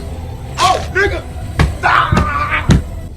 Someone call for backup? These randos, I'm guessing they're the leg ends of tomorrow, are on the ship now. Elongated man, ready to help kick butt. Ignore him. It's It's his first crossover. Look at this goth cunt. You look like you're cosplaying my tub of oatmeal based exfoliant, you nerd. Go and sit your smug ass down and shut the fuck up. At this point I'm just zoning out during the exposition because I either don't care or it doesn't work or it's boring or it's just really unfunny, and the end result is like they just pull up a file of all the paragons and Kate says, "We know all this, I can't skip the cutscene." Then we find out that the young Flash is the paragon of love, which I thought that they would give to Kate because of the whole gay thing, but they didn't. I guess we saw Flash kissing his girlfriend once. Hell 9000 informs us that the others are back and the blonde has once again fucked up Arrow. "Is there any way we can save my dad?" "No, child, he's voting for the Democrats now." They're planning on a trip to Purgatory, which is a place you can go, and it's just a bus ride down south, I guess. Death and Purgatory are really tough when you write, but they're very rewarding if you can get them right. It takes a lot of effort though. Obviously it's not like this. If you're looking for some really good stuff about death, I recommend Sabriel by Gothnik. I read it as a kid, it was great. Man tells Monitor to cut the crap. That Garbager could be the bad guy now, but he doesn't really seem to give a fuck about it. Anyway, here are the paragons so far. Flash is love, Cone Tits is destiny,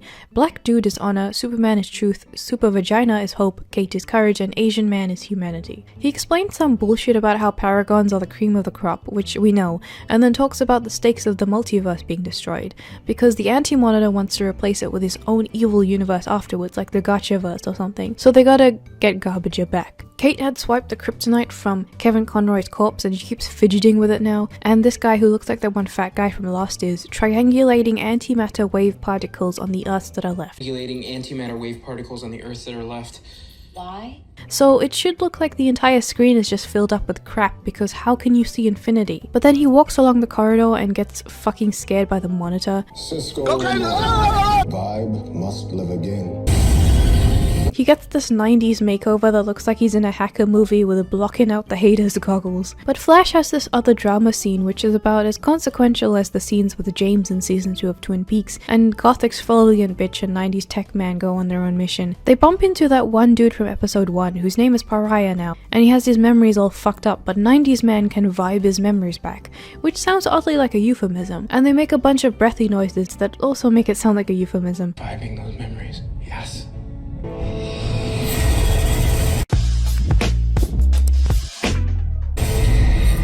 Lex is talking to Supergirl about the stupid Book of Destiny and he's being all mysterious, so Kate punches him and demands information. Supergirl says that her role as Hope is to bring her Earth back using the book, which is basically just console command at this point, and she wants to do this, but Kate is concerned about the negative consequences that could happen to her if she messes with it. They just kind of leave Lex hanging out as well and he licks his finger.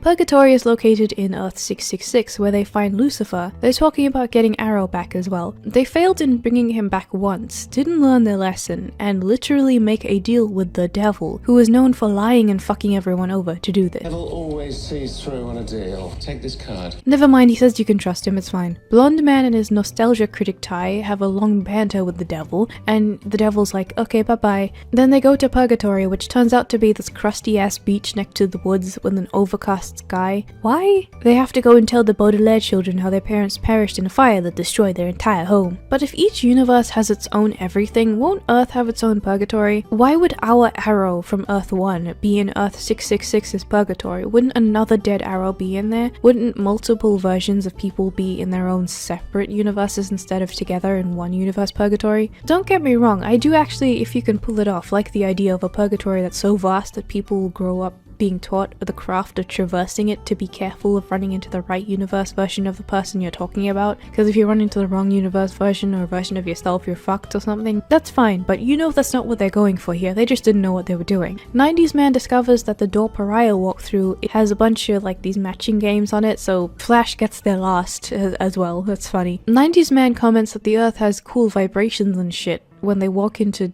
Dexter's lab. The Flash from another universe is here, and he's on a treadmill forever because the Anti-Monitor sent him to the Netherverse, and he has to do this, otherwise everything is gonna die and his Earth is destroyed. But 90s Man blasts the treadmill and you're lucky physics doesn't mean anything, because with the Flash's speed he would have just splattered into the wall, but he's fine. Old Flash says that if he stopped running, the treadmill would destroy all remaining Earths at once somehow, but we're lucky it's not instantaneous because they have time to talk while it sparks and lightning happens. The others track down Asian dude who's the paragon of humanity, and he's like, who who the fuck are you people? And he fanboys about Superman, and we discover that his name is Dr. Bok Choy or something. He is here to help with defeating the big bad, and they need to convince him to come along because he doesn't want to. Other man uses ramen hentai arms to give him a tissue, and Asian man is all about this.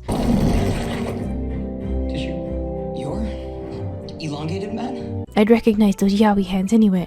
If they're in such a hurry, they could have just grabbed him and teleported him to the safety of the ship and explained it to him before he either died, ran away from them, freaked out and did something else. But this entire series of scenes with him basically boils down to him saying, if you don't come with us, your entire world, including your wife and kids, will die, and 100% you cannot save them. But if you come with us, you have a chance of saving them. But then he says, well, if there's a chance that I'll die trying to save them, I'd rather just condemn myself to certain death by staying here, because I want to spend some 5 seconds with my kids before I die. And they're like, did you even hear what I fucking said? And they have to buff up his ego before he comes along because he's an idiot. Why does he even know what a paragon is? Why does that convince him? I know this sounds cuckoo, pal. I'm no hero.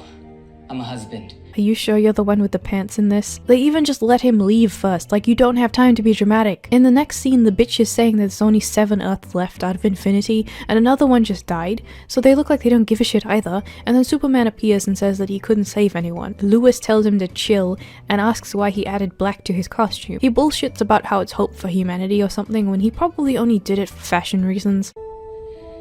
Put this on this crest.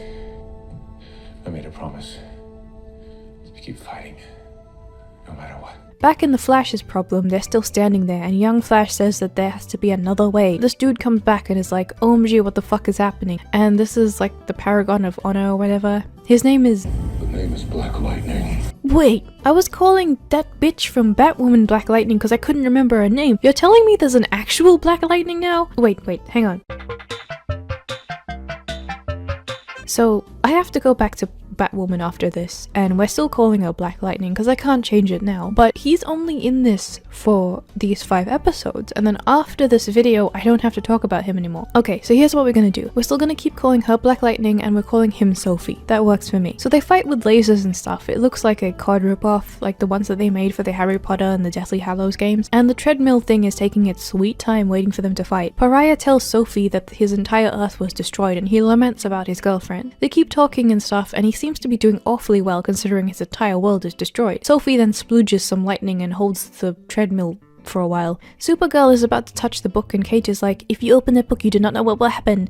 You open that book and you do not know what will happen. And she's like, that is not the answer. She was the one who bullied Lex for the book in the first place to give it to Supergirl, so why is she mad that Supergirl wants to use it? But they do that fist Arthur meme at each other and start talking about how they have to fight each other if one of them doesn't back down. Kate's like, yo, you fucking Paragon thing, so if you die we're all fucked because for some reason there's only one of each of us in the entire infinity. Sophie is dying, so they need more time. Finally, 2 speedsters remember that they can move really fast. They do it to talk at super speed so everything slows around them and they buy more time to discuss what's happening, while the other people are just trying not to move in the background. But this entire build-up is to make it so that if you run reverse on the treadmill, shit goes backwards. That's what took them so much drama to work out. Back in Purgatory, they find Arrow and he attacks them again. We go back to Asian, who's still being a shit. I know this is a lot to ask, and you're right to want to be with your family when things go bad. Wrong. My wife and I just had a baby 6 months ago. I was the one to give birth, of course. I might not get to see her grow up, even though by abandoning you guys I will never get to see her grow up. Flash tells his side piece that he was a Paragon and is probably going to save them all by dying, and they act like the twist isn't going to happen, that the older Flash is going to die instead, but that's totally going to happen.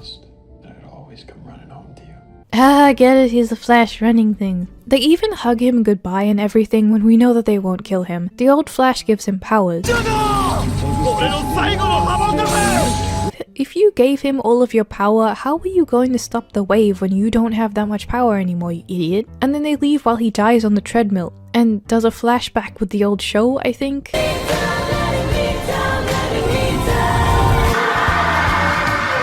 It happens right before the universe ends too. Good job, guys. Back in Purgatory, this random dude appears and is like, my name is Jim Pickens and I'm also someone else and you have to get out of here. He splooges his backstory and reveals that he was a cop, but he was called to Scientology and given a purpose by Lord Xenu, which is to tell Arrow that he needs to stop voting Democrat and go back to life to save everyone. He doesn't even say what this entails, but everyone around him assumes that it's really dangerous and they're like, I don't want you to do this to yourself, as if it means something bad, and he goes off with Jim Pickens. Then they teleport back to the ship and everyone is just standing around, and Superman says Flash saved only one Earth and the rest got deleted, so there's only one Earth left out of infinity, and the time that they took to chat before getting on the treadmill. Flash and Sophie get their introduction with each other and shake hands. I guess Kate and Supergirl didn't fight either because they realized that they need to band together, and Kate also reveals that she was carrying the green rock from Bruce and she wants to give it to Supergirl from Bruce because hope, but she doesn't take it. But if they somehow encountered an evil version of her, I guess that's what her logic is, but all of the universes are also destroyed, so I guess that wouldn't happen. But also, Supergirl could just write with Sharpie in the Book of Destiny to save everyone. Kate doesn't want her to do it because she doesn't want Supergirl to get massacred and it's not worth the entirety of the Infinity being saved. Am I getting this right?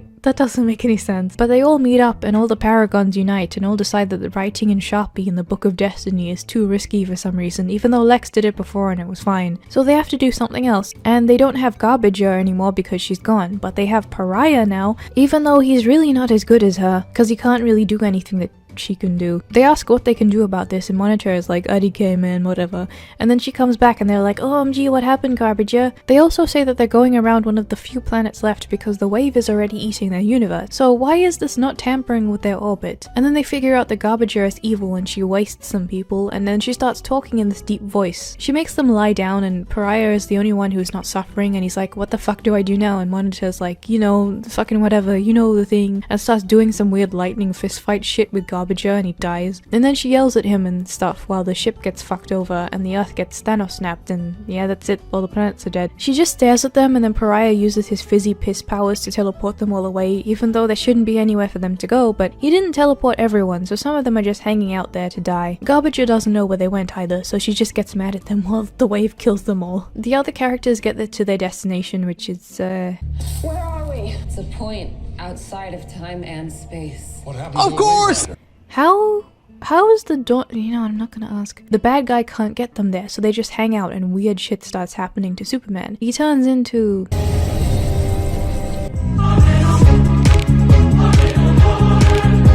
Lex Luthor had a scrap of the Book of Destiny and he used his crayons to write himself a paragon of truth. So this book is literally just console, and I'm wondering why the fuck the evil dude didn't just steal the book and use it. Like, instantly create your own universe and stuff. Stop getting this wave bullshit. The dawn of time. The dawn of time.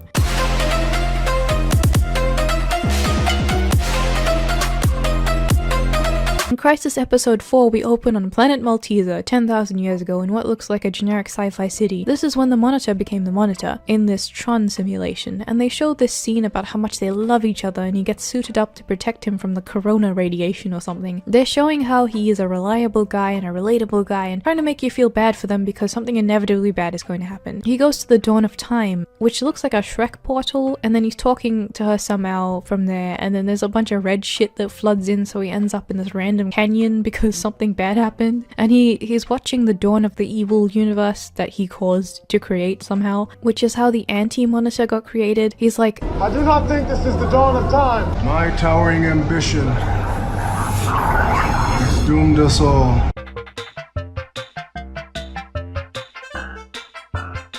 The dawn of time is called the vanishing point, and they've all apparently been there for months, as evidenced by the beard on the humanity paragon guy. They have pens and lamps and everything, got a bunch of toasters over there. I guess they don't need food or water. The paragons are all training, meditating, Supergirl lost hope, and Lex is working on the Book of Destiny with him. Flash just kind of left, and they have tools now too. Where did they get tools? Did Tim the Toolman Taylor stop by the dawn of time? Countess asks what they're doing, and they give her some jargon about toasters and all that stuff they got there. We find a way to get all the people we lost back. We lost a lot of good people. About an infinity of them really, yet we're stuck with you fucks. Why is human man's hair the only one to grow but the rest of them look the same? You ever get sick of wearing that suit? They start up the doodad to get the people back and it does nothing and they need more hope. So they try it again and then Flash comes back and he's like, what do you mean I've been gone for months? I left 2 seconds ago. OMG, it's like forever out there. They show a smash cut of all of Arrow's experiences fighting people and he's hanging out with Jim Pickens who says, every arrow you fired, they have all led you here to this moment. He's like, haha, okay. And they have a mysterious walk. I will explain everything to you. Can you explain why I'm dressed like the CBT wizard? No. All of the other people won't let the Flash go, but he's the Flash, so he could have just run around them. But they've been fighting for all of 2 seconds and Supergirl's like, we're not gonna turn on each other. And then Arrow turns up and he has a fucky voice now, so he got turned into a magic dude. And he gives them all the same bullshit the Monitor did. Then some level selects menu music for an old shooter game starts playing, and they all stand there epically. It's the key to saving everyone. I am Oliver Queen, but I'm also something more. I am the CBT wizard. That's in tune with the entire multiverse. So there's still a multiverse out there? No. They've spent all this time here going through hell, but it means nothing because it's just going to be reversed anyway. There's nothing that I should give a shit about. It's like, imagine if in Danganronpa V3, they discover that they're the only beings left on the earth and it's really painful and they're all hopeless, but then it turns out to be actually, that's a bad example, never mind. He then informs them of the evil universe that will happen if they don't do anything to stop it. And they've got to go to the dawn of time to stop No Poo from taking his twin to do the big bad. Marnovu attempted to travel to the birth of the universe. They act like it's impossible to go back in time, but don't even mention the first episode when they go to save the baby, which they would have to go back in time from the future. Wait a minute, aren't they at the dawn of time? Why are they going backwards? He touches the Flash on the forehead and his powers get increased, but the entire time he's just standing there like, why the fuck did you touch my forehead, you creep? What am I, a cat? I thought you already got new powers from the old you who died. Why do you get double? But he doesn't give anyone else powers. I guess he could only pick one, but the Flash runs so fast that he takes everyone with him to go back in time, and they don't even give a shit or anything. They leave Lex alone for like 5 seconds and he's already running away while they're planning to find No Poo. Meanwhile, the Flash is running and the evil Scrotum Man knocks him into some other universe where he echoes. It's called Speed Force. He's using the power of love to keep him there, and if they fall out, they die because antimatter. He literally fucking says, think about your journey and everything that you will find the power of love, and disappears. So they're all in different locations, and I guess none of it is actually real. Them finding the tower in the forest isn't real, and that means that some people in each of these scenarios aren't real, and they have to find their way out, or the Flash will come and pick them up. Why? I have no clue. Is this cosplay? Oh, do you want a selfie, bro? No, I'm sorry. I have time, and it's hell. They compliment each other's shitty outfits and rub each other's shoulders, and then he fades away after a conversation. Supergirl finds Lex and he begs her to ask him what his evil plans are so he can talk about his universal domination, and shoots her with a tiny laser and then shoots Human Man. It's powerful enough to knock her out, but gentle enough to not kill the human. Then Kate wakes up in some random weirdo world and they don't know who she is, and she makes a face because this is the first time that she's had to react to anything at all. How do they organize the scenes in this? Random number generator? Human Man questions if he's really a paragon, and she's like, you left your own world because you thought you could save some strangers. You left your family because someone you never even met told you you were needed. That's because some fucking magic people appeared to me telling me if I didn't come with them, the universe would fucking die, you jackass. They walk casually until she remembers that she can fly, and she tries to teach him. Meanwhile, evil Superman is murdering people with the magic crayon book, and Arrow shoots him, and the Flash is like, yo, this isn't real, you're in the Speed Force. Arrow knows what this means and understands. Dying's the easy part. The dead are at peace. The real heroes are the ones who have to keep going. All of the people who died saving people in 9/11 are all fucking idiots then, compared to the ones who lived according to the CW. Men die, women most affected. The Monitor is just standing there next to the giant pointy thing, and then Lex shows up somehow. He doesn't even have the Book of Destiny on him. Does he use the powers from the scrap? How is he doing this? And then he says the Monitor's wife is having nappy time and walks around the pointy thing, and then he gives exposition. Is taking a little nappy time? He basically tries to make a deal with the Monitor even though he could rewrite it at any time. He acts like things going back to normal like he wants means that he has to deal with Supergirl, but he could just delete her. He has console. Flash reveals that he can fucking bring people back to life as well, and he's going and collecting the other superheroes now, I'm guessing, to make his own team. And then Supergirl shows up to find Lex, and how did she even get here? But then Human Man gets here too now, and there's like an explodey portal. Human Man has an infinite number of whatever the fuck. Stop using that word. He uses the power of friendship to convince him what's going on, and then Kara backflips in the background, and they have a big showdown with Lex, even though he could have given himself more powers by now, but he just didn't. And then the Flash take Lex, so none of this is real anyway, and all of this was a weird dream that he collected them from to stand in this fucking canyon. Then the Scrotum Monitor is just standing there on a rock, and he summons more blue Dementors at them.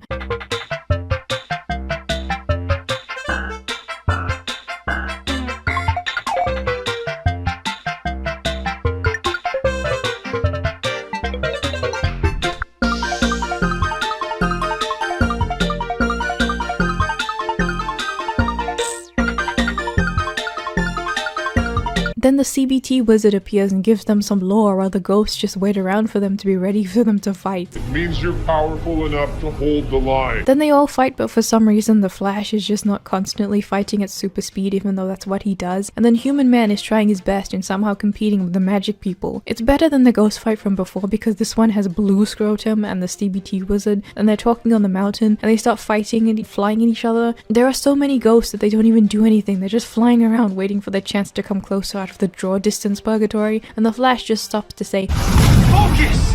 We're in the fight of our lives here. You forgot to face the camera, buddy. Then they have more lightning fight. Scrotum and the CBT wizard are fighting in a ring of fire, and the CBT wizard just vomits light from his face hole, and all of the ghosts fly away, and they point to the magic laser on the mountain. Lex wrote himself as Truth so that he can find out what to do as well, so he pulls out the ebook and tells them what to do. Supergirl suddenly knows that all of them focusing and holding a scrap of paper like the beginning of Corp Party is how they get out of this mess. Source, trust me, bro. She names all of the paragons, and they all face towards the big lightning hole and stare at it.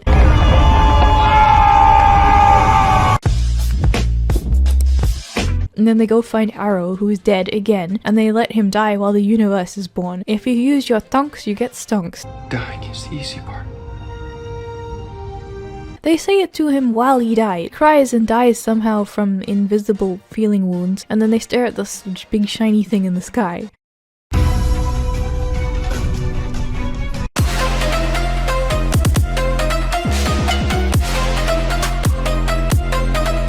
Supergirl wakes up punching shit on the couch and almost fries this motherfucker who's talking to her. She's like, oh my god, I'm sorry, and the other bitch is like, no, it's okay, you almost fucking murdered me and all. And then she realizes that something isn't right. Outwardly it shows that she has no idea who the villains are or where she is, so it sounds like she's concussed, while the other chick doesn't care and doesn't check on her and just leaves. She then gets a call from this other bitch who's like, hey, why aren't you at the Nobel Prize Award? Wouldn't the other bitch know about this? Like, why didn't she ask Supergirl? Why aren't you leaving for the ceremony? Also, nice ceremony you got there, real cheap. Supergirl just shows up in time and no one notices the big gust of wind. Lex Luthor is awarded the prize while some scary music plays.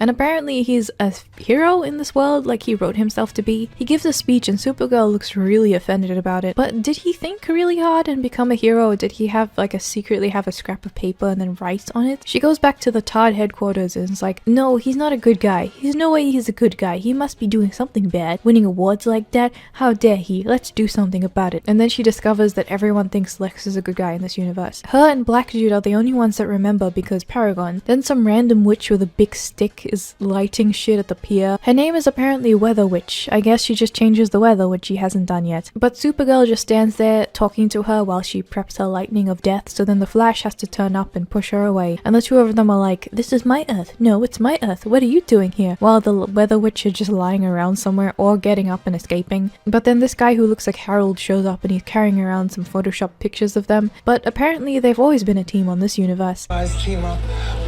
Would you sign this for me? And it's normal? Meanwhile, in the sewers, they find Pariah all knocked out. The dirty blonde remembers everything and almost gets hit by traffic, so she meets up with Slack DeMarco at the bar and he doesn't remember any of it and references crossovers. Wait, was there a crossover? Were we invited? But don't worry, because the black dude shows up and he boops the dude on the forehead so he remembers everything. Which means that all of the universes collided and combined, and there's evil Batman again, because as long as Kate exists, there can only be one. Cone Tits is looking for Arrow and has no Cone Tits anymore, and some other fuckers show up saying that the black dude booped their foreheads and made them remember, but Arrow died twice and isn't coming back. She can't believe he's dead again. Apparently he is. Pariah dude is catatonic and black dude boops some more foreheads and everyone knows what's going on now. Supergirl shows up to the Cone Tits place, and even though they've saved everyone, she's still bitter about Arrow dying. They all go on about how selfless he was and why he was the reason why they could save everyone, and he had to be massacred, but I guess he just disappeared in this timeline instead of being written out of existence, even though I thought it would have made more sense that he'd been written out of existence, since in order for the universe to be reborn, he needed to die before it was reborn, so how can he exist when he died before the universe was born? Then they get booped and they're being attacked, but you won't guess what's attacking. It's a plushie. Is this a parody? That's right. Wally told us about the time you guys used those totems to turn yourselves into a giant Bebo to find a time demon. But he's a little flimsy with the deed, so what's the haps, Cap? Also, who are all these characters? Why are there so many? They once again mention it's a crossover too. Romance Novel Man is successful in this universe as well, but he has to stop his novels because the plushie attacks. They all chat about how to defeat this thing. It looks like you could just try beating it up. They have to do some stupid attack thing which involves the Flash running around its legs and giving a lasso to the rest of them. But it just steps over it and they fall down. Just beat it up. Batwoman shows up. What are you going to do? But then they realize that the plushie must be a diversion for something. Of course, that makes sense. And then they just show up to this bank and punch this dude, which makes the big plushie thing die and disappear. Like they knew exactly what would happen. Pariah comes into the next scene and he's like, oh no, something ominous is still gonna happen in this universe. We're not done yet. Flash has a boring conversation with Cone Tits about something that doesn't matter. They mope about Arrow some more and have some boring dialogue. One of the ghosts come back and he kills it by running around it really fast. And then the black dude is randomly there and calls it Shadow Demon. Then they start attacking everyone because they're assassins to pick them off in pairs? How would that work? They discover that the Anti-Monitor is still around and decide that the only course of action is to find him and make him shrink for all eternity. The Microverse. Sounds like a DeviantArt fetish.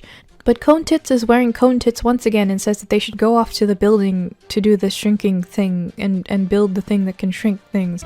This can work, Sarah. I know it can. That's what we thought back at the dawn of time. Yeah, because remember, we've been to the dawn of time. If we're gonna go down, we go down fighting. And then everyone lines up in like the Todd division and goes to fight more of the blue ghosts,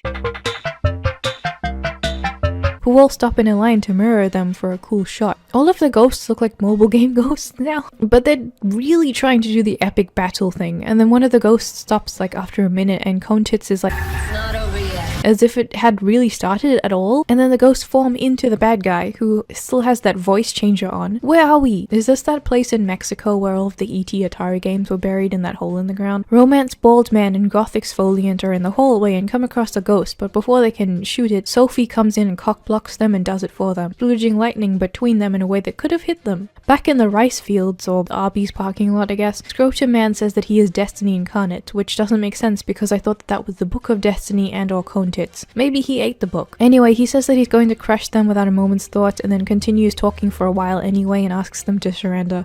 They do an epic speech in an empty construction site before they all do it for Arrow. Evil Man makes a bubble around himself by flailing his arms like he's dancing like an old man with arthritis, and they throw colored lights at him. Yeah, let me throw a fucking batarang at this magic demon man, that's gonna be useful. The sense of power scale is so off too. Sometimes they remember how OP Superman is and other times he's just as good as the chick in the Cone Tits uniform. But then the evil man gets into his second form and grows super big. For some reason the floor is also a green screen now. It looks like in order to make him bigger they had to make them smaller, so they sized up the ground and zoomed in on it and then placed everyone there looking up at the big man. But it doesn't really work. They then buzz around him like insects and he seems like he has less ability and mobility now that he's a big man. I don't even know what the lightning is for. Supergirl flies over to him and gets kicked away, and meanwhile everyone else indoors is punching ghosts. Flash turns up and Pariah is like, be very careful with this. so Flash does the opposite and just puts it together really, really fast. I guess it's lucky that him speeding up the parts didn't destroy anything or heat them up or anything, but he goes with Slack DeMarco to touch the green scrotum with his magic steel balls. Then Black Man gets scooped up by the evil man, but they have to find something for everyone else to do, so they put more ghosts in. Supergirl comes forward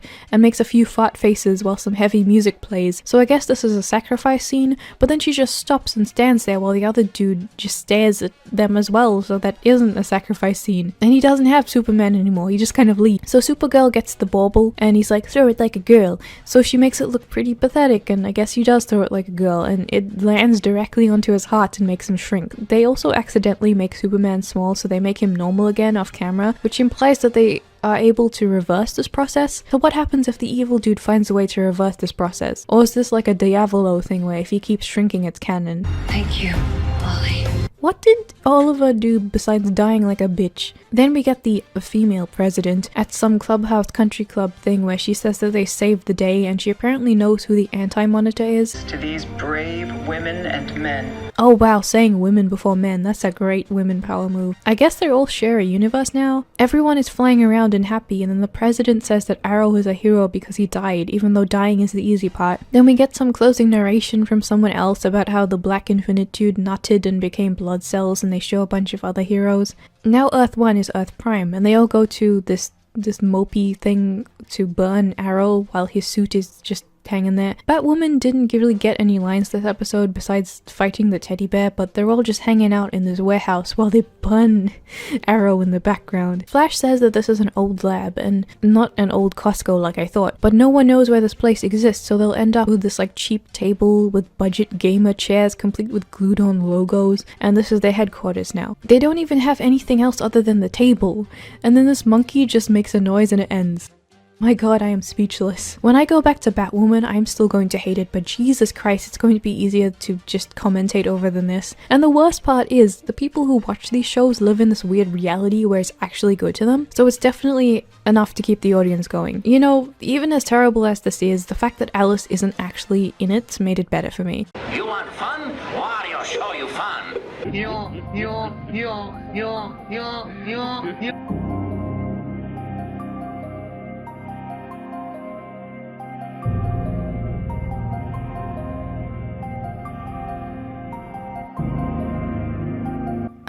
I know. 3 Batwoman videos in a row.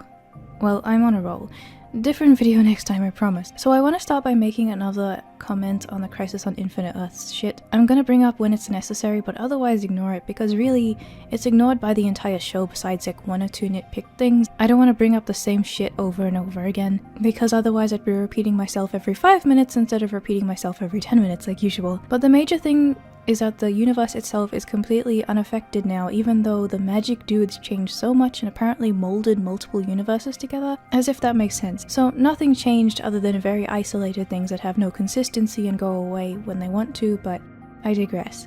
Another thing is that I did miss and get some things very wrong in the Crisis video from sheer fucking confusion and just not really understanding what the fuck was happening. So being a non-comic fan myself, I can't really soothe your pain, especially because of the stuff that I missed, but I also had this big segment that I wanted to talk about with how I don't like it when books that I love get turned into shitty movies and things like that, so I understand it, but I never ended up talking about that because I always get distracted by the stupid memes and end up forgetting parts of what I was supposed to write in the script. So there's a lot of stuff that I actually wanted to talk about that I realized I completely forgot for the entire series. So what I'm gonna do is just kind of chug along as normal, and then when we get to the final part of the series, when I do the finale, I'm going to have a bit after that where I just talk about all of that stuff. And especially talking about what I think should be done instead of just complaining about stuff, trying to offer a bit of solution or something. Anyway, we're gonna just go back to focusing on what's happening this episode. Welcome back to Wish for Death Island. Kill me.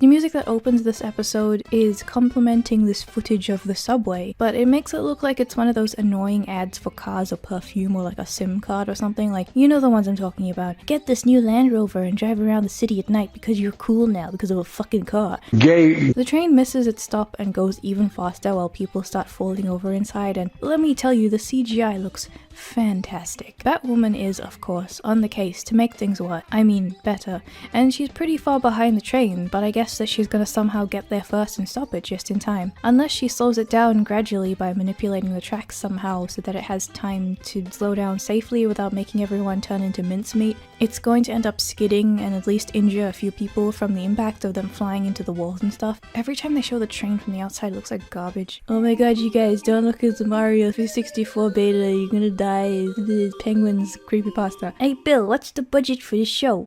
How much did the wig cost? $20.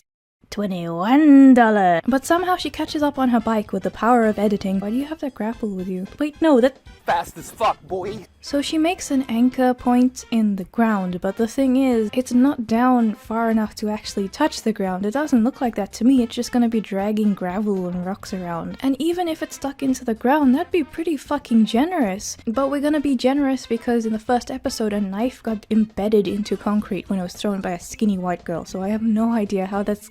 I'm just not gonna try. But the other part goes to the train, to stop the train, and it stops it instantly just before it crashes, but despite the speed and the sudden force of stopping from the indestructible grapple of power, everyone jolts to the side slightly and then just stops. It's fine. You know, when people defend this show, they always say something along the lines of, well, it's fiction, you don't expect it to be entirely realistic. No, of course I don't. I can ignore a lot of things and just enjoy the movie, believe me. But this is not it. This is in no way something that you can just ignore. If this is just a little unrealistic, then I don't want to know what your other standards are. Then the hook breaks, but it's okay because Muscles McFuckboy is here to save her from what the audience really wants to happen. Gee, I wonder if they're going to emasculate and make him evil for the sole reason of hating men and making Kate superior for no other reason besides bitterness. I mean, what did he really do? He only saved her life. No, we're going back to the train again because this is retarded. Do you remember there's this one picture of 3 girls who saw an incoming train on the tracks and decided to make a selfie, and it was a fatal decision because they couldn't hear the guy desperately honking the horn because they couldn't get out of the way in time, and then they died after taking that picture. It was doing the rounds on a lot of those haunting pictures with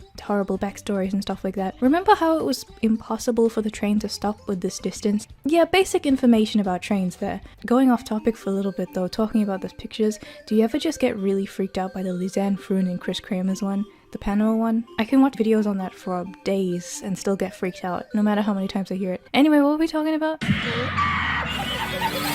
Are we shipping these two? No, let's not. I love how fucking Rachel Maddow was so hyped up for the show. All she does is say things that are somehow not as cringy as the stuff that she says in real life. This guy's name is Slam Bradley, which sounds like a porn name or something, and Kate is just annoyed by him stealing her thunder and saving her life. Why is this guy suddenly everywhere that I am? Maybe it's because you're too fucking stupid to cover your tracks. But Luke starts babbling about him, and apparently people do think that they're dating, or doing that thing that people do on Tumblr where they ship everything that moves. But on Tumblr it's usually fujoshis who use the word heteronormative if you say that their ship doesn't really make sense and they get really angry at you. I don't understand those people. I'm very, very gay. The less they know about you, the easier it is to keep you a secret. So I guess they're setting this guy up to be Zap Brannigan or something, but he has a personality that everyone actually likes and he saves people and he's attractive apparently. So naturally he's being shipped with other popular superheroes, but at least you can tell why he's popular, unlike Kate. Kate says that she's the one who saves more people and that means that she's better. She walks off and Luke decides to look at the news where Jacob has evidence mounting up against him, even though I'm pretty sure that he was the one who had evidence that he didn't do it. Meanwhile, Alice is having a tea party next to the gravestone of the mum who she killed last episode, and she's just doing this in broad daylight with a massive umbrella. This has been going on for like a routine thing, apparently, which makes me wonder why the fuck no one has ever called the police or the Crows to show up and take these guys out if they make it so easy. No, you don't just spill the tea like that in front of me! And then Mouse makes the good point of how Alice is stupid if she thinks that Kate actually wants to be a family with her after all of the things that she's done, and she doesn't want to hear that. I mean, to be honest, the way that Kate acts in this series like a genuinely evil person, it seems like she probably would want something like that. It's another strand in your unraveling cytosis. Dialogue written by me, Cameron Mitchell. Asian is talking about her problems on her special influencer phone on its special influencer stand. Kate walks in, so Asian is like, OMG, remember when my mom died because your sister poisoned her and me? That was cool. And then Kate's trying to come across like a kind of apologetic person, which is rare for her, while they're talking because Asian is still mad at her, but Ruby Rose can't act, so it's just kind of smug. I am looking for a plastic surgeon willing to testify that facial placement is a great way to...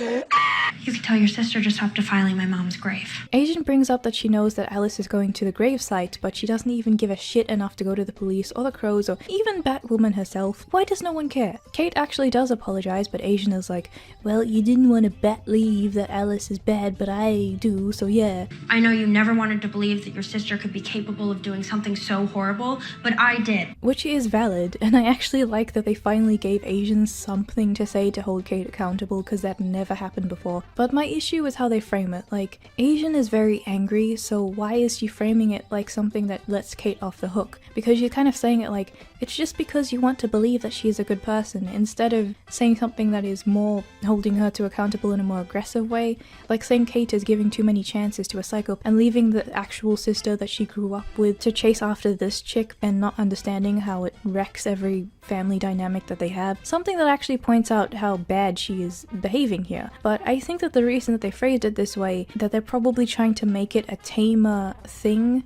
to have Asian easily forgive her in the show and say that Kate was right all along, and it's just, I know exactly what they're doing. They're not even going to address it, they just try and downplay everything bad that Kate does because Kate is holy. Look, I act like I hate everything about this show, but it does have some people and ideas. I'm assuming all the good ideas from the comics. We get glimpses of goodness that almost feel like an accident because they left some lines from the source material in and forgot to edit them out with their Tumblr vision. For example, Luke's actor is good, and he's punished for this in the show. I think that he's definitely someone that I would watch on screen if he was given a chance. Asian being angry at Kate is a good thing because she should be angry at her, but I can already tell that the show is not giving her the justice that she needs. Jacob is an estranged dad that means well. He doesn't get a break from the show. He could easily just make some mistakes and then you find out that he's actually a good guy, but he's just doing it wrong and he needs to open his mind a little more. But they're treating him like he's Satan. The mom, does she have to be evil? Like, I don't think of her as a perfect family member, but you could even make something about how she's not a bad person, but she's so obsessed with this idea of people thinking she has the perfect family that she ends up doing bad things. And it would make her like a parallel with Alice, even though Alice is way worse than her. It would be an interesting juxtaposition. Black Lightning's story, even unintentionally, is one of her realizing that she's bisexual through her experiences with Kate, but also when Kate stepped back into her life, she has to come to terms with the fact that she was in an abusive relationship with Kate because Kate is aggressive and terrible, and her sexuality awakening is unfortunately tied with this terrible abusive event. And then because of the dynamic that she never got over, she eventually slips back into those traumatic tendencies when Kate comes back into her life, and only realizes this when her husband leaves her and her job is threatened because of her performance. The only real way that she's going to get away from this and back to a normal life is if she cuts Kate out. This is a good story in there somewhere, but I don't really see it because the show loves Kate too much and it just makes me kind of sad. Another thing is, some people like to bring up that this character isn't bisexual and she's repressing and that's why she was with the husband and she's realizing it now that she's with Kate. And I do understand what you're saying, but the reason that I and so many people bring up the bisexual angle and how they're treating bisexual people, that they clearly don't write this well. Like, I know it could be repression, but it's written as so badly that it ends up just being insulting to everyone else. So it's not that I don't understand what they're going for, it's just that they're terrible at going for it. That's the whole point.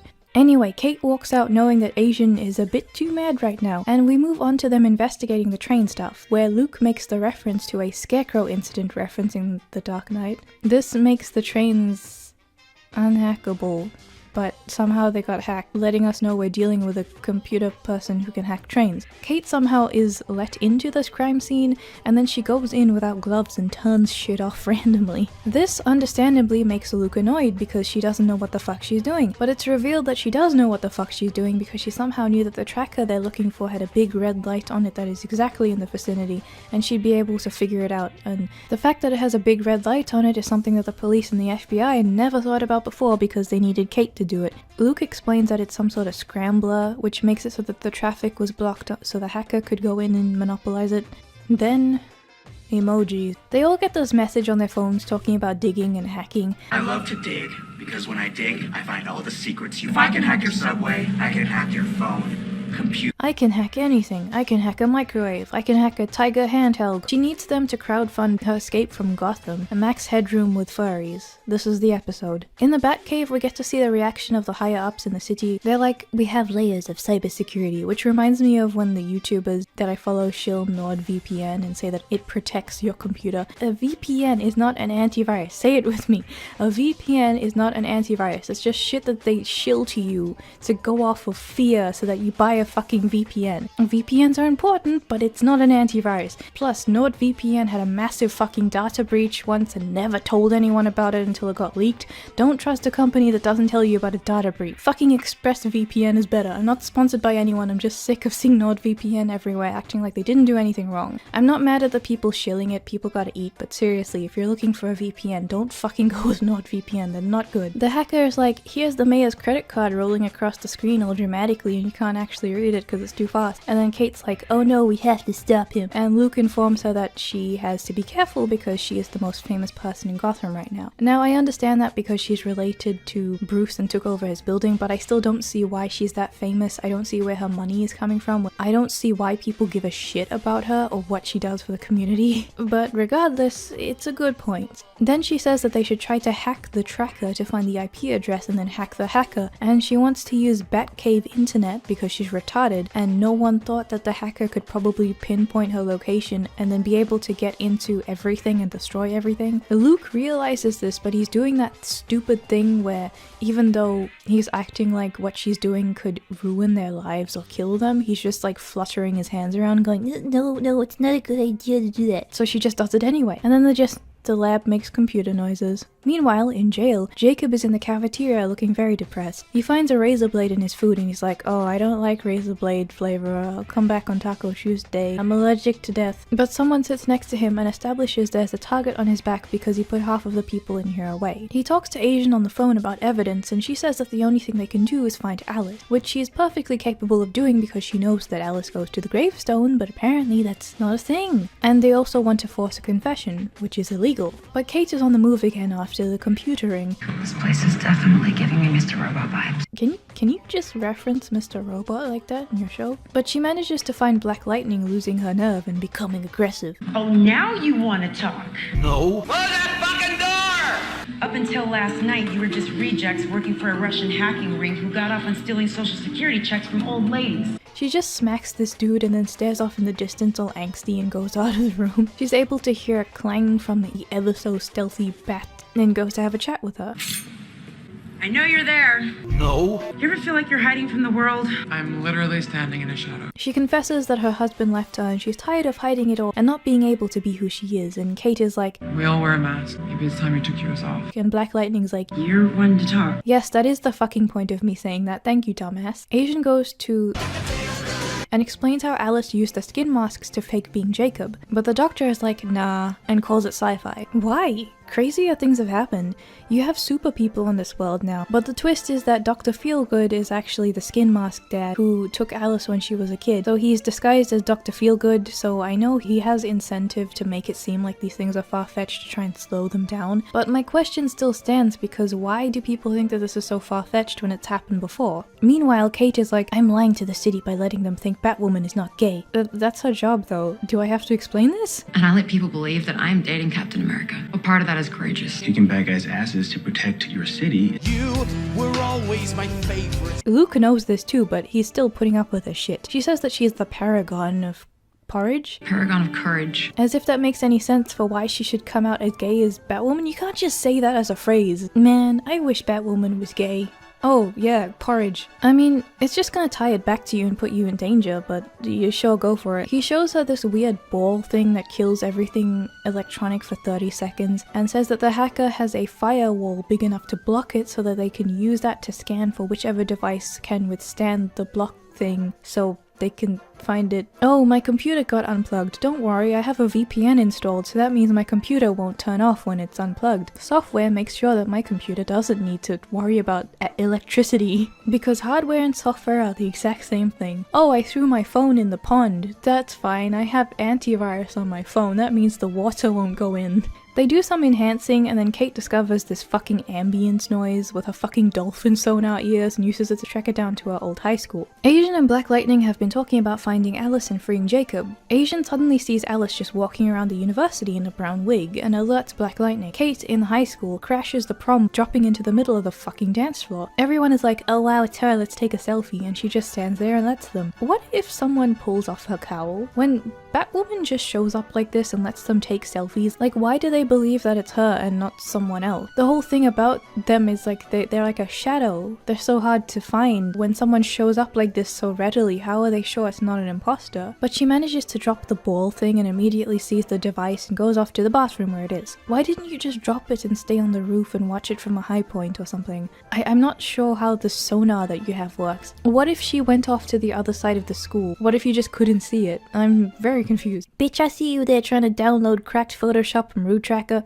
Wouldn't shoot a policeman and then steal his helmet. But she confronts the girl and shows her the recording and argues with her. Thought you were some badass crime fighter. Yeah, let me throw my fucking batarang and almost kill you. That's a good response. Chill. I don't chill. I think all of your ex-girlfriends can tell me that, darling. So her motive is... I just thought if I scare my parents into thinking I almost died, they'd just be happy I was alive. Then why involve an entire train of hundreds of people that could have actually died? Why don't her parents care about her? I'm, gay. The entire thing is about gay people now. You almost killed a train filled with people because you're gay. Heteronorm and aspiring to be represented by an ancillary character on my favorite TV show. Gay bathhouses and everybody. And everyone's shipping you in the hottest guy in Gotham?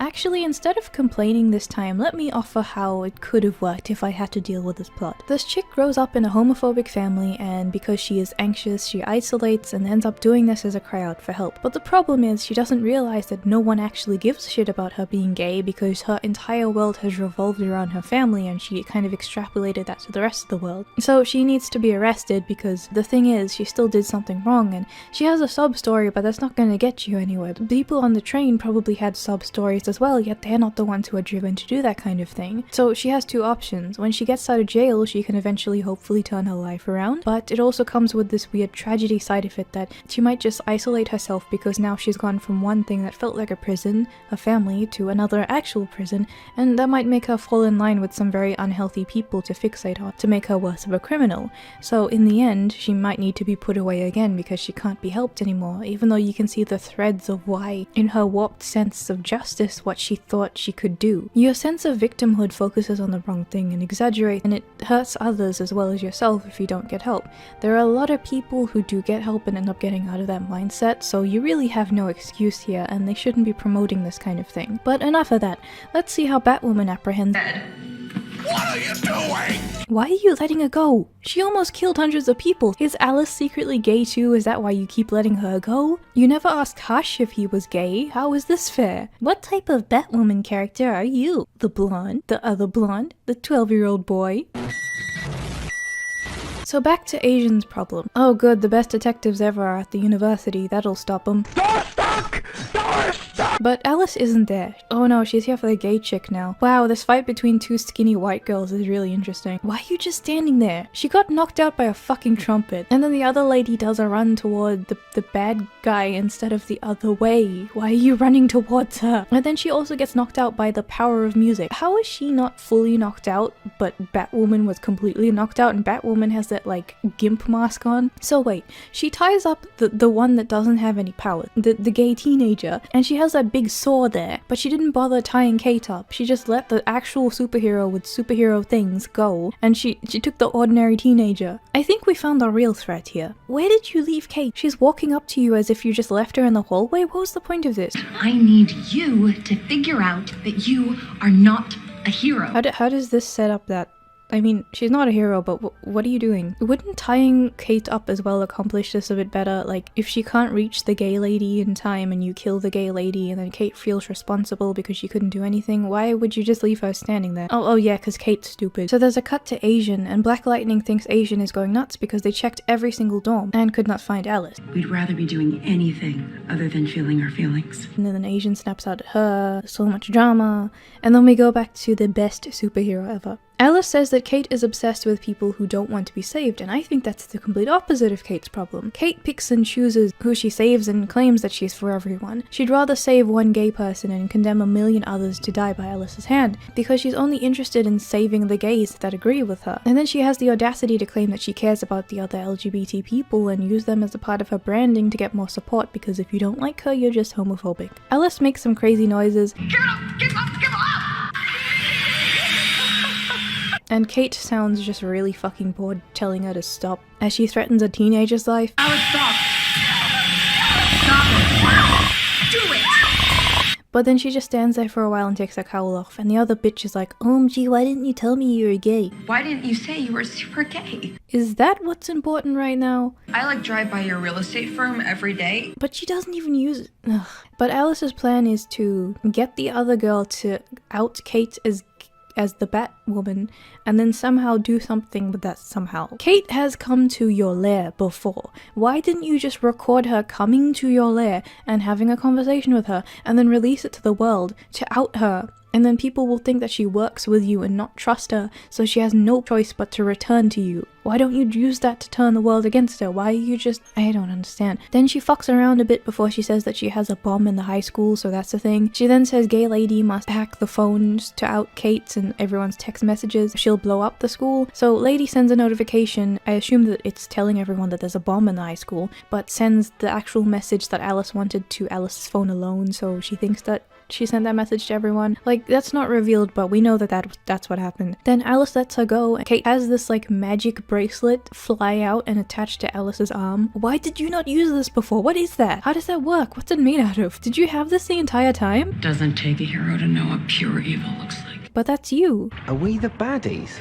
Alice says her usual thing that she says every single episode about how, oh, woe is me, oh sweet catastrophe, where have you been? I've looked for you so While she's talking, the crows show up and everyone has made it out of the high school safely, so that's cool. Mouse is being the cheeky lad and detonates the bomb, thinking that it's going to kill people. How did you even get that bomb in there? Why does it look like the Cybermen from the beginning of Doctor Who? What the fuck? But Zap McFuck is here and he's like, oh no, a bomb. I must stand in the doorway all of a sudden because I don't have any reflexes. I traded them for some art online because I couldn't pay an exposure. And Batwoman has to save him, because no man in the series can have anything. But everyone chants at them to kiss, and Kate is so attractive to all of the men, but she's too good for him, and the day is saved by being cock-blocked, I guess. So the gay lady walks into Wayne Building, which she is allowed to do now, and she is friends with this bitch. You really do love murderers, don't you? Killing people in a train is just an idea, it's not real. And after trying to kill hundreds of people, she only gets community service for that, and she is expected by Kate to pay everyone back for the GoFundMe thing, but she claims that she was an outcast and pushed to do this because she was outed by someone in high school, and I guess that justifies trying to murder people. Then they bring up some fluff about standing proud, but gay lady is like, wow, even the amazing Kate the Mary Sue is a gay like me? A peasant like me? She does fuck up a lot, but the show treats her like she's perfect, so as far as I'm concerned, that's still a Mary Sue, because all of her fuck ups seem to unintentionally work. But Alice was actually caught this time, and she's already trying to play up the stupid interviewer having the table turned on them Hannibal Lecter thing. You know that's gonna happen, and I am not ready for it. But then it's revealed that Kate did a CoverGirl shoot as Batwoman and allowed them to interview her, and then she came out as gay to them all, which is about the dumbest thing she could have done. Even Luke, who sometimes has the tiniest bit of sense, is like, no, gay is good, and saying that she isn't an idiot for this one. And then he baked her a cake too. Hey? Okay, people, time to recalibrate our gaydar. Make sure it's calibrated to your longer arms. Whatever happened to politics staying out of our superheroes? Well, let's see. Superhero comes out as a specific identity and gives interviews to make them seem more like a specific person, to out themselves and put their loved ones in danger to make them easier to track, which also removes their status as a symbol, and something that is designed to scare villains as the vagaries become everything that they need to see, because it's like fear of the unknown, so they make the fear in their minds about who this person could be as a force in the shadows instead of a human, so she can defeat them more easily through intimidation tactics. But now she's just some flawed person that anyone could easily defeat if they wanted to. And then you have people who act like everything is political and they make gay things political when normal gay people just want to chill and live their lives. So you end up with people getting annoyed at you, but since you hijacked what gay means for your own purpose, you can just call them homophobic even if they're gay themselves and they're trying to criticize you. And then you can just keep stomping over everything else. Maybe that's an interesting thing to say coming from you lot. And then Kate and Asian hug it out even though they didn't really speak that much this episode or do any actual reconciliation at all. Yet Kate is forgiven. Remember that episode of Red Letter Media when they reviewed Ryan's Babe and that one movie before, like the kick fights or whatever it's called, where Jack talks about how the universe itself is making them do things in a pattern and they're stuck like that forever. It's kind of like that's what's happening here. Everyone just gravitates toward Kate whether they like it or not. Oh no, brown hair Alice is here. It turns out that this Alice is Beth, who is the original sister, and for some reason she's in this universe. But Kate doesn't realize this and starts choking the bitch. Who are you? I'm new in town. Okay, so this already doesn't make any sense and it's confusing on its own, but for those of you who don't understand it because you weren't following as much, let me just do like a backtrack so you get it. So Kate and her sister Beth and her mum were all in a car crash and Batman tried to save them but he failed, so that's why he abandoned the city. Kate was the only one out of all of them who survived, and then she grew up with her dad Jacob, who remarried Asian, and that's how we ended up with the stepsister. But they didn't know that the daughter, Beth, didn't actually die in the car crash. She kind of fell out and was taken in by this creepy dude who found her. He kept her captive and told her to make skin masks for his ugly son, and then she went insane from the abuse that because he's like a psychopath, and she became Alice because of the Alice in Wonderland book that she used as a coping mechanism. Then Jacob thought that she was dead and stopped looking for her because his new wife had paid off the cops to say that Beth was dead and they'd found her. And then that's how Alice came back to get revenge because she's sad that Jacob didn't look for her. Now, back in the shitty crossover from last episode, Supergirl was like, yo Kate, have this picture of you and Beth from another universe where she was saved and never became Alice. And now it's implying that in the crossover, even though it didn't make sense, it somehow produced Beth to exist in the same Gotham as Alice for some reason. Yeah, I know, it doesn't make any sense, but we're rolling with it. Beth seems to not give a single fuck that she's in a different universe as well. She's just like, haha, my apartment complex has vanished overnight, that's cool. Bad enough that they converted my apartment into a boys' dorm room and no one chose to— Why would Beth even go up to Wayne Tower in this universe anyway? Does it imply that Batman just gave up in every universe? I'm confused. Whatever, man, we're just living in virtual insanity, man. Every copy of Batwoman is personalized.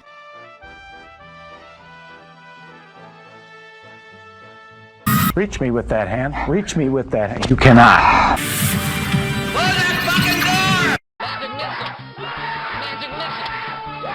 So in this recap of the scene from the last episode, Beth maces Alice and just runs off. And Kate grunts even though it's fucking Mace and she should be having a bigger reaction. The one time you're actually trying to end Alice's life as well is it's not even Alice. It smash cuts to actual Alice who is in the interrogation room, and she has flashbacks to this shit when she was a kid again. Mouse comes in and gives her a cat in a box and the evil dad doesn't know about the cat. I don't know how the fuck she's gonna feed it or take care of it when she has it down here, but they hide it in time for Evil Man to come down and like stand there menacingly. Recall from like way back when, there was a scene where Beth was like, why won't you help me escape? And this kid Mouse is like, well, I don't want you to escape because I want to be your friend with my abusive dad. So, but apparently she's okay with this now, because I would have thought she would have gotten angry at him, but she seems fine with it. What'd you wish for? To see my sister and father. But he's like, if you ever make a wish, you can't say it out loud because then it won't come true, even though she just said her wish out loud, so she gets freaked out. And then it goes back to present day Alice in the interrogation room, and we're supposed to feel sorry for her even though she's a murderer. But Jacob says that they shouldn't even bother interrogating her, she's just gonna give them like nursery rhymes and shit, which is stupid because she murdered people. You should at least ask her a question, especially because you're in jail and you need her to give you a confession for you to get out of jail, you fucking idiot. But Black Lightning wants to try, so she hangs up without telling him because it looks cool. I guess he's on the other line going, oh, okay, she just hang up, right. Kate comes in and she's like, she showed up in my office just now. She's been in a holding cell for the last 8 hours. Is that a live feed? What kind of a stupid question is that? No, it's a fan cam. Why are you even allowed in here? But no, this time she actually is in there because she needs to report to Black Lightning about how she saw another version of Alice in the Wayne building. But asking is that a live feed is still a stupid question because one, obviously she's gonna say it's a live feed. If anything, you should have said something like, I saw Alice, maybe she somehow hijacked the feed to make it look like a loop. We've got to check if it's a live feed or not or something like that. Like, lead with what you want. Don't just be like, are you recording Alice right now? They're back at the building and Luke says that Beth's ID is very real. Aiden discovers that she's super smart and studying space and shit at the school because every woman is so smart in the series that they have a master's degree at the age of 4. Theoretical extragalactic astrophysics and cosmology. Kate magically knows Beth still uses her password from when they were kids, and she realizes that this is actually Beth because of the pictures that they have together, which in this universe could have easily been faked because, like I said, you have someone who can impersonate the faces of other people and their voices.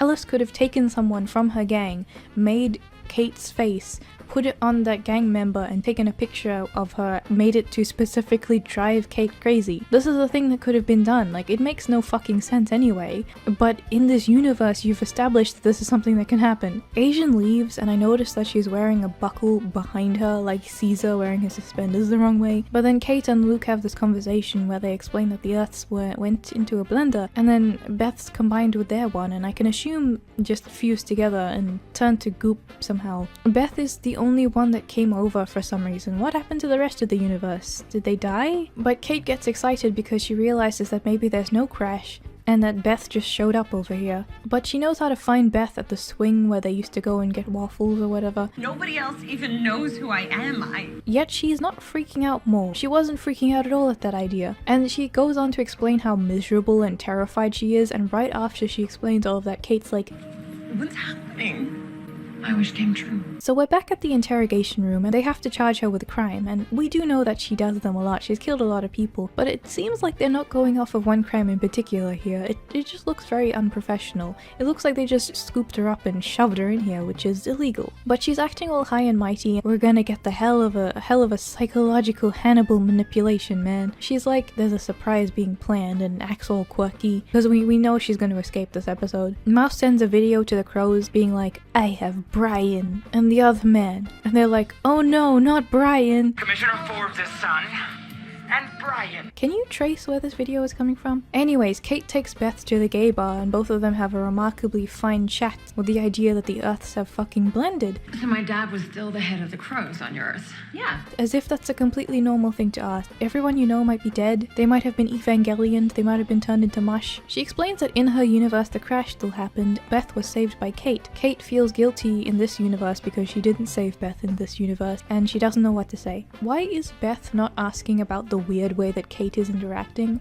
Like, she didn't do that at all. She's just like, oh well, you know, whatever. Like, if I somehow ended up in another universe and one of my friends ends up reacting like I was like a serial killer or something, I would immediately wonder what the fuck I did in that universe to get that reaction. Meanwhile, on the news report, Batwoman's signal has not been put on because they don't like her being gay, which is implied by CNN over here asking leading questions to the cops about it. The cops are like, haha, politics bad. They really are running with the idea that in this universe being gay is political by default, which is really frustrating for me to watch. But the real reason why they wouldn't be putting it on is because Kate causes more harm than good because she's evil. Meanwhile, Black Lightning gives Alice her book and says that they ran it through a bunch of science things and didn't find anything.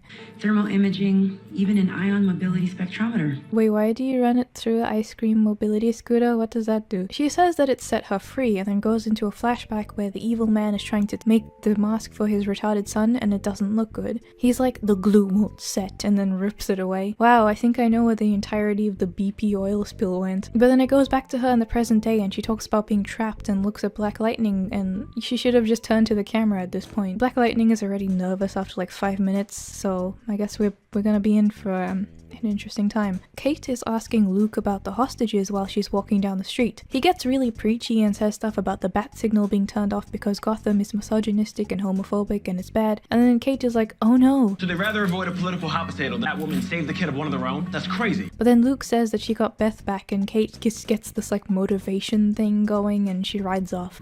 You got Beth back. And then she gets hit by a truck.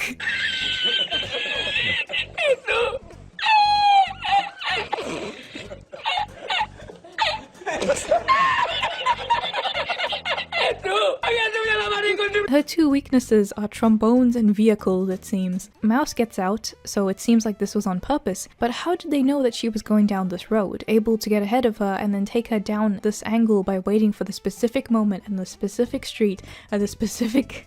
Like, how does this work? Do they secretly have a tracker on her? How did they know that she was going to end up going down these roads? Wouldn't it be more simple to, like, since you can mimic voices, like pretend to be Luke or something and then have her come down to a specific street to kill her? How was she not more hurt than this? She got hit by a fucking truck and she's not wearing her suit. Plus, if Mouse did actually kill her, because you later see that he's taking her hostage, what would he do if they don't have a hostage anymore because she's just dead? She wakes up in a car with the rest of the hostages and only has a small cut after the whole thing, and Mouse calls Black Lightning to say that he has her. I may have someone that they might care a bit more about.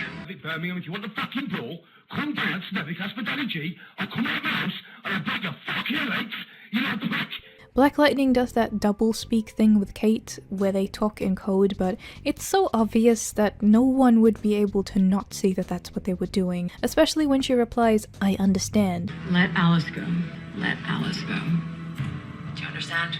I understand. Meanwhile, Beth walks into the building and Luke blurts out that Kate got kidnapped and they're gonna imply that Beth is going to do something about it to solve the problem. But back with actual Alice, Black Lightning reveals that she was using coded language. Alice mentions that she and Mouse also have coded language, but their coded language is even more obvious because they're just straight up quoting a book. Are there any lions or tigers about here? It's only the Red King snoring. But Evil Man finds out about the cat and takes it. It implies that he killed it too because he's so evil and stuff. This is also meant to play up sympathy, and Black Lightning just don't give a fuck. Meanwhile, Beth only now figures out that Jacob is in jail, even though she didn't fucking ask about that before. You'd think that she would have. Luke says that her gang is so good that the retarded police are never able to get ahead of them. She asks why they can't send backup to get the hostages, like, you know, a real SWAT team would do in real life, but they can't because Alice would have accounted for that. They also realize that Beth needs to pretend to be Alice to go and get the hostages back and thwart Mal. But she knows nothing about Alice or her mannerisms or anything, so I'm not sure how they're going to bullshit out of this one. Turns out Black Lightning did actually feel sorry for Alice, and you know that Alice is going to do her guilt trip thing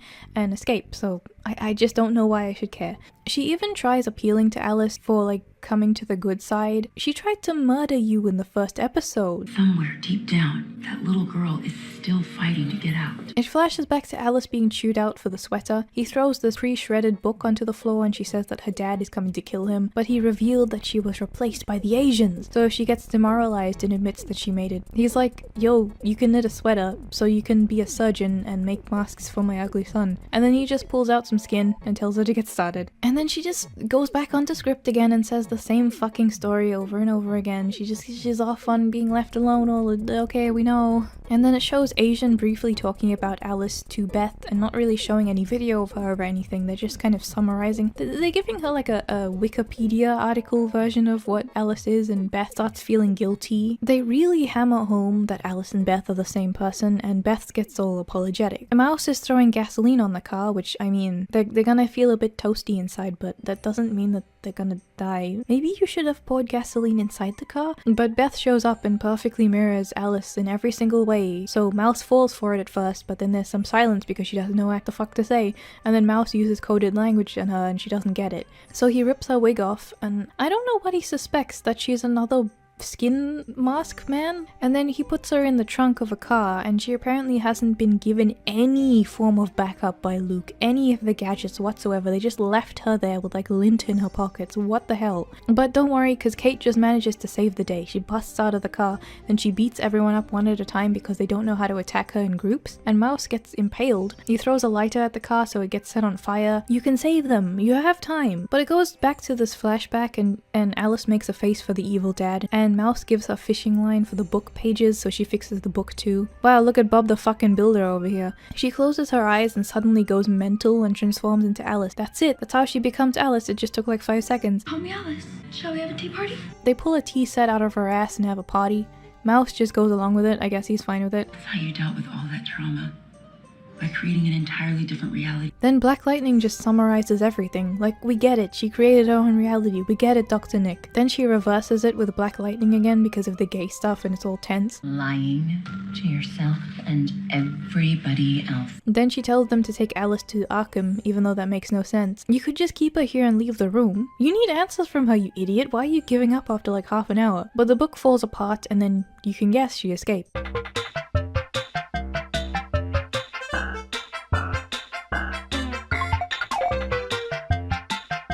If her hands were behind her, this wouldn't have happened. If she wasn't walking behind the guards instead of in front of them, this wouldn't have happened. If there were more guards, this wouldn't have happened. She also killed the 2 crows that were guarding her. I don't know how this is not Black Lightning's fault because she's so incompetent. She could have put more crows on her and done so many other things, including not just bursting into this like tantrum and sending Alice off out of the room. She knows how dangerous Alice is and she didn't account for any of it. She was the one who let her emotions get ahead of her, but I guess it's not her fault because woman. Alice makes this comment about the big gay and then disappears. This is all your fault. Why does the rest of the Crow's headquarters look so empty? Where is everyone? Where was the safety on the gun? Like, he takes so long to take out his gun, but she just takes it out immediately. I don't get it. But Mouse must have had some more gasoline with him because the whole car just goes up. And Kate needs to get Beth out, but she can't, and the other guys are dying, so she has to choose which one she's going to get. But it's fine because she suddenly spawns a crowbar and just saves the day. Alice is back on the streets. You seem fine with this. Black Lightning is still somehow working here and not being fired for her incompetence,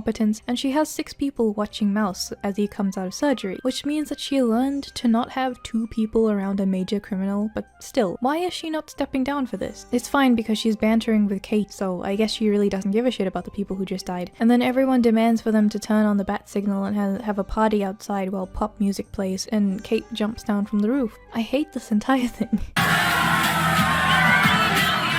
Jacob chews Black Lightning out for being a retard, and the idiots celebrate at the bar and everything is fine. There's no type of drama like there was last episode, and Kate has no injuries from the truck. Beth is totally fine and doesn't care that she almost died, and Asian mumbles about quirky science universe stuff. There are multiple, and then they all kind of pop, pop, pop, pop. Why does no one come to this bar? Do you ever open the bar? How do you make money? Oh yeah, it's also her birthday. They mentioned it earlier, I forgot. Oh no, they have headaches because they're both existing in the same universe. So the whole idea behind this is imagining the universes are coming together because the leftover bits need somewhere to go and combine with the other. Which makes no sense because it implies that Beth would not exist in this universe otherwise and is a leftover bit. Yet Alice is Beth, so would they not fuse together? What happened to everyone else? Like, there would have been other changes. If there are leftover bits, then like someone having a mailbox when they didn't have a mailbox before would have like ripped the universe open at this point. Every copy of Beth is personalized.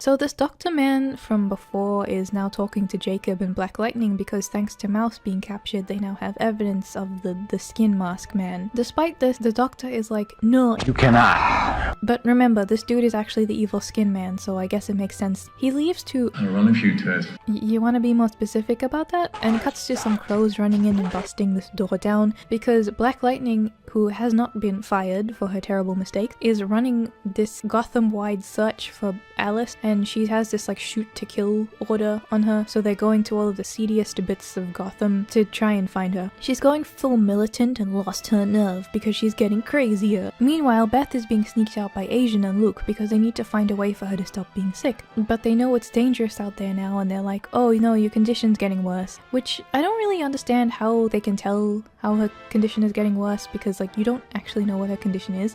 But Asian is a doctor, so you know. Luke gets pissy and Asian says that she's having an asthma attack, which, are you sure? I know it's a misconception that you cannot talk at all during one of those, because you can, but if you did speak, people would know. I can't breathe. Okay, now what the hell is the problem? I'm obviously having an asthma attack and— They stopped and Asian tries to say, do you know who I am, to the guard, but she doesn't succeed and Beth makes a noise in the back, which makes the guard ask to search the car. Asian says that it's a corgi, which is stupid. Sure, that was my Yorkie. Automatic weapons giving me anxiety. They really want to make Asian be the derpy character and ruin all of her good lines that have any weight, which is really insulting considering that she's the only one that calls Kate out. It's frustrating that they're just pushing her down for Kate. They're all being taken out and then Kate comes up just in time to save the day. Only she's not there just in time to save the day, she's way back there. How did you get that guy from all the way back there? But she arrives and beats everyone up so these guys escape. Then this guard gets killed by Alice, and why does it seem like the only way she's able to kill people is when they suddenly can't draw their gun in time? But oh no, she has the headaches as well. I wonder which one of them are gonna survive. And then it cuts to Beth back at the building? Wait, so you guys were running out of Gotham, and then you got saved by Batwoman, and then you just turned back around. Don't you think that it wasted Batwoman's saving you? Why didn't you leave? Why did you leave in the first place? Because you have the Batcave. Why did you go outside? Plus, you have the bootleg hospital. Why aren't you going there? Anyway, Kate comes in and they're like, whoa, Batwoman saved us. And Kate's like, yeah, I'm shit.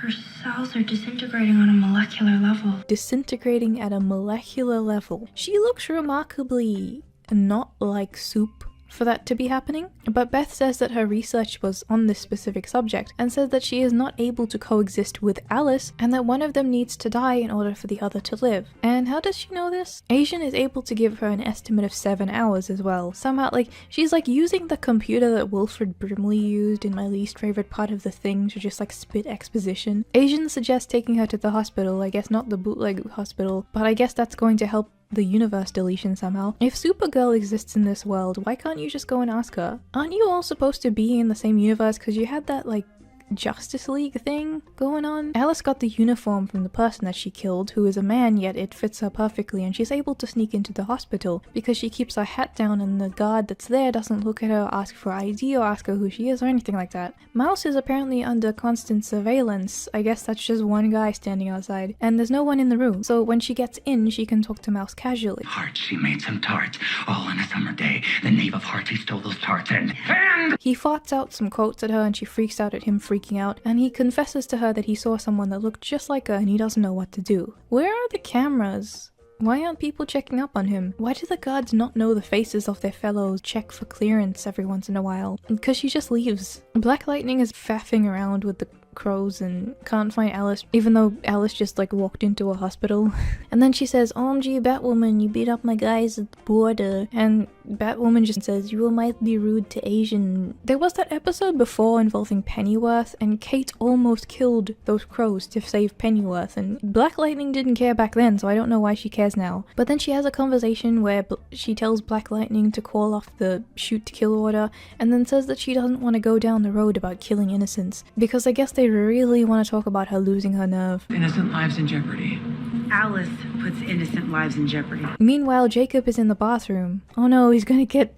Don't drop the soap, Jacob. The boyfriend character, who we haven't seen in a while, walks in, and he wants payback, and he stabs him. Luke is ranting about bullshit back at Wayne Building, and Alice comes in. Alice and Beth face each other. But hang on, before that, they already implied in the conversation that they were having before that Kate is ignoring the idea that one of them has to die, which is retarded because you're choosing between a psychopath who killed hundreds of people and this girl. I'm not saying that you should enjoy making the decision, I'm just saying that the decision is pretty clear. But Beth and Alice just have themselves a talk, while Luke just stands there and doesn't freak out at the fact that Alice is in the building. Then Kate comes in and also just stands there, and she doesn't give a fuck either. All of the times that people have broken into this seemingly super high-tech unbreakable building, you don't think you'd start questioning it a little bit more? Even Beth starts sympathizing with Alice's sob-story too. She is so obsessed with her sob-story that she will tell even herself. And Beth tells her story and Alice is like, oh my god, you weren't portrayed like me? They're not stopping Alice. Why are you just standing there? Also, I love how both of them just immediately say that it's Kate's fault, like Kate's the one who saved everyone and Kate's the one who chose not to save people. Kate was a child, and what if there were other circumstances that you don't know about? But Alice just keeps doing her stupid arm movements, then she just like makes a declaration that she's going to live and takes out a knife, but Kate grabs it just in time, and then they both get headaches. When Beth gets the headache, Alice takes the opportunity to run off. Luke is there looking after Beth, but Kate decides that she isn't just gonna stay there as well, even though she could run off to Alice. It's just so frustrating. So the boyfriend is still angry with Jacob and they keep fighting. Even though he's stabbed, he seems like he's doing okay. Where are the guards? He tries to drown Jacob in the toilet and then gives up. You cannot. kill me. Wait, how did you get across the room? Now he's losing a lot of blood all of a sudden, and then the boyfriend gives him a lecture about morals, and a black dude just touches the guy and he gets knocked out. He's like, I got a target on my back for saving a cop, so you gotta return the favor. No one else is in this room. No one else saw you. What are you talking about? Wait, he's bleeding out. Why are you just leaving him there? He's bleeding out. Asian is suddenly back at the lab, but Alice walks in, and I don't know how she's doing this. How do you just walk into places? But she talks about the solution to this, and brings up that the antidote that Asian was given when the mom was poisoned actually gave her super blood somehow, and even though she is still a human, and even the most powerful antidote on Earth is still like in the realm of rationality, somehow this is something that can help the universe itself. Then back in the hospital, Mouse is getting a visit. This fucker drops a million hints for who he is, and Mouse is just sitting there and not getting it, even though he's being as subtle as a loading screen hint. Water is made out of water. Water. Pure water. Look at you. All grown up. You see, purpose in life is a hard thing to come by. My purpose. Shielding my son from ridicule. Hey, what's your name? Mouse? I'm your dad. Who is this man? Wait, Alice was mentioning before about how she wanted to transport the prisoner. That's what she said last time. Just to transport the inmate? When she snuck into the room, yet the prisoner is not being transported. Didn't that raise any alarm bells when she just walked out of the room and no one else came in to transport the prisoner? I want a tiny little gunny and a tiny little bag. I'm taking him to tiny jail. How did he get here with this bag and the stuff that's in the bag without being searched by the guard? Mouse starts getting really uncomfortable with him, but he could have just screamed for help and the guards would come in to get him. If there was someone in the room, then none of this would have happened. The man is so confident as well that he takes his mask off too. I guess you have time to put it back on because no one's just gonna walk in. Damn, drop that skincare routine because you look exactly the same as you did like 20 years ago. Alice knocks out Asian and takes her blood. There are cuffs on the beds that she chooses not to do anything with them and just leaves Asian there to lie down, and is surprised when Asian gets up again. Alice somehow was able to beat up Kate, who has military training, but the Asian can just hit her with a phone and she gets knocked out. She just leaves Alice there after actually making sure that she uses the handcuffs on the bed and Alice can't leave, yet she still walks out without telling anyone, so Alice is able to use the phone to tattle on Wayne Manor so that the crows will come in and think that Beth is her. Asian could have just hung out and waited for Kate to come down after calling her or something. You have a terrible murderer here and you're gonna just walk away? Then the Popo shows up, so instead of putting everything into the Batcave or just having her in the Batcave in the first place to protect her, Kate runs out to stand on the balcony and gawk at everything for a while. She's still standing there the entire time when the crows are running up the stairs as well, so it takes Luke to run in, to scream at her to ask her what to do, and then begin to shut down the building and go through all of this nonsense before Kate's like, oh yeah, Batcave lol. Then Black Lightning walks into the room facing away from the bookcase. Great job, walk backwards into the room, good. But Alice starts hallucinating about the mum gloating at her, which I actually like, but I just really don't like the mum's acting, and I just think I wish it was in the better show. Asian implies somehow, and I don't really know why, that because their cells are disintegrating, that one of them getting the antidote will pause the disintegration just long enough for the other one to die first. When I would have thought that it should have been Beth who was dying, because Beth is the one that doesn't belong, so I don't know why Alice is dying too. And I'm still not sure how Asian's blood is going to provide a cure for something otherworldly in essence. You couldn't save your own mom and sister, so now you save every mom and sister. No, she was a fucking child and now she has a complex. Kate gets a call from Asian and rushes off, and it's implied that Asian didn't actually tell them that she was at the bootleg hospital, which is very strange because when you have a murderer on the loose and your sister is almost dead, I would have thought that keeping tabs on everyone for an emergency was something that you wanted to do. She then explains all that bullshit to Kate about saving one of them using plant power, and then Kate actually considers saving Alice even though they have 20 minutes left, and Asian just knows cosmic things. Trust the wise exposition, Asian. She gives Kate the choice because it's Kate's sister after all, and it's just kind of frustrating that Kate actually thinks about saving Alice. She does come to her senses and goes to give Beth the life seed, and then she goes to Alice to cry over her and actually looks sad for the murderer that's dying right now. She gives Luke the order to move Beth, God knows what reason. Leave her in the Batcave, she is fine for now. I thought that the cave was equipped with stuff to help her. Why are you moving her? Luke blasts through the fucking cops and goes past. I don't even know. The evil dad got Mouse out of the hospital. I guess his bag really did have a tiny gunny in it. But then it's revealed that Black Lightning somehow knew where Beth was going. So they bust through the line of cops. And then the line of cops was like, yeah, they just came by here and we know exactly what road they're going down somehow. And then she shows up ahead of them. And then the dad who got Mouse out of the hospital in record time hijacked their conversation so that he could show up there instead and get the job done. You got some psychics on your force, man. So Beth gets shot and Alice wakes up and she's just good as new now. She sits up and looks angry and knocks Kate out and the episode ends. I mean, let me fucking tell you, I am seeing this through the end. We have like, I think 4, maybe 3 videos left of the series because of the way that I group episodes together to review them, and I am going to review season 2 if it's funny enough, but how am I going to survive this? We have some fun here with Batwoman, don't we? Anyways, yes, as I promised, we're going to talk about something else next time. We're out of cream! Why are we out of cream, Alice? There's no cream out here. I have to die because I have no cream.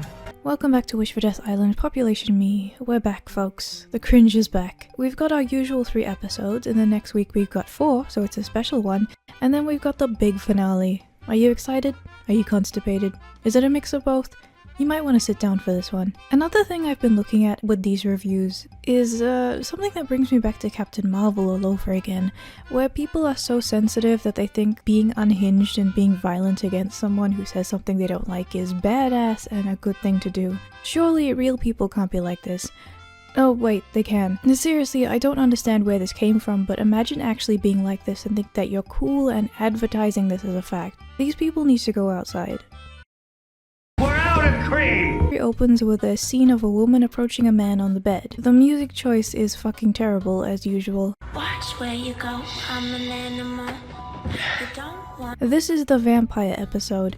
The lady goes to this man to do the underpants Charleston and then he gets bitten and hypnotized. Later she suspends him to drain his blood while she sits there playing Candy Crush or something. They immediately show that she's not even really a vampire, or a cool type of vampire copycat anyway, because she's using fucking medical equipment to drain him and knocked him out. Now let's all agree to never be creative again. Meanwhile, Asian, Luke, and Kate are all in the Wayne building. Asian is upset that Beth died, and she seems almost frustrated, almost like the audience is. It wasn't supposed to be Beth. Kate is a fucking block of wood and doesn't understand why she's acting this way, and Luke makes the most false statement ever, saying that they did everything that they could. We did everything right. I thought we were in the clear. And yeah, having the situation under control and then deciding to move her to a more open location, that's how you do it. We need to figure out who shot her. I agree. The crows think that she's dead, and she's not, which means no one's out looking for her, and... She always bumps into them anyway. Knowing this show, they're gonna fuck that up too. Mr. Kane, how does it feel to be exonerated? They just cut to Jacob leaving the courthouse and going, how does it feel that you were freed and found innocent off camera? How did they do this? Even the people who like this show were confused because they got no scene for it. It's like someone forgot the scene and added this in instead. And they had the evidence for him, but they acted like they didn't because they needed drama in the show. So how did they even find him innocent? None of this is answered. Jacob has a look at the corpse of Beth and determines that the bullet wasn't belonging to the crows. So it wasn't Black Lightning who shot her after all, so who was it? Instead of directly answering, she has a big thunk and says the target was moving, and Jacob finishes by saying, someone got her anyway, and gives Beth a goodbye kissy. Kate apparently is still moping about Beth, and so to distract her, Luke hands her some news. I hate this. See, Luke says, lately things have been a little too serious. And I guess people having their blood sucked out while they're paralyzed is lighthearted to him. But Kate reacts as though the entire story is a hoax, even though she knows that these things exist because she went through Crisis on Infinite Earth, and apparently this is far-fetched. A vampire. A wannabe vampire. You're not serious. Secondly, seeing something like this should make her think, this isn't a vampire, but someone is still out there killing people because they're either crazy or want to copy a vampire. I should look into this. They have to go to The Catch, which is a fisherman bar, and Luke is confused about bars because he doesn't go to clubs or anything, so Kate makes fun of him. Look, I don't go to clubs or bars either, but even compared to me, he's still a dork. But also, she's kinda weird for knowing every club in town. Do you ever just stay home and not drink and look for pussy eternally? So we get another terrible shot of her looking over the rooftops, and then she finds another victim. Without properly assessing the situation, she tears everything out, even though it might have just injured or even killed the victim, and she turns around and sees Beetlejuice over here. Screams duo to me. So they have a fight and this new bass boosted shit plays. It sounds like Never Stop Speedcore, and she gets hit and goes, "You're not my type," but the vampire is a whore and bites her, and Batwoman just lets her do this. But the vampire strings her up without actually taking the suit off, which is very thick, so I don't know how you're gonna get someone's blood through there. But she has to leave because someone is coming. Lord knows what happened to the other victim, must be close to dead or something. Maybe she just went to Burger King. Luke says that she was injected with a paralytic, which we can tell. So she was on the floor after being attacked. Then the rope thing was rigged up and she was put into it. This must have taken more than 10 minutes, but only now is Luke saying this and injecting her with adrenaline. She could have used that a long time ago. What she could have done was gotten the injection while she was being strung up, and then it looked like it didn't work after all, but that was because she was waiting for a perfect opportunity to strike and hits the vampire lady and they fight more, but no. The person who was coming around the corner turns out to be Black Lightning, and Batwoman tells her to save the other person, who I guess is still there hanging out. How much blood did the vampire lady get out of you? But Black Lightning just lingers and they get all flirty even though they're wasting time. Then the crows show up and conveniently the adrenaline hits and Batwoman leaves. This means Black Lightning was going ahead for no reason without her backup and the crows were just fucking off around somewhere else. Does she do this all the time? She also confirms that she got the victim, and convenient. Back at the bootleg hospital, there's an employee in the background. Where have you been? So people know it's a hospital and no one is shutting it down. I guess all the threats of it being shut down were just like empty threats. Also, I know people who are studying medicine. They barely have any free time. How are you always here? But they talk about Beth again, and Kate goes over all of the, an hour of time that she knew Beth. Asian finds out that Kate has Special K in her blood. You have Special K in your blood. Ketamine? No, the cereal. I love me some fucking oats, said the vampire. Was partying pretty hard Partying? I thought you said you were taking real estate classes. Luke introduces the super flashlight that has the same light as the sun, and Kate suggests that they throw a party because they need to lure the vampire out since she's targeting partygoers. Meanwhile, Jacob is having a discussion with the crows. He's saying that they're not incompetent because they're incompetent. They just look incompetent because Batwoman is giving them a bad name because the city prefers her more and she's giving them competition. Both you and Batwoman are pretty shit, so I don't know why the city would have to choose, but I guess they have their reasons. He's like, "Find this blood-guzzling serial killer before Batwoman does." And then they see the party Kate is holding posted on Asian's Instagram, and Black Lightning goes to keep an eye on things because she is the only one who works here. Do they have anyone else who leads the crows? Do they not have different divisions with leaders and Sophie is like the overseer of a few of them or something? It's like she's the only employee, especially when they need drama, they just send her in.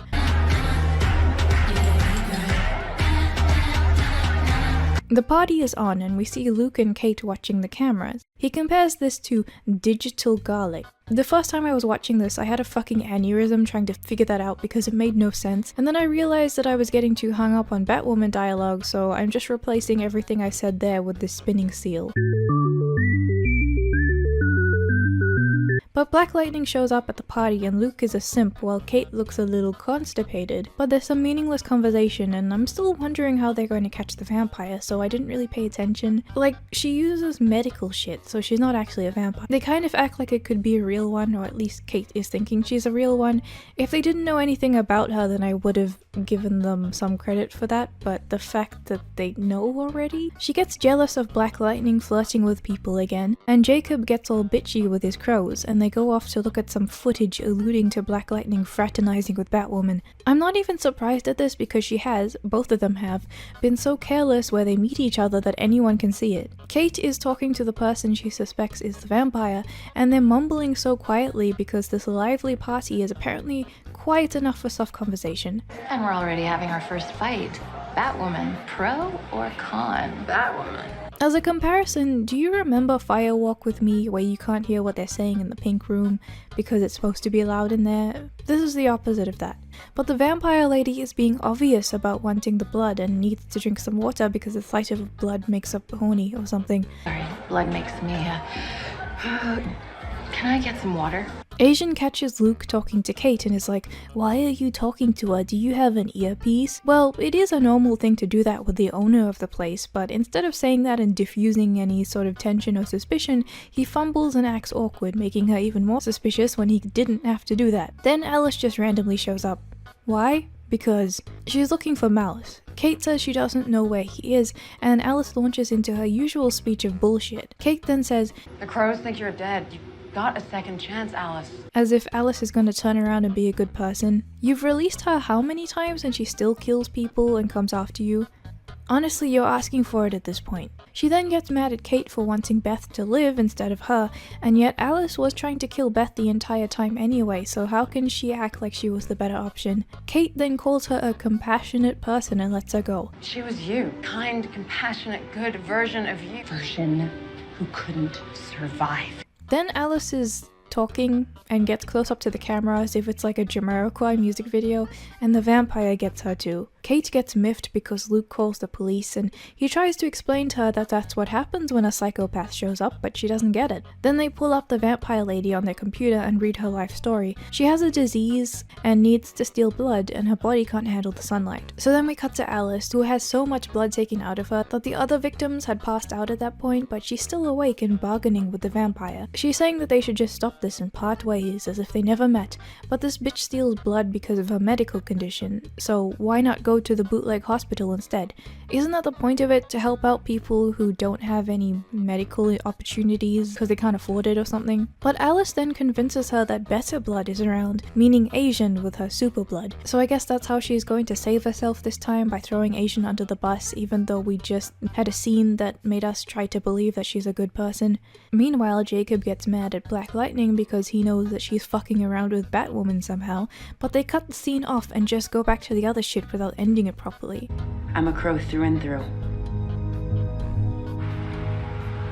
Batwoman finds Alice, who isn't really talking about how she got out or where the vampire lady is. Meanwhile, Asian is helping someone while they vomit after the party, and vampire lady takes this opportunity to strike. Kate has her mask off for some reason and is talking to Luke when she realizes that the ropes are bell ropes and asks Alice for help, but you know, Alice is obviously not going to give you any information, you idiot. So Kate figures out that it's the cathedral that's abandoned in the city and fights vampire lady there with more unfitting music. Alice is clearly fine now and helps Kate out of nowhere. Where did this come from? All of the other victims were out cold for a while, but Alice just doesn't give a shit. She helps Asian, and the blood type was not mentioned at all in the show whatsoever, as if it wasn't important, and I thought they were just ignoring it for the sake of the plot, but only now do they mention it. She says that Kate should just leave her alone with Asian, who she got into this mess in the first place, while Kate chases the vampire lady, and Kate actually listens to her and does this. But there's this really dramatic clip of her throwing the batarang, and it hits nothing. And then the blood bags drop and Vampire does this hilarious scream. She gets hit with the rays and has a acne breakout. Black Lightning is confronted by Jacob again and the phone rings, so he makes her answer it, and fucking Batwoman calls her about what just happened, so it confirms his fears, and Jacob is like, "You have to choose between the crows and the bat vagina." Asian wakes up in the hospital and thinks that Batwoman brought her in, so they leave it at that. But she also says that Vampire knew about her special blood, so Kate realizes the obvious fact that Alice was the reason that Asian was taken in the first place, and just walks into Alice's bait. Alice is like, "You like that I lived, you want me to live, admit it." And Kate's like, "No, I'm not guilty about you anymore. You're a vampire feeding off my guilt." And they call Nocturna a vampire, when all you do is feed off my guilt, like the parasite you are. Kate then says that she wishes she never saved Alice, and she has now given up hope for Alice, even though she said this in another episode before, I think, so. Then Alice, in like 5 minutes, figures out that the Doctor Man is the evil skin dude. Remember all of the drama last time about how he was hiding himself and walking into where Mouse was in the hospital and how dramatic the reveal was? Apparently it would be a big deal, like this reveal was going to be multiple episodes long for them to figure it out. She just figured it out in 5 minutes. And then she realizes that he must have Mouse. But Rachel Maddow is on the radio talking about how the vampire was caught. I guess everyone was assuming it was a real vampire because she sounds pretty surprised too. But then Asian hears on the radio that ketamine was used as the paralytic and has like 3 flashbacks to shit that we've already seen this episode. I don't need to see this again. She picks up the magazine where Batwoman came out as gay and realizes finally that Kate is Batwoman. They also have another shitty song playing while Kate and Black Lightning kiss. How is this a secret rendezvous when Black Lightning used the signal to make her come here to kiss her? How does Batwoman even know where to go when the signal is on? Ugh, whatever. Lesbioni oni oni.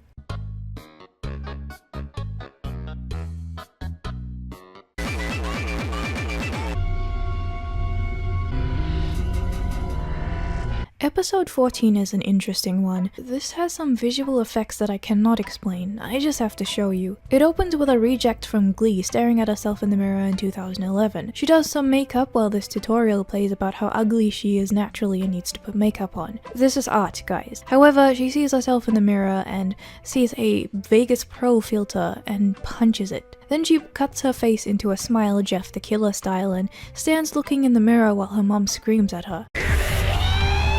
Meanwhile, at Batwoman's bar, she serves coffee with her own Batwoman logo on it, and I'm not surprised. Black Lightning and Asian talk about Batwoman, and Black Lightning gets all giddy about meeting up with her later. Meanwhile, Luke is trying to ask Kate about how much Black Lightning knows and whether this could jeopardize her or not, but Kate is being bitchy about him asking because she doesn't understand why any of this is important. Why are you a superhero? Also, the main thing in this series is rich people bad, so why does she get to be a good rich person? This isn't even mentioning where she got the money from, it's just like every rich person is bad except me. Alice reads her obituary and is very unhappy with it. Mentally deranged leader? That's my synopsis? Sounds like a good description to me because she has said that she's insane before and relished in it, so I don't know why this is upsetting her now. She gets a pic of the doctor and recognizes him from his pipe to confirm that it's really the evil skin man. I guess that pipe that looks like a normal pipe is a one of a kind. Jacob gets a request to help a lawyer with the case of the person who saved him from being stabbed in prison, even though no one saw it at the time. But he was also the guy who killed Luke's dad. I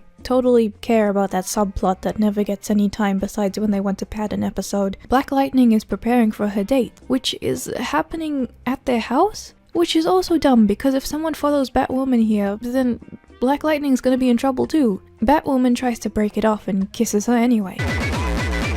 But someone interrupts them. That someone is Black Lightning's mom, who almost walked in on them. Batwoman just stands outside on the balcony and pretends that that's a good hiding place. The smiley Jeff the Killer person is on her way to kidnap an Instagram model who's at a photo shoot. The lights go out and Creepypasta Lady comes in, so the Instagram model runs to the exit while the Creepypasta Lady walks after her very slowly. She got to that first, but the thing that I hate in shows happen where someone is walking and someone else is running, but they use editing to make the walking person like teleport ahead of them, almost as if they have supernatural abilities. According to Asian in the bootleg hospital, people are going web silent out of respect for the Instagrammer, which is a reminder that Instagram sucks. Didn't Alice know about this hospital? Aren't you a little scared that she's gonna come walking in? Black Lightning says that she fell out of love with the husband and stopped working with the crows, and Mom is concerned about what she's going to do now. Black Lightning says that she wants to be more like Batwoman, which I take to mean wanting to be more like a villain,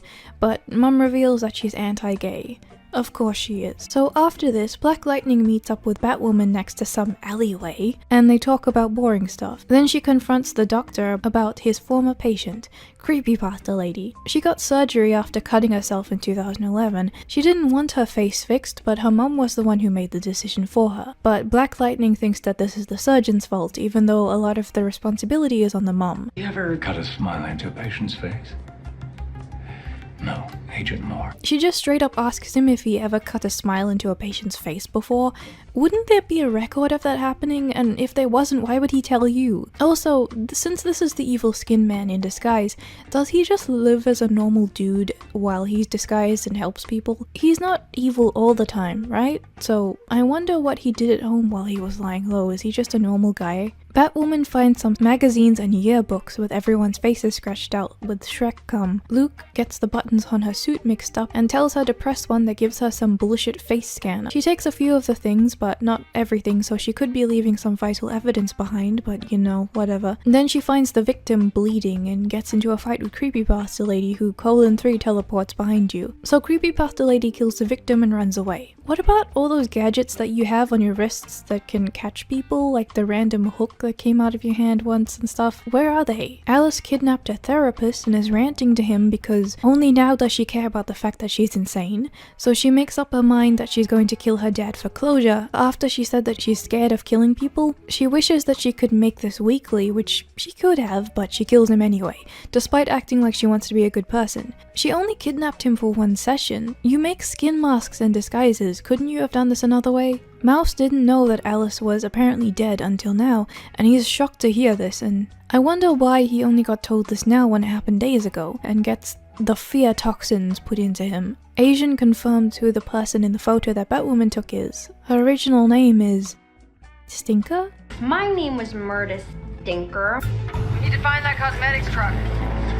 But their clue is looking for a van with purple on it to find where Creepypasta Lady is. So Luke runs a color filter over a satellite and finds a purple van, but the dude in it is already attacked. And since Kate couldn't find the lady she's looking for, she puts the dude back without helping him. Black Lightning appears and warns that the crows are gonna show up any minute, and she runs off with Batwoman to the bike. Didn't you come here in your car? Isn't this only gonna implicate you further? Why are you running with her? This is why Jacob knew that you were fucking around with her. Asian walks in on Alice taking medicine from the bootleg hospital. Alice says that it's stolen anyway, so Asian is getting mad at her even though she's a hypocrite, which is a good point. But did Asian not think that this was going to happen? Alice says that she knows who Batwoman is, and Asian is like, Oh. Meanwhile, the Instagrammer is being dropped into a vat of acid and she's being all angry and insulting the person who's dropping her into it. You realize that's gonna make her want to kill you more, right? Well, the heroes come in and Black Lightning is doing the fighting while Kate is just standing there looking cool. She just waits for a while until she jams the gears with a batarang. I guess she wanted to wait for the beat to drop in her headphones or something. But the batarang breaks and only then does Kate swing in, and somehow the chain holding the Instagrammer breaks as they both land on the ground. I'm not really sure what Kate does just standing around and waiting for the right moment. It cuts to Kate and Black Lightning talking outside suddenly. After all of this, it just abruptly cuts to this.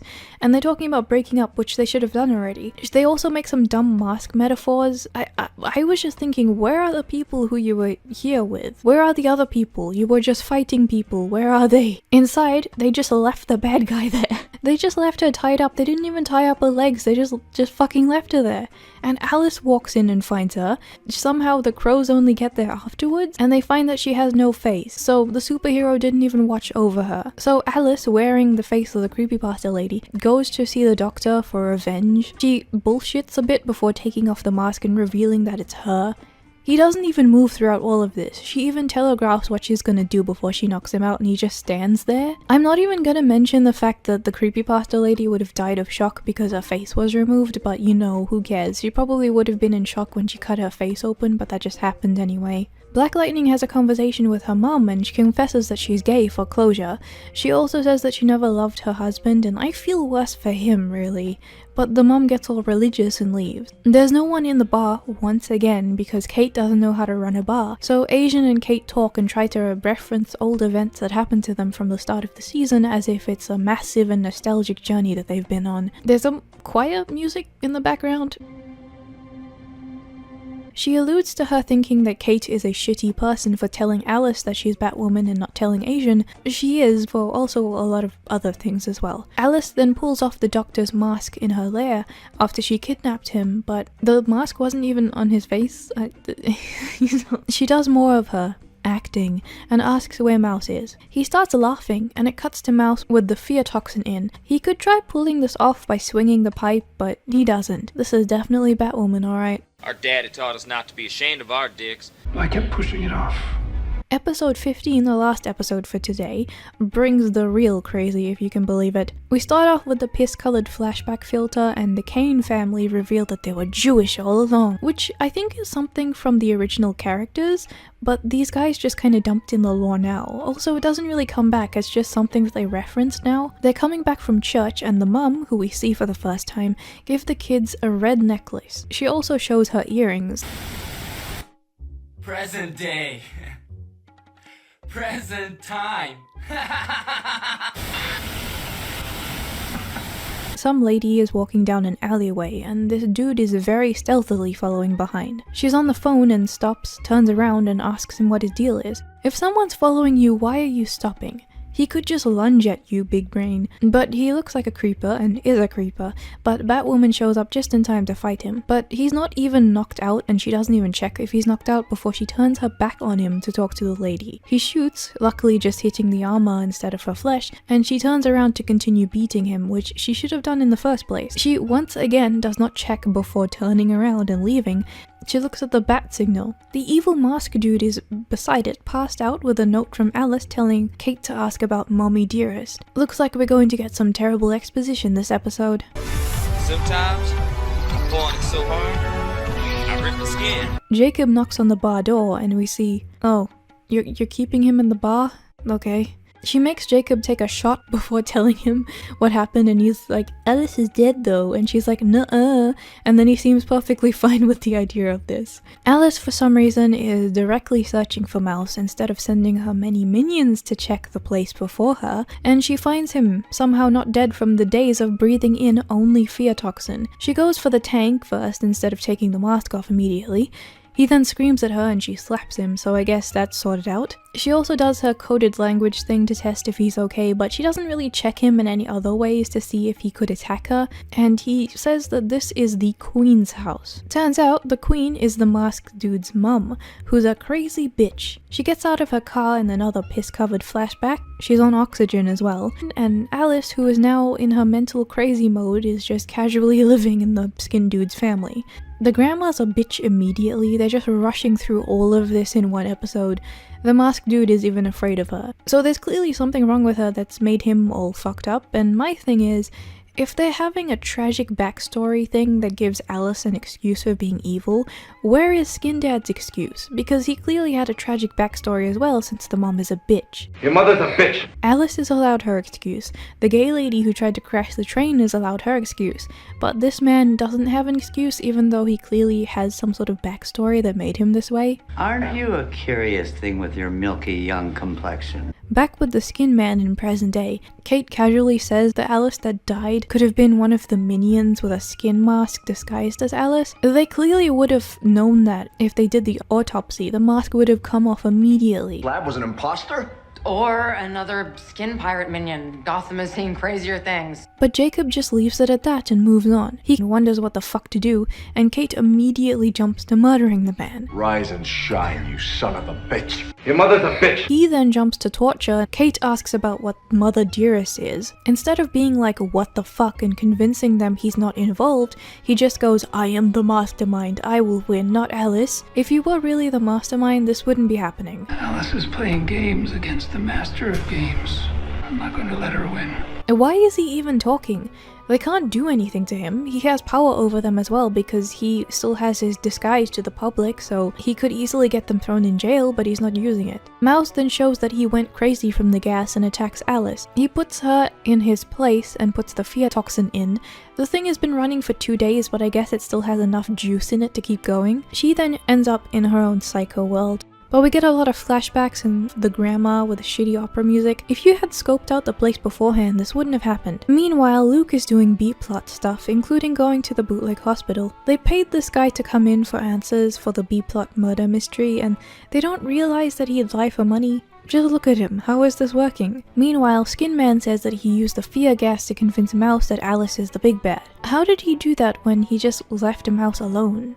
Did he come back and try to talk to him to convince him that Alice is bad, or did he just automatically know that Mouse would think that? What is the lore behind this fear toxin? And I'm not talking about the original, I'm talking about in Batwoman, because they clearly did something to fuck with it. He also knows, or I guess he just assumes, that Mouse will give Alice the same treatment, and if they don't find her soon, she'll be dead. Why is she worth saving in the first place? Jacob gets super angry and lunges at him, and Kate says, If you kill him, then we are no better than he is.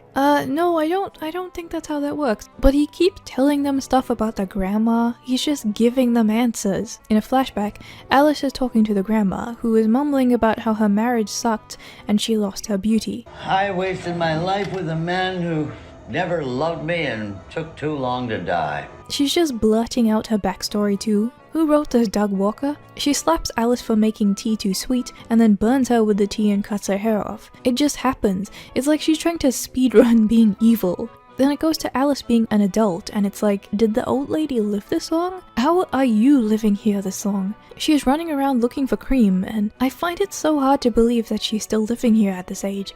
But she goes to look for it in the shed. Granny creams, hot butter ice cream. We take the hot butter. The skin dad just continues his exposition to them, explaining everything for no reason. Kate then goes off on Alice's guilt trip monologue, and Jacob makes more threats. So the skin dad is secretly out of his ties and he's gonna escape now. I guess he really is the mastermind. She gives him some water in a glass when there are bottles available, and then she leaves the glass beside him, because the script says that he's gonna break the glass and use it as a weapon, so you gotta leave it there. The cut is not even as bad as any of the other injuries that Batwoman has witnessed or saved someone from, yet she stands there while he is apparently bleeding to death from a shallow cut and doesn't really seem that motivated to do anything. These two are in the car yard for their B-plot, where they happen to find the car that they're looking for in 5 minutes, with all of the murder weapons conveniently inside. They grab it and tamper with the evidence immediately, and don't even bother taking care of it properly. Asian gets a call from Kate about closing a wound, and Kate says, don't worry, it's the bad guy.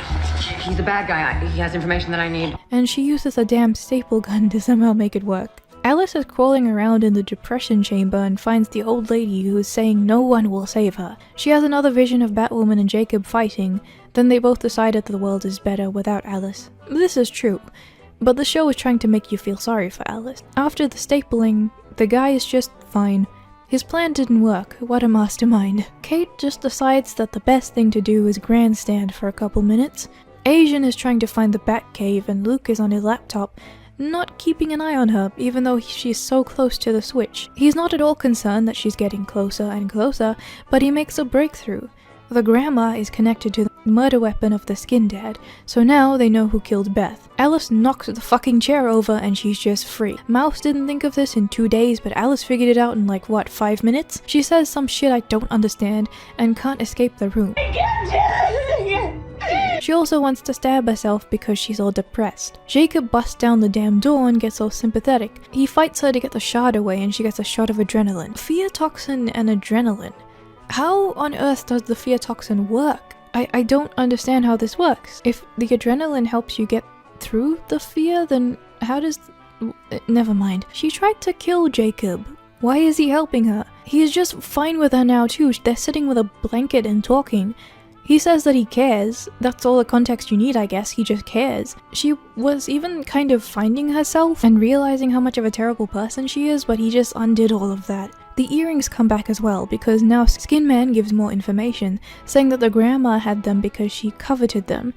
Alice finds the frozen head of her mother in the storage. So the car crashes, and then the mom dies. Alice is picked up, but the skin dad also found the mom's body and took her head, keeping it fresh all those years somehow, and the grandma is like, I want her face, give me the face, give me the earrings too. But he keeps arguing with her and then finally caves in and gives her the earrings and keeps the face. And then years later, Alice opens the storage to see the head in perfect condition.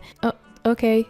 But Kate finds this out and decides that she's gonna slap a bitch. Then Alice walks in after seeing the head and just burns out the grandma with her own oxygen tank. Kate is such a retard that she actually kills the skin man by accident and tries doing CPR when he has blood loss as if that's gonna help, and screams "live," but he's dead. Live! Come on! Live! Bitch! Even Jacob does the CPR thing. It won't work, but he freaks out and Alice comes in and closes the skin man's eyes, acting as though Kate being shitty and killing people is a new thing. Kate immediately is in an alley drinking heavily and drunk texting. They're speedrunning plot points. This is all one episode. How is this your first text with Black Lightning too? Where is your text history? Atlas appears and talks about burying the body, so I guess they're just a team now. How is this a mastermind thing? He faked not knowing about the car with the murder weapon regarding Beth, but then he tells the truth about everything else. How are you even getting out of this? What an idiot.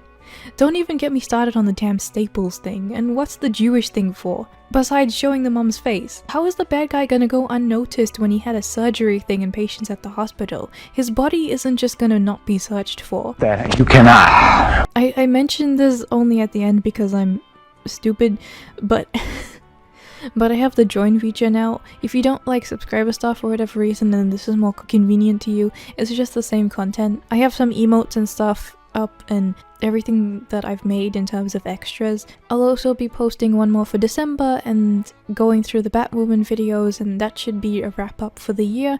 Next year, however, we're gonna get into more exciting shit, and hopefully Batwoman Season 2 is gonna come along because I am definitely reacting to that too. Anyhow, get the fuck off my island. Oh fuck, I can't believe you've done this. Bruce Wayne. Oh fuck. Welcome back to Wish for Death Island once again, and today we're on the penultimate video of Batwoman. You heard it right, folks, we're almost at the end. In fact, we will be covering the end here, but boy, it'll feel like you've traveled for a century before you reach it. You ready? Are you sitting down? Oh fuck, I can't believe you've done this. Episode 16 opens on Kate and Alice leaning against the car while Jacob finishes burying the body of the evil skin man. Alice is just prattling on as usual, this time about the skin man, while Kate is having a Nam flashback, I guess. Can't make it, the shit's stuck. This is happening now. They're just hanging out with Alice and were stupid enough to get themselves into this situation when there were a billion other things that they could have done. She's talking about bullshit and even Jacob gets sick of the bullshit and he's like, knock it off, or your hands go back in the cuffs. But it just makes me wonder why they let her out of them in the first place. She's a murderer. You guys accidentally killing Skin Man because you're retarded does not measure up to Alice killing because she's evil. But no, this doesn't amount to anything because he never makes a move to actually capture her or anything and just lets her hang out against the car. He even hands her the shovel so that she can keep working, which is effectively handing her a weapon. And she has a nerve to make this a pity party about how worried she is for Mouse, who's just out and about doing his own thing. I don't know what he's doing exactly or how, but it's probably better off without you involved. Maybe he got himself a job at Taco Bell or something, good for him.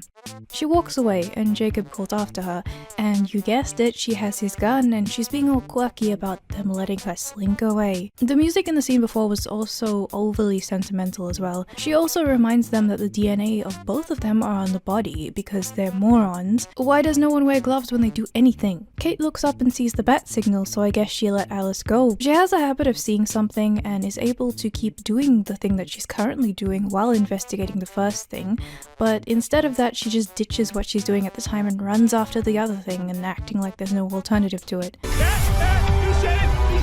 The episode proper opens up with a car and someone flying into it. It's the person she is roughing up because apparently she's getting more aggressive as the series goes on, which doesn't make her any different because she wasn't a good person in the first place. How does you beating someone up make you look even worse when you have beat up so many people in the past for no reason? And they don't matter, but this one does.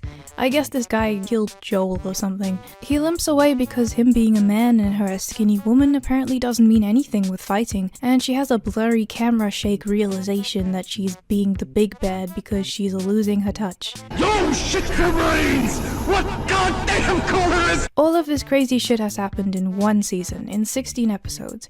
She even takes off her mask out in the open in the middle of bumfuck nowhere, and has a panic attack from being the big bad. But in saving my sister, I became more like her. You were always like her, you're just missing the blonde wig and the literary references, lesbian Draco Malfoy. She lies to Luke that she couldn't find Beth's murderer while Luke is all worried, and he talks about the upcoming court case for his dad's murderer. I honestly haven't been paying attention to this side of the drama because it's as if it doesn't exist until they need it to.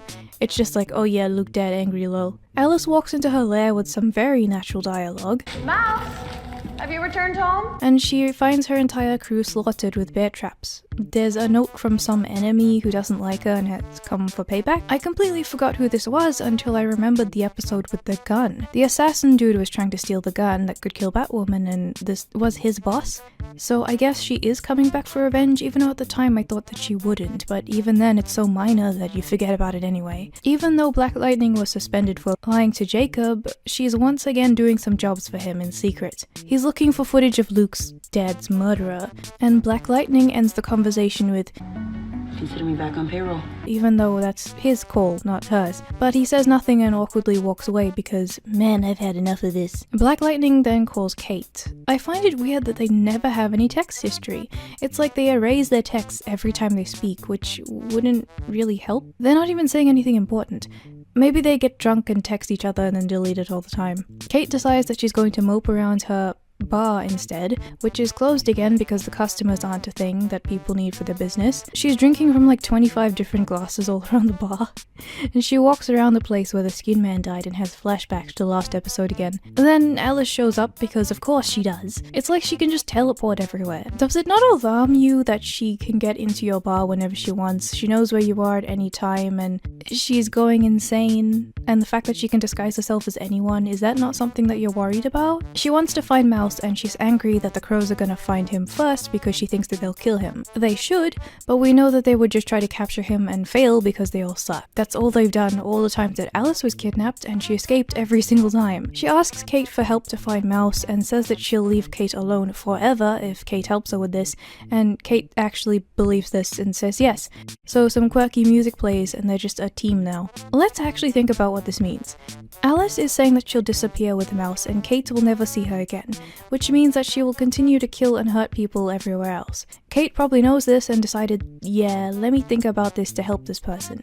Now, there's a ruse coming up with this which will make you think that things have changed, but once we get there I'll explain my thought process and why they haven't changed that much. Kate finds out from Jacob that Mouse is attacking nurses outside of Arkham, and Alice says this is because the nurses are bad people. She basically spins it around to make it look like she and Mouse are the victim of all of these nurses because they're all evil and don't care about the patients at Arkham. So out of nowhere we're now getting lore that these characters we've never met have been bad with Alice and she needs to get revenge on them and we should support her because she's righteous about it, and we have no further context for this. It then cuts to them standing outside the house that they're scoping out that Mouse might attack soon, and it's as though they're doing a good cop bad cop routine. Alice is being quirky as if this is a comedy movie, and the nurse is being warned that Mouse is coming while these guys pretend to be Crow security. She doesn't ask for a badge number or anything, she just lets them inside. And then they go through a series of comedy while Kate is just fine with this. Luke is in the courtroom waiting to hear the session, and Asian puts a hand on his knee to comfort him. He says that he didn't notice her there, and I don't know how he didn't when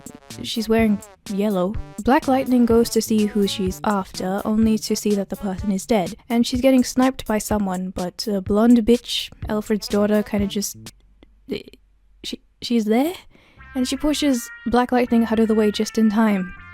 She's always snarky. There's no other type of attitude she has other than snarky, and it just reminds me how much I hate this character. She also got shot in the arm, and I don't know how at this angle, but do we care? Also, this super cool sniper used a fucking laser. Meanwhile, Kate and Alice are still being quirky, and for some reason Kate let Alice keep the knife and wave it in front of her face. Mouse is just suddenly outside now, like he fucking teleported there, and he's hobbling towards the house like a coked out homeless guy, yelling the name of the nurse in the middle of the day. As soon as he gets onto their property, the police show up out of nowhere as well. and Kate and Alice have to duck. Everyone just knows how to teleport. That's the true secret of Batwoman. They all can fucking spawn where they want. Jacob knocks out the air next to Mouse's head, and I guess he was going to shoot him, but they just arrest him, and the old lady reveals that she was the one who called the real crows and has a gun on Kate and Alice. Shoot, old lady, for fuck's sake, shoot! But Kate pushes her gun up slowly and they bowl her over to leave out the back as the crows burst in. She was angry at them for lying, and they technically did lie, but they also technically didn't because Mouse did turn up. But anyway, it just cuts to them back at the bar because they somehow escaped and they're in this together. So the crows were called because of these two inside the house as well as Mouse, and none of them think to check the back door? Interesting. Meanwhile, the evil Arkham doctor fucking stabbed Mouse with a needle because that's how you do that. I guess Mouse is the victim here. Alice starts narrating the way the cell works, and suddenly they're talking about breaking into Arkham to get Mouse, so she and him can leave Gotham. And then Alice is like, "We're not so different, you and I." You to see that you and I are one and the same. Then Kate realizes that Alice had somehow planned this all along because she left Skin Man there for Kate to find, and Kate attacks her for like 10 seconds before they both collapse and pant, so I guess that's the end of that. I guess for the plan to make sense, Alice found Mouse, then left the Skin Man to be interrogated, then she let herself be taken by Mouse to have the fear toxin inside her so that she knew that Jacob could find her, and then she shows up at Kate's and helps them hide the body knowing that Kate would react this way, and then she shows up and asks for help. It immediately cuts back to the court drama. The cop was bad and they get a retrial, which make Luke upset. They don't even mention the fact that the dude saved Jacob in prison again. Kate and Alice lie on the floor for a while, and then Alice is like, "Skin Dad ruined my life," and repeats the same thing that she said before for like the third time this episode. And then Kate's like, I need to be able to trust you. "How the fuck could you possibly do that?" No one dies in the process.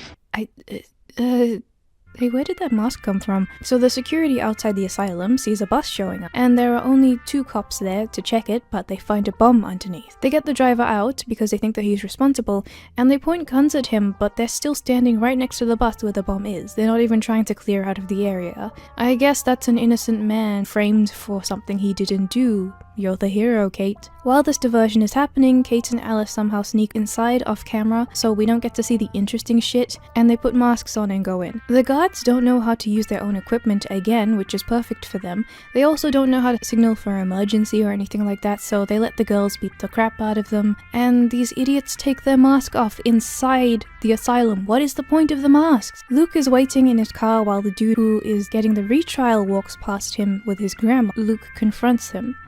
This scene is actually okay. How the hell did you know that? You kidding? Your pops wouldn't shut up about it. Tats, dreads, record? Of course I'm gonna convince a jury I killed Lucius Fox. Luke even cries. He finds out the dude was in there in the store at the time that his dad got murdered, and he woke up with a gun in his hand and he doesn't know what was going on. He was framed, he had blood on him, and he was easily profiled, so they put him in jail because the cops are corrupt. That is an okay scene, that was fine. But just as the okay scene happens, it ends with the stupid sniper getting him with the laser.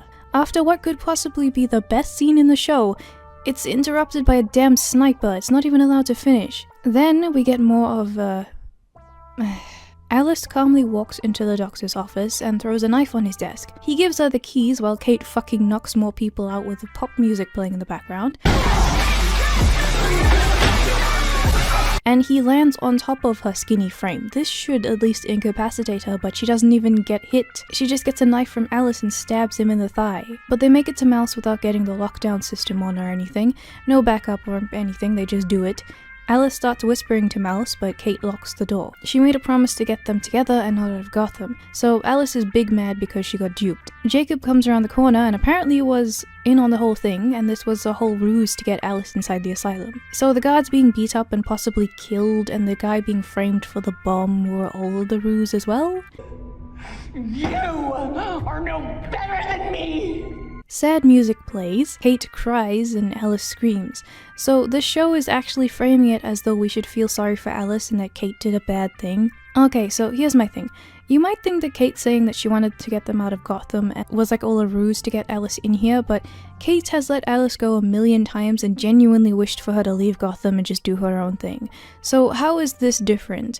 Plus, the show is acting like Kate should have just gotten Alice to move out of Gotham, so I don't see how this is supposed to really make sense. But then in the after story of the episode, Jacob moved the body of the Skin Man and says Alice is under top surveillance, and they hug with happy music playing.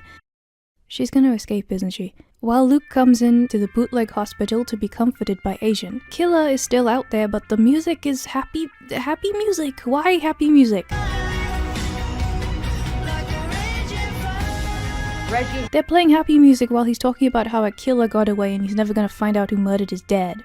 Jacob got the sniper on him next, so he actually does what he's supposed to and jumps out of the way instead of just staying still like all the other victims did. The sniper still uses a fucking laser, so Jacob manages to shoot him and then talks to him, and is surprised when the guy is too dead to say anything back. Who hired you? So then it cuts to Kate being drunk on the edge of a building.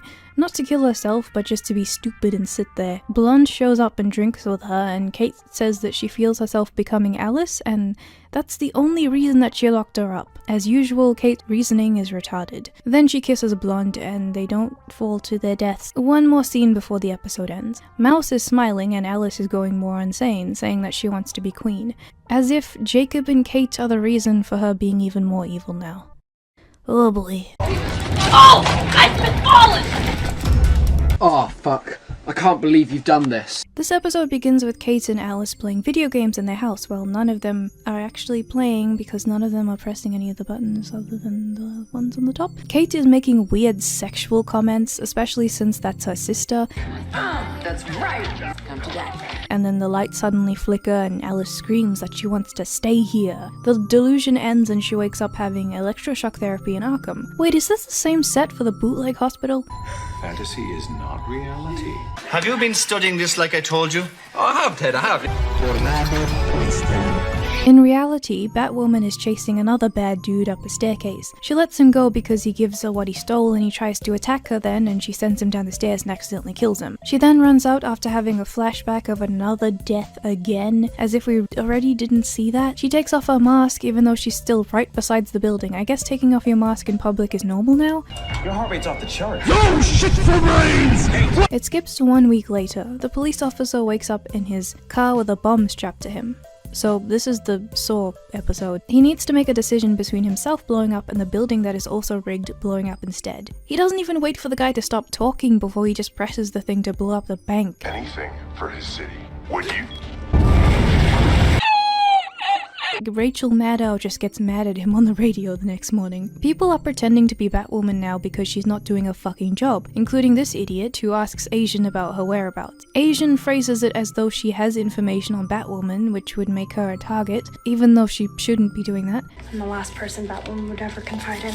Meanwhile, Kate is all depressed and Blonde tells her to get the fuck over it. Kate says that she crossed the line by killing the Skin Man and she feels it whenever she puts the suit on, but decides to buckle up again after she's informed of the explosion. Mouse and Alice are doing weird therapy and talking about their problems. For some reason they let Alice and Mouse casually sit next to each other, there's no restraints, and Tommy Elliot comes in late and has a knife in his shoe that apparently no one else can see besides Alice, even though it's just sticking out of his shoe. How did he even get that? Also, he's not insane, he's just a bad dude, right? So why is he suddenly acting as though he is insane? All of the psycho people are just allowed to mix with barely any supervision. What is this, Phantasmagoria 2? What about me? What about me? I'm the... Black Lightning and Blonde are researching the bomber with this fucking red string board. They're trying to figure out the sniper's real name, and they're setting up for some love triangle between them and Kate, but since Blonde has no personality besides snark, I don't know what she has to offer. Luke is angry, so he's actually doing something physical for once. The Detonator is the name of the person who was doing the bomb stuff, and he was active 7 years ago, and the same shit happened back then, but he couldn't be caught, so he's back now. It's the guy in the back talking about copycats, you know who he is already. Luke starts rambling about the suspects, and Kate sees the suit and gets another stupid anxiety attack. But Luke then realizes she's not out looking for Skin Man, and she says, If I told you the truth, you would not want me to suit up either. He doesn't even question this.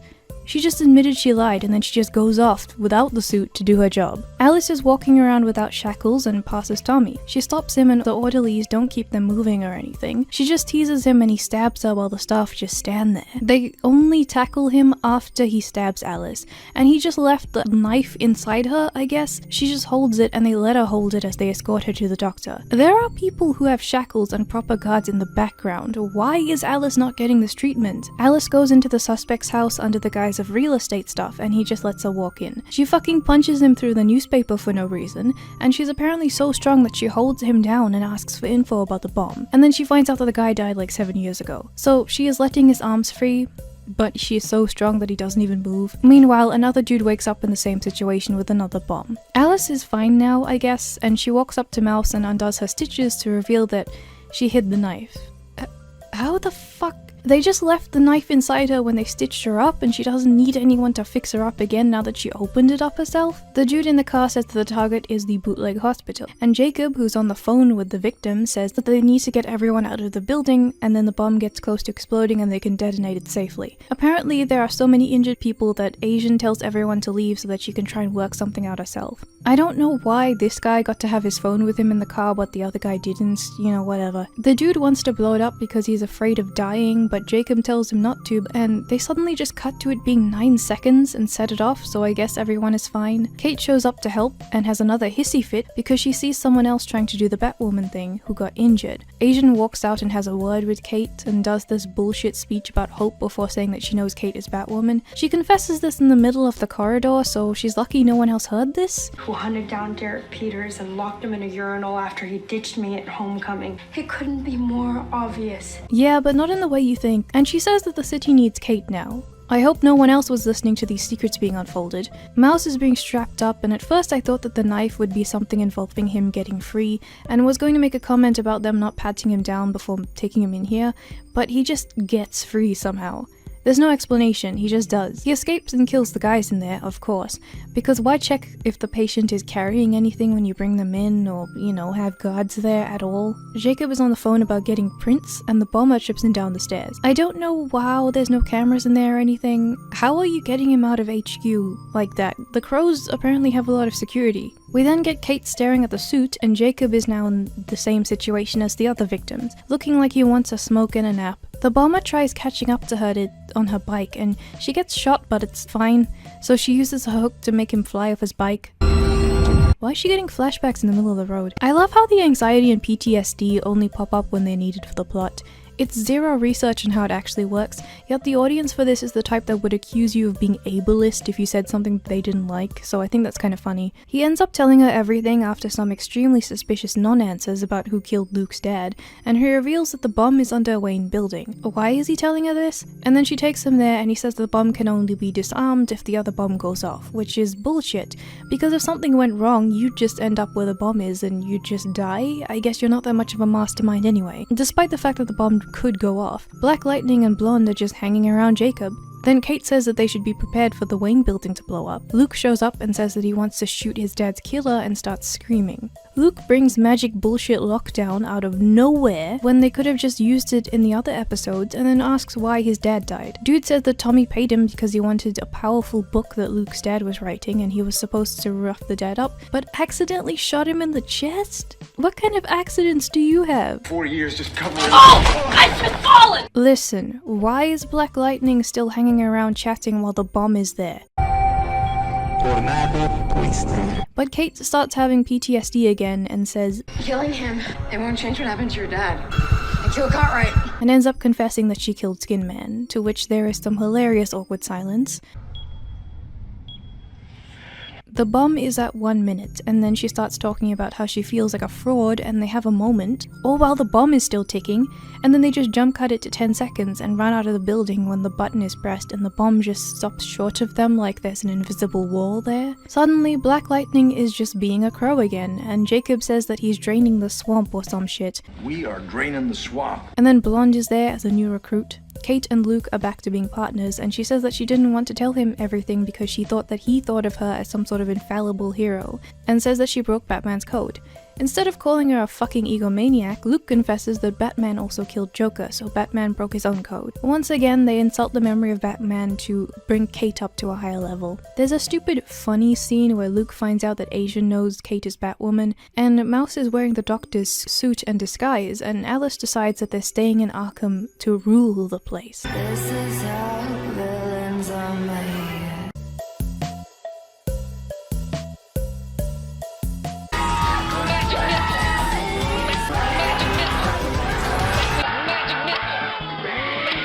Episode 18 opens with a swooping camera and some dudes standing around being menacing while they talk about people in shipping containers they're trafficking. Batwoman slowly flies over the top of them, and this guy turns around, even though he's now facing away from where she came from, and he gets dragged away into the goofy darkness. They then do this shaky camera one-shot fight scene, and she just fights them all one at a time and lets the boss man limp away for some reason. Of course he comes back and pulls her wig, which we were all saying would happen anyway. Have you been studying this like I told you?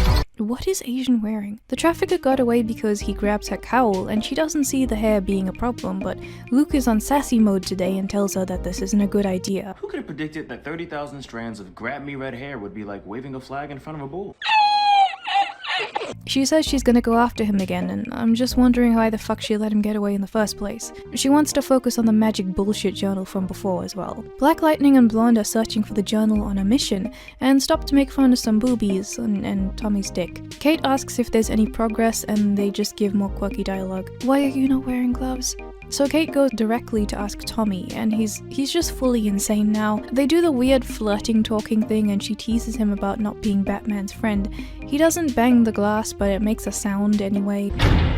I miss my mommy! Can I talk to her? She says that she already knows information, yet is here asking him for information, so I don't know why he doesn't see this as bullshit. And she just leaves while he screams something that I don't understand. The bells are... He goes back to his cell, cuffed like Alice was not, and she just is there with a mouse. They try forming an alliance as well with Tommy, and I assume the guards are in the hallway, so I still don't know how this is working out, but Alice wonders what the book thing is about, and has to be told that Bruce is Batman as if she wouldn't have figured it out before. There's even a little audible sting as if it's some big reveal. Because Bruce Wayne's Batman. The Doctor then checks the hallway and takes off his fucking mask by the door, and in the next shot his clothes suddenly don't fit. Kate and Luke then listen to the exposition call, and the dude opens the safe to show the journal. Kate then does the most horrifying thing yet. Wait, you feel that? Nope. Asian is surprised that she can use medical words as verbs, even though she's supposed to be a med student. Blonde walks in and Asian feels left out because she's not one of the team, even though she can't really do anything. But then Blonde goes to investigate with Kate. Luke is not acting anymore, he's back to just being a desk jockey, and the entire show is poorer for it. Kate runs into that one person that she dated for like 5 minutes at the beginning of the series, and they imply that they want to get back together, and then the power goes out. Batwoman goes around in black and white night vision somehow, and it's clearly still light in the building, but Blonde is able to see and fights fine, but I guess everyone else is just blind? Kate finds the journal just sitting there and takes it, and then gets flung into the wall, which I guess was a trap entirely dependent on the position she was standing when she took the thing. So if she went in from the other side, she would have not gotten hit. Tommy has his face taken off and put on someone else who is hanged, and they just show him with no face being fine with it. He's just not in pain or anything. Kate is the person who could get hit by a truck and be fine. She's knocked out as a fucking bookcase falls on her. These guys casually have a conversation over her body before they take her to the trafficking market ring thing. They don't even take the mask off, they just have her there and be fine with it. You don't even care about who she is. You have a bunch of different things in the suit as well, like tracking the suit, all of these shots like adrenaline shots and everything, but somehow you don't know where she is, and Asian just happens to fix up the sister of the bad guys, so they're gonna suit up Asian and send her in. I know Sabatino's cousin. I pumped her stomach when she OD'd. She owes me one. Then Tommy gets betrayed by the guy fucking playing with all the bat gadgets, and he has a fit.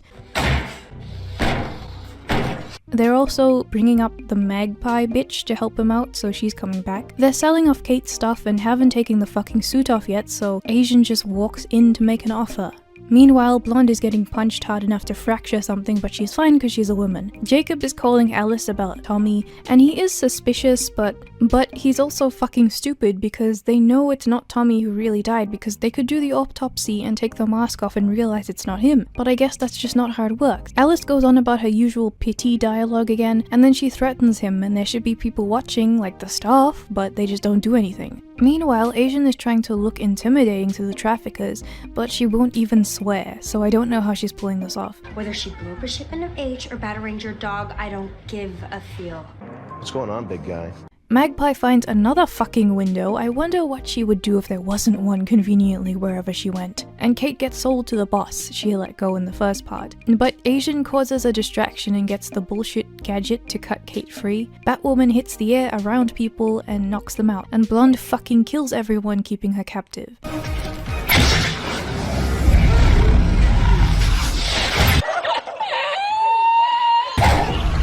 Oh, fuck. They meet up and get out of there, and then Batwoman meets Magpie on the same rooftop as before. She flings the journal away as they fight, and Kate goes to get it, and comes back. Asian and Kate get along again. It's beautiful, and I totally care about it. The girlfriend lady meets up with her, and they have sex, and the sex goes on for way too fucking long.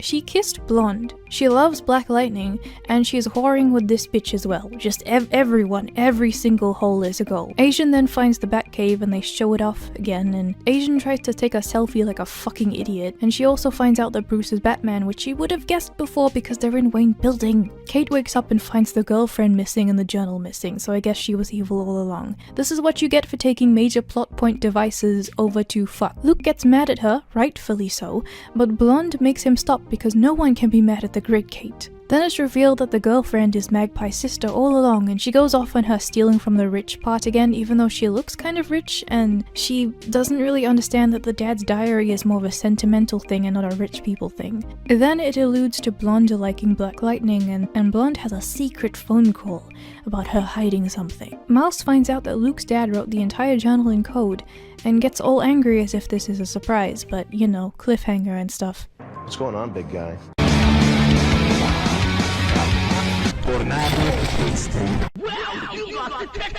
Episode 19.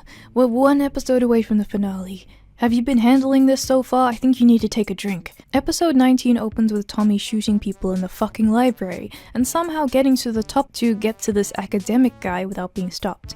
He even says, "Hush," to dig it in, and boy does it dig in. What's going on, big guy? Kate then drives to the girlfriend's place and yells at her while she holds a bottle of pepper spray as if that's going to help. Kate has plot powers.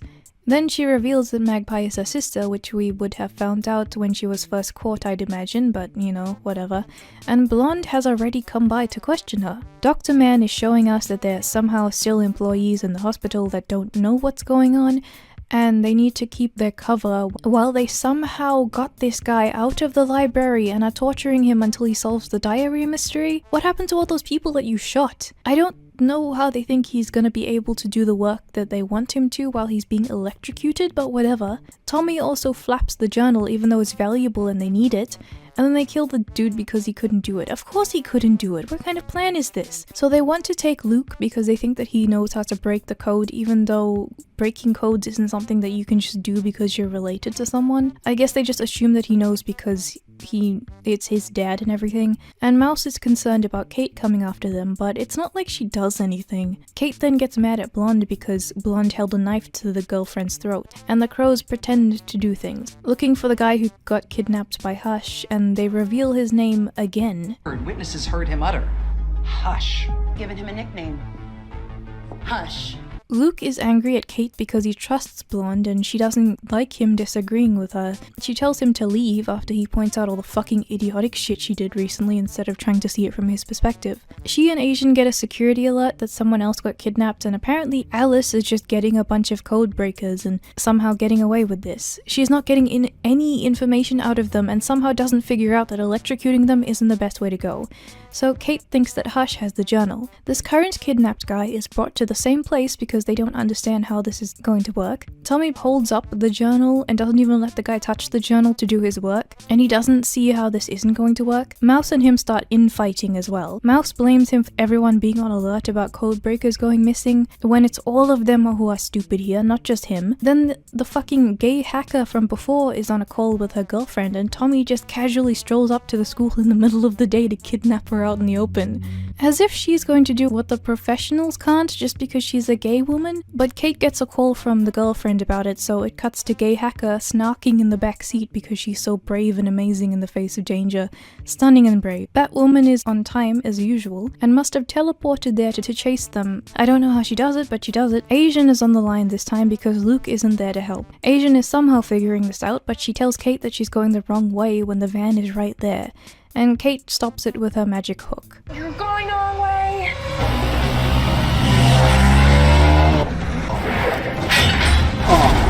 Tommy immediately starts shooting. She gets gay hacker after defeating the air around Tommy, and he just steals the car and leaves while they stare at him and don't even do anything. Tommy is like, Batwoman showed.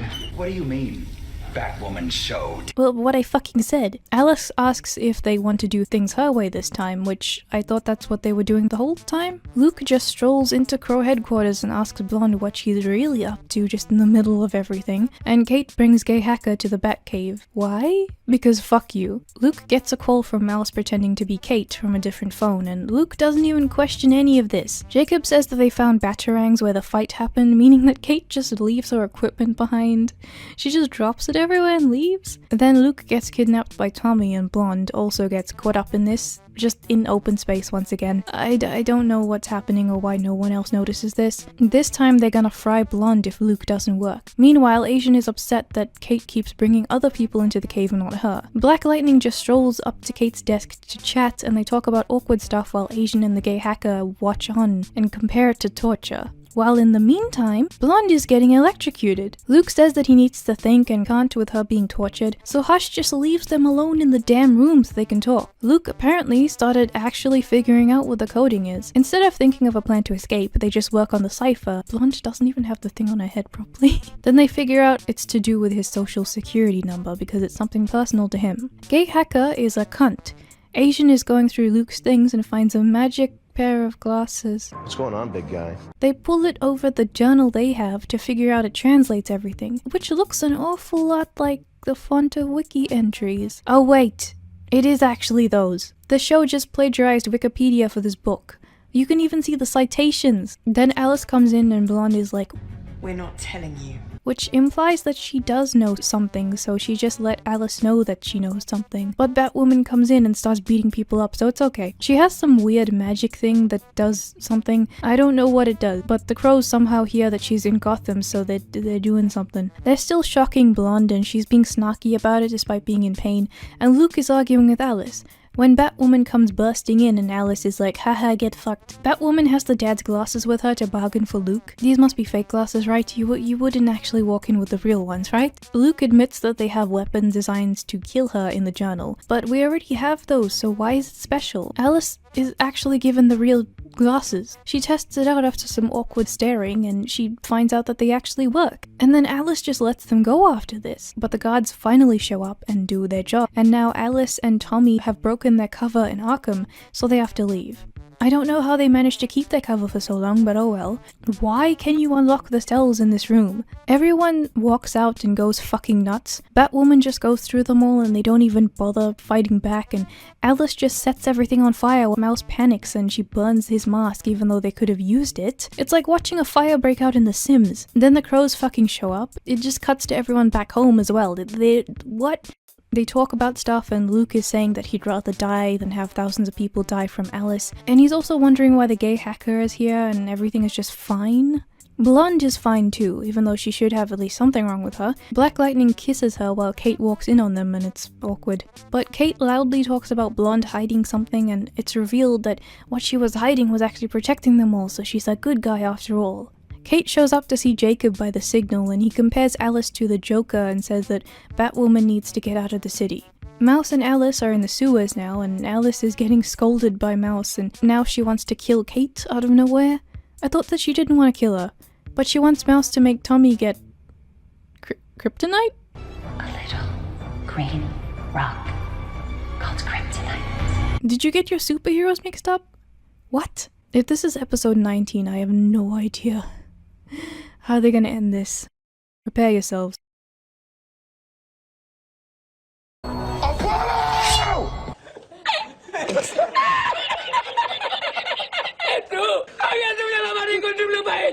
Here it is, the last episode. Ever since the first shitty part of the show that I reacted to, so many new people have come out to join me in this adventure. So many new people have come to Wish for Death Island, and this great saga will now come to an end. Okay, before we actually get to the episode, I'd like to examine something. So I've never really looked at the titles of these episodes in the videos, and today, since this is a special video, I'm going to read all of the episode titles. Enjoy. Pilot, The Rabbit Hole, Down, Down, Down, Who Are You? Mine is a long and sad tale. I'll be judge, I'll be jury. Tell me the truth. A mad tea party. Crisis on Infinite Earths Part 2. How queer everything is today. An unbirthday present. Take your choice. Drink me. Grinning from ear to ear. Off with her head. Through the looking glass. A narrow escape. If you believe in me, I'll believe in you. A secret kept from the rest. Oh, Mouse. My favorite is Unbirthday. It reminds me of when YouTube tried to do the Unthanksgiving thing on Twitter, and how queer is everything today considering the whole series? I don't know. Anyway, let's get into the episode. It opens with a reminder that Kate had been given the rock of kryptonite from Supergirl or whatever from Crisis on Infinite Things. I didn't think it would actually come back, but here we are because this show is just chaos spaghetti. This dude with a machete is just running around on the train. He kills this old dude while the old dude just sits there. Jacob then shows up and the dude stabs the electrical box while Jacob is just standing there doing nothing and they kind of fight. Kate is also somehow there as well without the suit. They don't even pursue him, they just let him stand there. Rachel Maddow gets mad that the crows couldn't stop the big bad dude, and Alice is reading stuff while Mouse is big mad as well. The crows have an app now as well, something that he really doesn't like, which sounds more of a hassle than 911, but okay. Tommy then comes in and starts flapping his arms because he wants a good face, and there's more infighting. Luke is holding up the green rock because it's the only one on Earth, and when he destroys it, all ways of killing Batwoman are gone forever. I guess shooting her exposed flesh doesn't work. Besides, Alice knows who you are, so why can't you just come in to kill you when you don't have the suit on? But Asian comes in to talk about the football dude killing people on the train and how he was taking steroids, but Kate doesn't understand sports because she's a lesbian. That's not me saying that, that's the show saying that. Let's not assume I know what any of those words mean because I'm a lesbian. Kate is gonna suit up and talk to the killer's brother, but Asian is concerned about Jacob wanting to fight Batwoman. Kate argues that no one knows Jacob like she does, even though she's been absent for years and Asian would have known him more. She's got nepotism, so it's okay. Meanwhile, Alice is in this amazing disguise to get stuff from the university to make Tommy's face. She walks into the professor's room and describes what she's looking for as a green rock that cuts things. I guess you gotta rewrite the lore somehow, but he says Luke's dad had it, so Alice gets all pissy and acts like she never just walks into Wayne Building and it's an impossible concept, even though she has many times. And then she hits him and he doesn't even move, so she just walks out. Asian and Luke are working on the rock, and they can't really figure it out. They could just hide it somewhere like in the middle of the ocean or something, but you know, whatever. Someone is running around the stadium with shitty music. Batwoman shows up to talk about the killer, who is the brother, as you recall. The dude says that the game made his brother obsessed, and it's all the game's fault. And then the killer comes in and yells, "It's beautiful." Betray me! Betrayal! Batwoman runs up to him before pulling out the fucking ranged weapon, which you don't need to run up to someone for, and then fails and does nothing as he cripples his brother, and then she just stands there like, oh fuck. Then the news shows up. Jacob says it's all Batwoman's fault that this is happening, which I kind of agree. Kate is watching it from the cave, looking upset. They find out that the old guy on the train did the brain diddling to make the killer insane. Alice is making Tommy a face, and Mouse is wondering when they'll kill him because he wants her to stop fucking everything up so they can just leave. Then she says that she's willing to die to make her plan happen, and he says he's leaving. He says that she never visited him in Arkham and he can survive without her anyway. She decides that she's gonna get even more quirky. Asian goes over the brain scan of the killer, and they act like he's impossible to take down, but they also don't remember him fucking screaming when the machete hit him, and They act like that was enough to take a man his size down anyway when it wasn't. They put the signal on so the crows show up, and then Asian walks out saying that she has a message from Batwoman, and Jacob gets angry. She pulls a phone out of her pocket, and the call was going on the entire time, I guess, but she tells Jacob that they need to work together to catch the killer. He says that she's a fucking bitch because she used Asian instead of coming out herself, and throws the phone against the wall. Asian has a massive speech, and Jacob says that she won't even show up. Then she does show up, and I don't know why the phone call was a thing. He just takes her hand and decides to work with her. Then Alice is going through some trauma exercise for some reason. He finds out that he's poisoned, and she cries and says that she couldn't live without him or something, and she just cradles him as he dies. I can't make myself care, but it's also bullshit. She says that he never experienced true betrayal. Betrayal! They go to the CGI stadium, and Batwoman is standing all the way up there when they're watching the field, and they're all being so obvious for some reason. Blonde is concerned because of Jacob, but Kate says it's okay because I looked into my dad's eyes, as if that's gonna help. Then the power goes out, so fuck. The killer just teleports to Jacob and takes him out, and then teleports to everyone else and runs screaming. This is amazing. The guy that they're using as bait just stands there and doesn't run, and then Batwoman appears and they fight. She tries reasoning with him and he just screams some more. It's so funny. Tim, this isn't you!